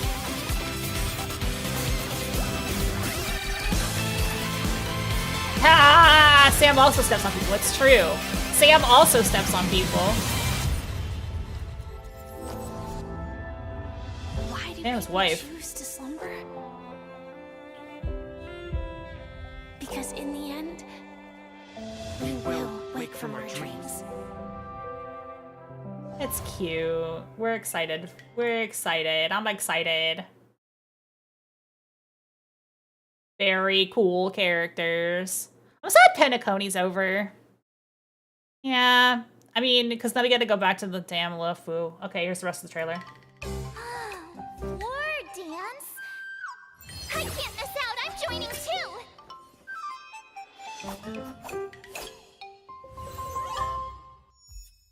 March has swords now. For some reason. But it's not a 5-star march. Like I was like, oh, 5-star march, but it's not. It's still 4-star. Yeah. So, you know, it's still 4-star. She just has a different mode now for some reason. I mean, I kind of think like it'll be nice to have like a more usable march. Hello, welcome. We're just like going over some of the trailers from Day of the Devs. And from, well, it was this showcase, but now we get Day of the Devs. Dark and Darker? Yeah, I don't know. I have no clue. I think I missed this game completely. I mean, it looks interesting-ish, I guess. I don't know. Claim what thou covet. Dante. That's not Dante. It does say Dante, though. Guts and Berserker? Yeah, no more. Yeah, you're retired. It's true. Brunette? Who's that? I don't know. Games. Video games. I think we watched, like, most of the video games. This was the other one that I didn't watch. It's like 3 more hours of video game trailers. Is this the Gorilla Showcase? Okay. Did anybody watch the Gorilla Showcase? Was there any cool ones to look at in this? Because I'm not going to watch another 3 hours of content tonight, but I do want to, like, see if there's anything good in here. A new Castlevania? Yeah, I don't think they can make it. Konami is just Konami. They don't want to use their IPs very much anymore these days. And except for Silent Hill Remake, I guess. But we've already talked about Silent Hill Remake once on this stream. Yeah, Munchie closes and you get a new patchy slot, seriously. Ooh, a new Castlevania patchy slot. No, there's no timestamps on this. I want to see what else on here. Online and local co-op. Some weird shit. I don't know what this is. Another mech game. Oh, look, the candy game, the Candy Factory game. Didn't Let's Game It Out play this game? Hang on, I'm gonna go to this one real quick.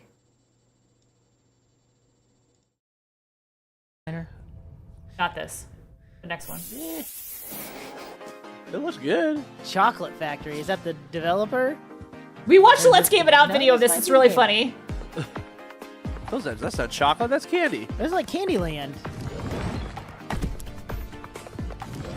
It's like a factory game, but it's just Satisfactory, but it's in Candyland. I'm gonna say this. Yeah. I've now can tell you a game style I don't like. That I do not have a game of. It's a builder. Yeah. I don't do building games. Yeah. This guy's like, fuck this game that we're watching. So I don't do Minecraft. This must be like somebody else's. This must be somebody else's commentary over top of this. Complete Geek TV. Okay, I must have found somebody else's like footage I'm of trying to say it. they're bad games. I'm saying that's the only thing I don't usually play. I don't play any sort of building anything. It's literally just Satisfactory, but with chocolate. I actually really loved Fallout 4. There was kind of a building aspect in that as well, and this is really interesting. Guys, you can't copyright game mechanics though. You can literally clone a game. Part where you do have to build something and like have quite a bit of materials to do it. And I actually really liked Fallout 4. I thought it was a great. Okay, game. so we're listening to this guy blab over this trailer. I don't know what the original feed of this Gorilla Collective was. Because I didn't want to do the building. And now I have to go. But yeah, I mean, this is definitely Satisfactory. Watch the Let's Game It Out. Actually, pretty sweet. Let's Game It Out. What's it called? Chocolate Factory. Fallout 4 is actually really good. Yeah, these guys don't know what they're talking about. I don't know why. These guys don't know what they're talking about. It's Satisfactory. Decided. Yeah, sorry. These guys are These guys are totally wrong. Hang on, let me just find the Chocolate Factory video, the other one I actually found, because it's really funny. Oops, that's just Ratcharine again. That's my tab. That was my Ratcharine tab.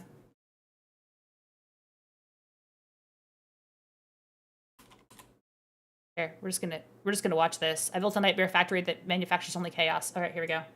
I love streaming. Today. Director of this game, thank you for a key and an early look at it. And also this video is sponsored by World of Tanks, but more on that in a little bit. But enough talk. New game. Okay, here we are in the wild world of Candy Place. And the game's already trying to give me pointers. E to close, thank you. But while we're looking in this space, it looks like we have one item currently. A good old pickaxe. Possibly also made out of chocolate.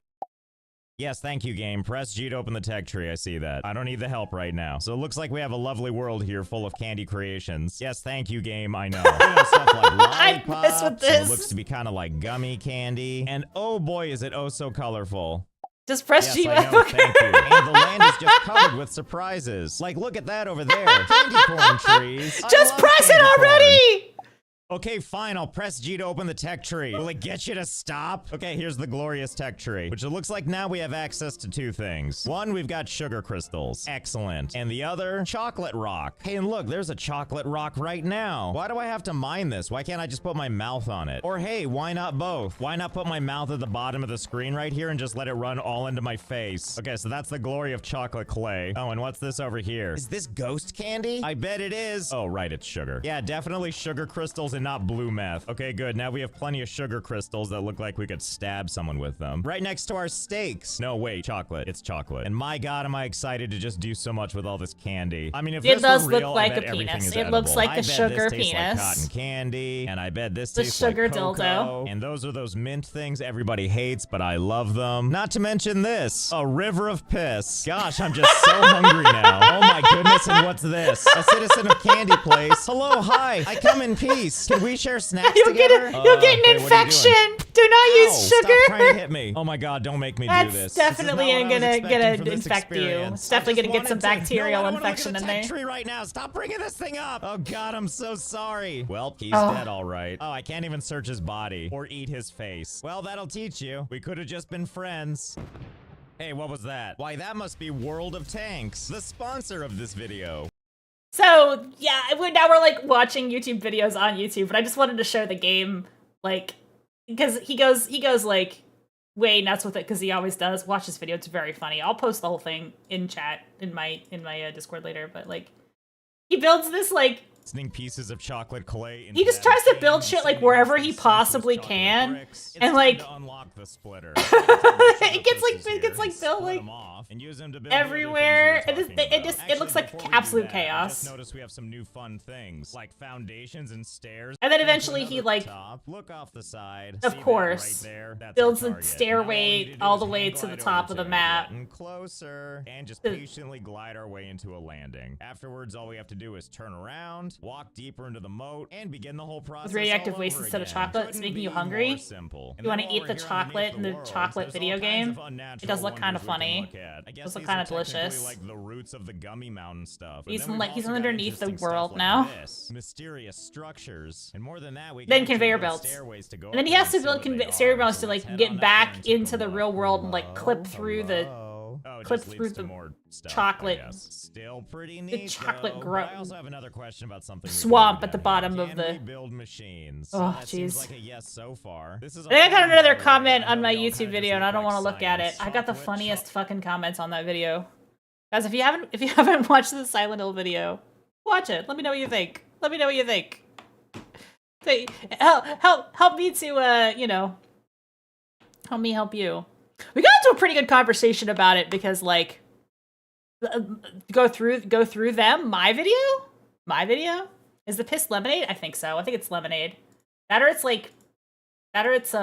Mountain Dew. Yeah, it's Mountain Dew. No, it's definitely lemonade.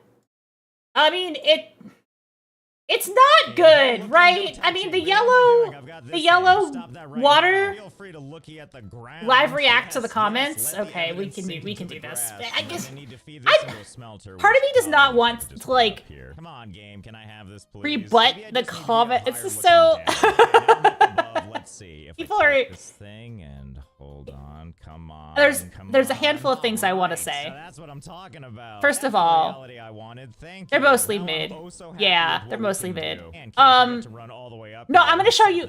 I'm gonna show you my favorite. Yeah, I'm gonna show you my favorite one. My favorite one is very funny. Actually, I'll just read it out loud. I'll just read this. I'm gonna read you this YouTube comment. Okay, I'm gonna read this out loud. They obviously didn't watch the video. I just think this is extremely funny. The reason I'm reading it out is very funny. And hang on a second, now I'm curious. people who call others terminally online are projecting. ESG affects everyone everywhere all the time. I have a homestead, and I work with my hands, and I network with local homesteaders. I once was a computer programmer. Turns out I like eating real food and not garbage. And I expose all the sorts of agendas against people's health and well-being presented at Davos and other organizations of their ilk. You can look this all up. This is a comment on a video about a video game. What are you talking about? What? If you're out there, where does your food come from? Have to do with I'm sure you can see where this is going. Besides, I'm confused what you're talking about. Like, is the Illuminati video game? I don't know, guys. I don't know. I just wanted to talk about Silent Hill. Silent Hill. You can just build into the sky. Again, you know, sir, this is a Wendy's. Sir, this is a video about Cellar Blade and Silent Hill. I don't know. However, there is a bit of a downside. There's an invisible He's hit the invisible wall at the edge of the universe. Now we can see why. Yeah. How shallow this is. This is probably Unity, right? This game engine is probably Unity. He just has that vibe.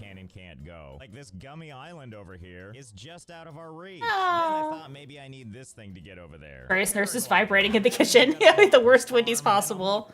I just want to be sure that I get my food from sustainable sources. It's one of those comments that it feels like it's on the wrong video. Like, are you sure you meant to comment on my video with this? Like, what are you talking about? But no, I think there are definitely people out there that see that I'm, they don't see because they don't look at my VTuber. You would know that I'm not one of those people that doesn't want characters to be sexy in video games. I obviously do. I obviously love that shit. It's obviously my bread and butter. But, yeah, so my pyramid daddy. I'm not a tourist. This is my copy of the game. From what I was, when I bought it the first time. My Silent Hill 3, I do have a Pyramid Head plushie. He's behind me. I didn't get him, but he's like all the way over on my shelf. But I love Silent Hill. It's a great series. Like, I started with that talking today, but yeah. Let me grab him real quick. I'm gonna get him. I gotta disappear for a second though, because I gotta stand up. He's got a little sword. He's got a magnet sword. And they're coming out with a Heather plushie, but it's pre-order. So it's not out yet. So it won't be out till next year, but I'm getting it.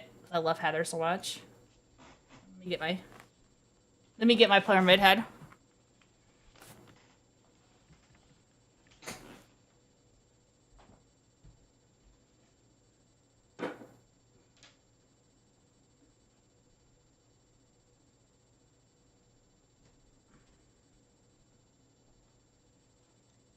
Okay, on my shelf, I have my pyramid buddy. See, he's got his own sword he can hold on to. It's like a magnet. Got his pyramid head. His head doesn't come off. He's got the flap. Booty. Good old Pyramid Head. Pyramid Head did nothing wrong. He was just doing his job. He's just got to be the executioner. He's got to punish the damned, okay? Pyramid Head is just a work-a-day Joe. He's doing his best, exactly. And just because I have another one. And Bison Hello Kitty.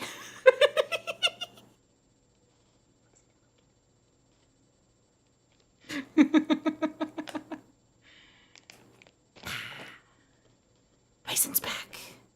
The dictator is back in kitty form.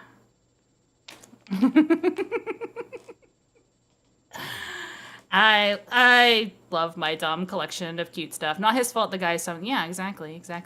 Even evil beings need love. Yeah, even evil beings need love. Exactly.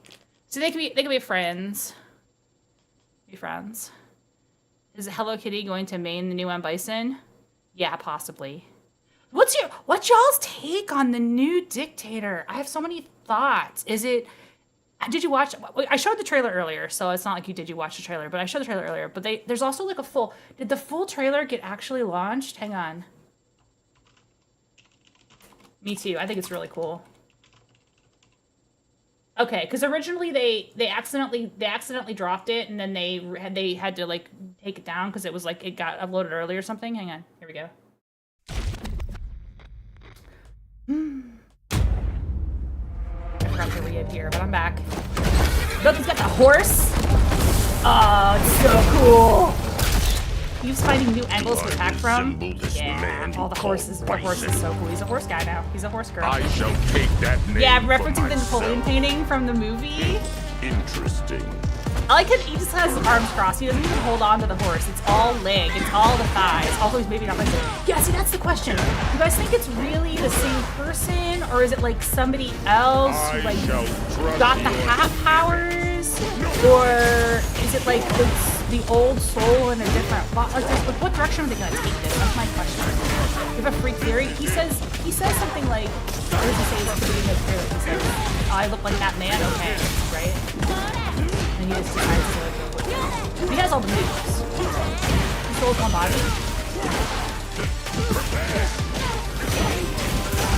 I hope they like kind of actually do something with it, as opposed to just like never explaining it, because they could just be boring and never. Like this is cool. Like he's like trying to control the power, like and then he has to control the psycho power, and it like glows blue, like there's also like the soul power. The sacred pressure. He has his usual moveset, except he's got. Is this the one right at the end? Oh wait, I don't know.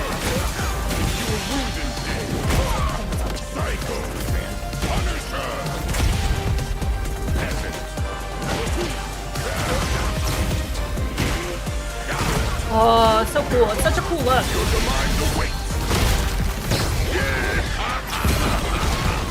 Your time ends here. Satisfy my hunger. That is all I need from you.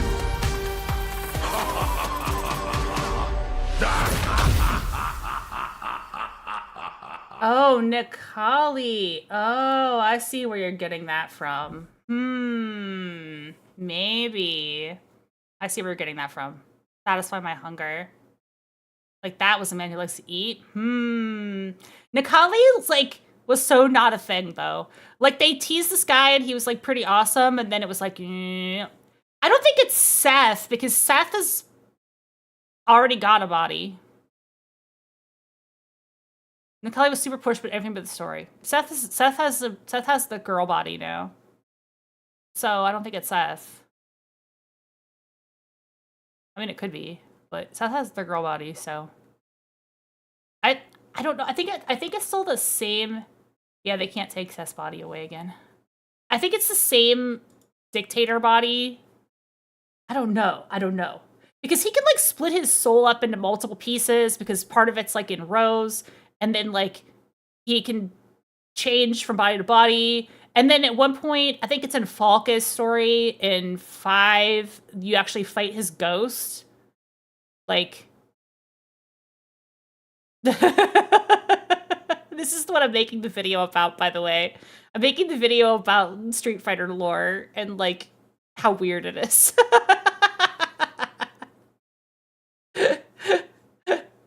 The Street Fighter Queer Pride Month video, essentially, because it's just so much weird shit like that in Street Fighter. Oh, I don't know. I'm excited. I don't know. People are like, I can't believe they brought Bison back already. Didn't he just die? I'm like, yeah, but at least they're doing something different with it, though. And obviously he wasn't dead because his ghost was, like, around. He can't really just be dead. He has to, like, come back in the hat. So it doesn't shock me that they brought him back because, you know. Because they're not going to get rid of, like, JP and his character. But they also, like... I mean, this is my problem with the World Tour. Like, they kind of didn't do anything with him, with it. Like, yeah, this guy's in the story, but, like, what? Do anything with it? Like, it's like the story happened before the game or something. Is Elena's story going to tie to Akuma like last time? I mean, I don't know. What was Elena's story last time?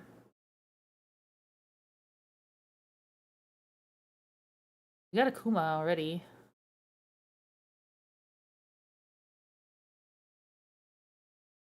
That would make sense. Maybe that's the reason they're bringing her back, because she has to fight Akuma or something. I had to play Street Fighter again. I gotta stream it again. After Subathon, I'm gonna stream it. Go back to it. But yeah, I have my cute pyramid head. I do think it's like two people fighting for the body. I think you're right. I think that's the right theory. But I don't know, like, or maybe it's just two types of power. Like, maybe it's the soul power is, like, trying to overtake his body, and he's, like, the psycho power is doing some... I don't know. It's gonna be cool. I'm excited. He comes out soon. And then Terry, Elena, Mai. We don't get Mai until winter of next year. We don't get Mai till Christmas. Oh, well. I'm covering her. Bye. Finally, she gets to be in a game again. She didn't get to be in Smash. She was too sexy. I cosplay Mai. Or at least I have cosplayed Mai. This is almost the exact look I cosplay too. Except without the little flower pattern on the... Because I have, like, plain red fabric. But this is the look. It was such a cute outfit. It was so fun to wear. Rose is the soul power. Right, exactly. So it's the soul power is, like, the good power. And the psycho power is the evil power. So, like, maybe it's, like, both of those forces. It's like the dark side and the light side of the force fighting inside him. Although, Capcom, they love to do the fucked up arm. It's because it's one arm, right? Look. See, look. They love that shit! They love to do the fucked up arm. It's like Nero has the fucked up arm. Bionic Commando, his wife is an arm. Yeah. He's joining the fucked up arm crew. He's joining the arm gang. He's got the god hands. That's the other one. That's the other guy with the arm. I summon up the power of the god hand.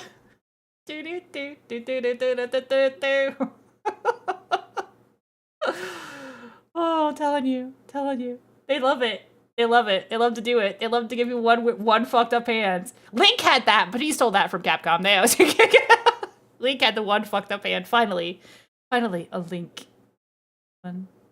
Charlie, yeah, yeah, that's true. They had, like, the one Charlie was like a zombie Charlie.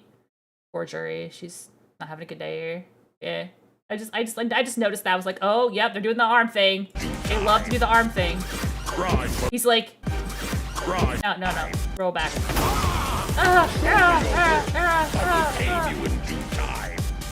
There you go. See, tame you in due time. He's trying to tame the other spirit or the other power or whatever it is. I don't know. Could be anything. Purple fire is what flips out. Yeah, exactly. If purple fire is what flips out, then the blue fire is what, like, cools down. Yeah, huh. Is this one of the Shadowloo brainwashing pods?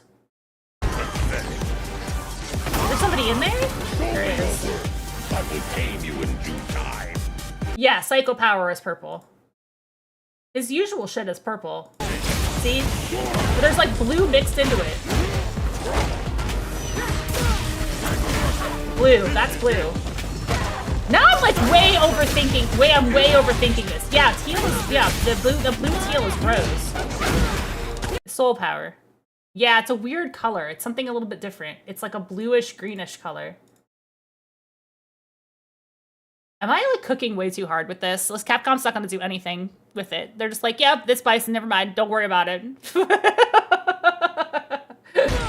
is like, I never do this. Like, I never like cook this hard with trailers, usually. I'm just usually like, whatever's gonna happen, happens. But like, this is me just going, oh, I'm cooking super hard. I wanna know what's going on.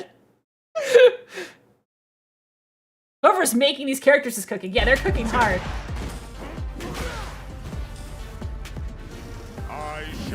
Oh, see, look, it goes from blue to purple. Wait, show that again. Show that again.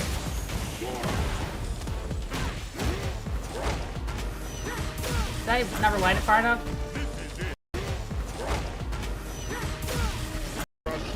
Yeah, here we go.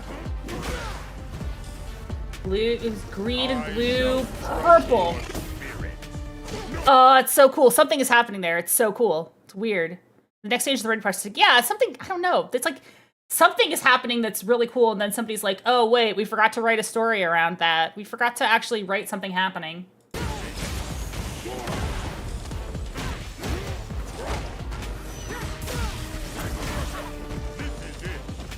Now, when in the classic outfit, wait, in the classic outfit, it's all purple, right? Or is it still, oh, that's some that's gold. Well, that's insane. That's like a super, no, it's still blue. There's still like blue and purple.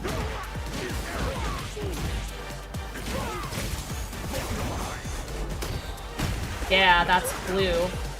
Really interesting. Really interesting. The pick up his foot. Yeah, it looks fun. It was fun to play. I've never played Dictator, like, because I don't really like the charge character setup. But I don't know. He's so mean. Yeah, what's the dirty trick?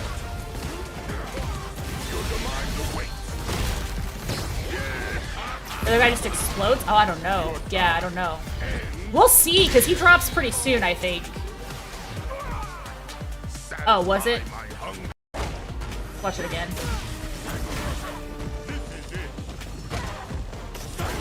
That's not Psycho Crusher. It's Psycho Crusher. Yeah, there. Yeah, I went right to it, yeah. Yeah, he's got like a delayed blast energy thing. Yeah, that. I see what you're talking about. It's like a you stick it inside there and then it explodes after.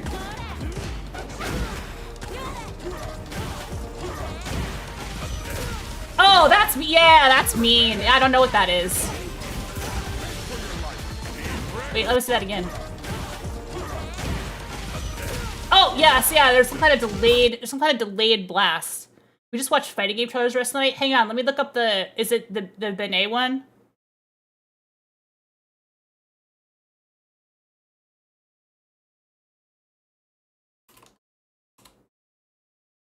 Oh, Genet. Sorry, I said the name wrong. I googled the right thing, but I didn't.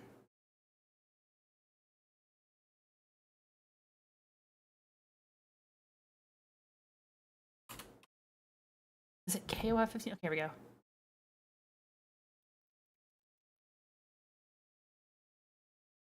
Well, this is like, I don't know why this is not open on YouTube. There we go. This is cool too. Yeah.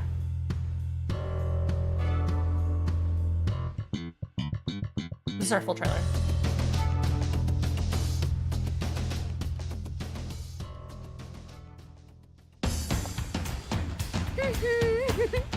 She is so sad.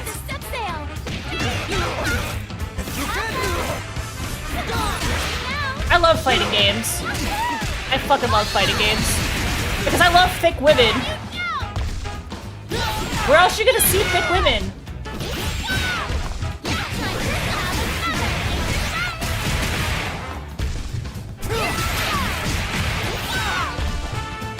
Okay, it's kind of loud, huh?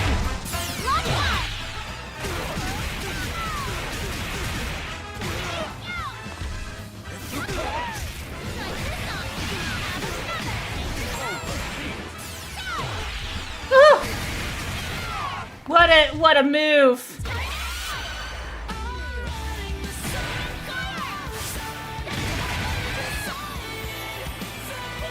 She can fly now. They fly now.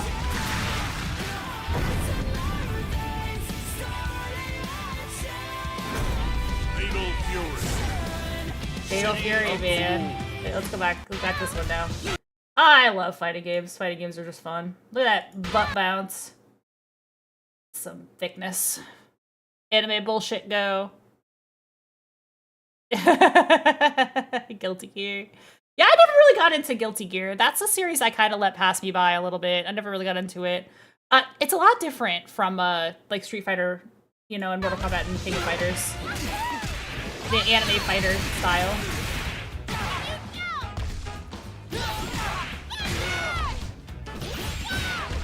This is just fun to watch. I can't help it. I like to watch a girl kick ass. The parts this are fucking stupid. Yeah, I mean it's like over the top. It's very different from the kind of games that I like kind of sort of know how to play. Yeah, we had a lot of folks who do Guilty Gear though, so for like a short period of time, I was doing EX Fighting Layer just because they have some fun characters in that. Like it's the old Street Fighter EX cast, like Slayer is placed closer to a Street Fighter character. But I mean, damn, what a look. We got the side boob going on there. We got the thigh. We got the muscles. She's got some muscle on her now. She didn't used to. Like, if you look at her old art, she's like a twig. So, you know, she was the working. She hit the gym. Good for her. Looking good. Save lives. Everybody Samurai Showdown? I did! Yeah, Samurai Showdown. Way back in the day. I liked Charlotte in that game. Like the original Samurai Showdown? Yeah. Back in the arcade. Used to play that. Been a hell of a long time since I thought about that game. Back in the, like, beginning fighting game, like the 90s era, I played almost every fighting game because I spent a lot of time in the arcade playing those games. Mortal Kombat, like the first two, especially 3. Like 3 Ultimate was just like so much fun. And, you know, then everything moved to home consoles and like FGC happened. And I'm like, I'm not very good at fighting games. I play Sneckaroo on AOL. Amazing.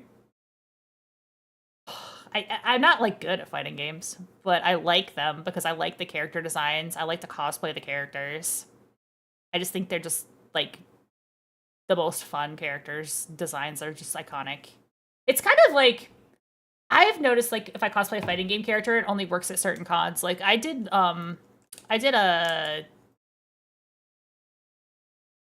Rainbow Mika at PAX, and I didn't recognize it as often, but it was super fun. And then I got kicked out. But then the next year, I did the other outfit, Rainbow Mika, and it was fine. Because I wore her regular outfit, and, like, the thong, they were like, no, it's too skimpy, you can't wear that. And this one was like, okay. So then I wore the story mode outfit instead that has like full coverage, and that was fine. That really happened. I didn't get kicked out of MagFest though. I wore that to MagFest the whole time. Nobody had a problem. But yeah.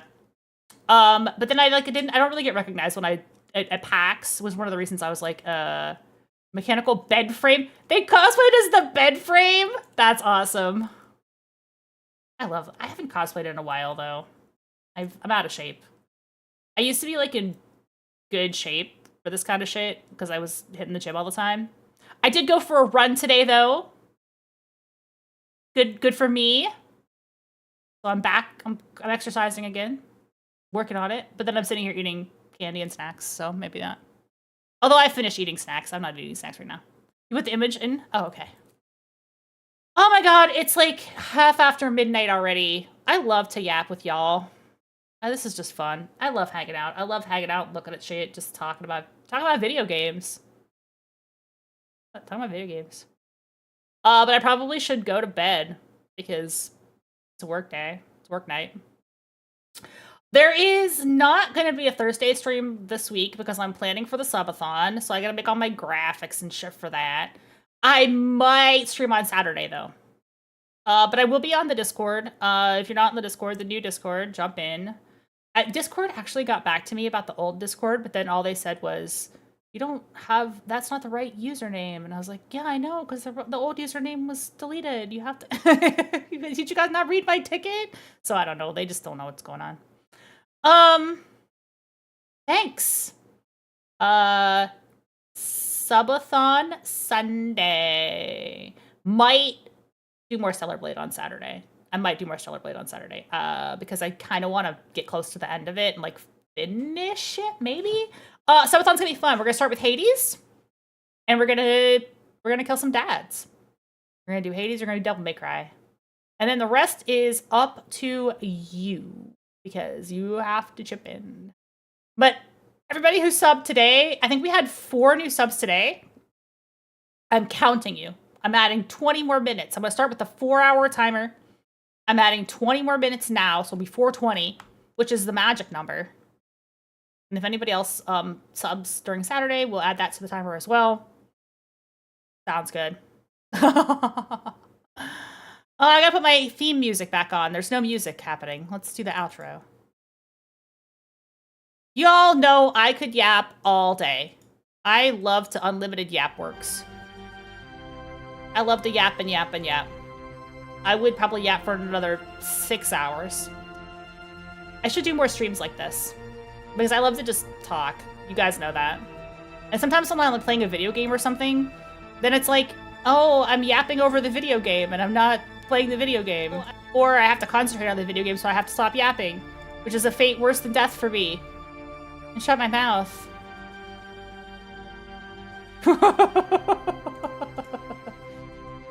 Yeah, don't worry about it. Yeah, no worries. And like I said, no pressure. Like, it's not, you know, come as you are, hang out. We're just gonna play some video games. We're gonna play Hades. I'm just gonna get a Hades clear, okay? It's not gonna be like a full Hades stream. We're getting 1 clear and we'll move on to the next dad. We got dads to clear. No time. Oh. Although last time I played it, like just to warm up, I did not get a clear. I died. So, they've all been good moments. I know, I talk way too much. I love to talk. Get the coffee? Yeah. Well, it's gonna start, the subathon's gonna start at 1 o'clock on Sunday, and I will stream until I'm exhausted. And the reason I'm starting at 1 o'clock is because I have a piano lesson Sunday morning. So I'm not starting earlier than that. We're starting at 1 o'clock. But then I will just stream until I'm tired. I will take a sleep. And if the subathon is still going on, I'll just get right back up and get right back to it. Be fun. I gotta work on some graphics and stuff for it so that I have like overlays and stuff like that, and you know, sub incentives, and we'll probably do like call-ins, because it's gonna be just like me hanging out on the stream, so I might just like go into voice chat sometimes and like whatever, just make it fun, break it up, all that good stuff. I am gonna call my dad on stream. My dad does know about my stream, so I'll just be like, hey, we'll do it. You said a lot of roots you never had to make. It should gives you a prompt. Like, you should be able to say, like, this is my sub anniversary, and it should give you a prompt. Sometimes it does. Anyway, I think so. Oh, is that what that is? Yeah, that makes the announcement pop up. It'll say like, it's your sub anniversary. Yeah, should work. Oh, what are people doing? What are people up to tonight? Is that every time? Yeah, because it wants you to go ahead and share your sub-anniversary with us. You can do it anytime you want.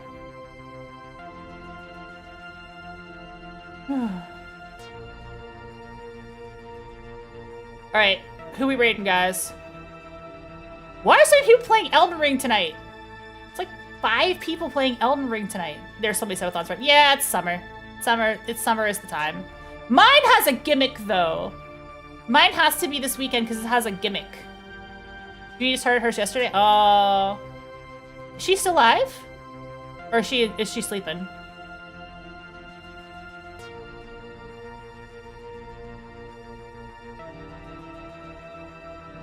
I know some people... Oh, yeah. I know some people, like, don't stay live the whole time, and I will also not stay live the whole time. Because I'm gonna sleep normally, because I do want to have, like, enough rest. And I also, like, have to do a couple things during the day on Monday, so there'll be, like, a short break, but...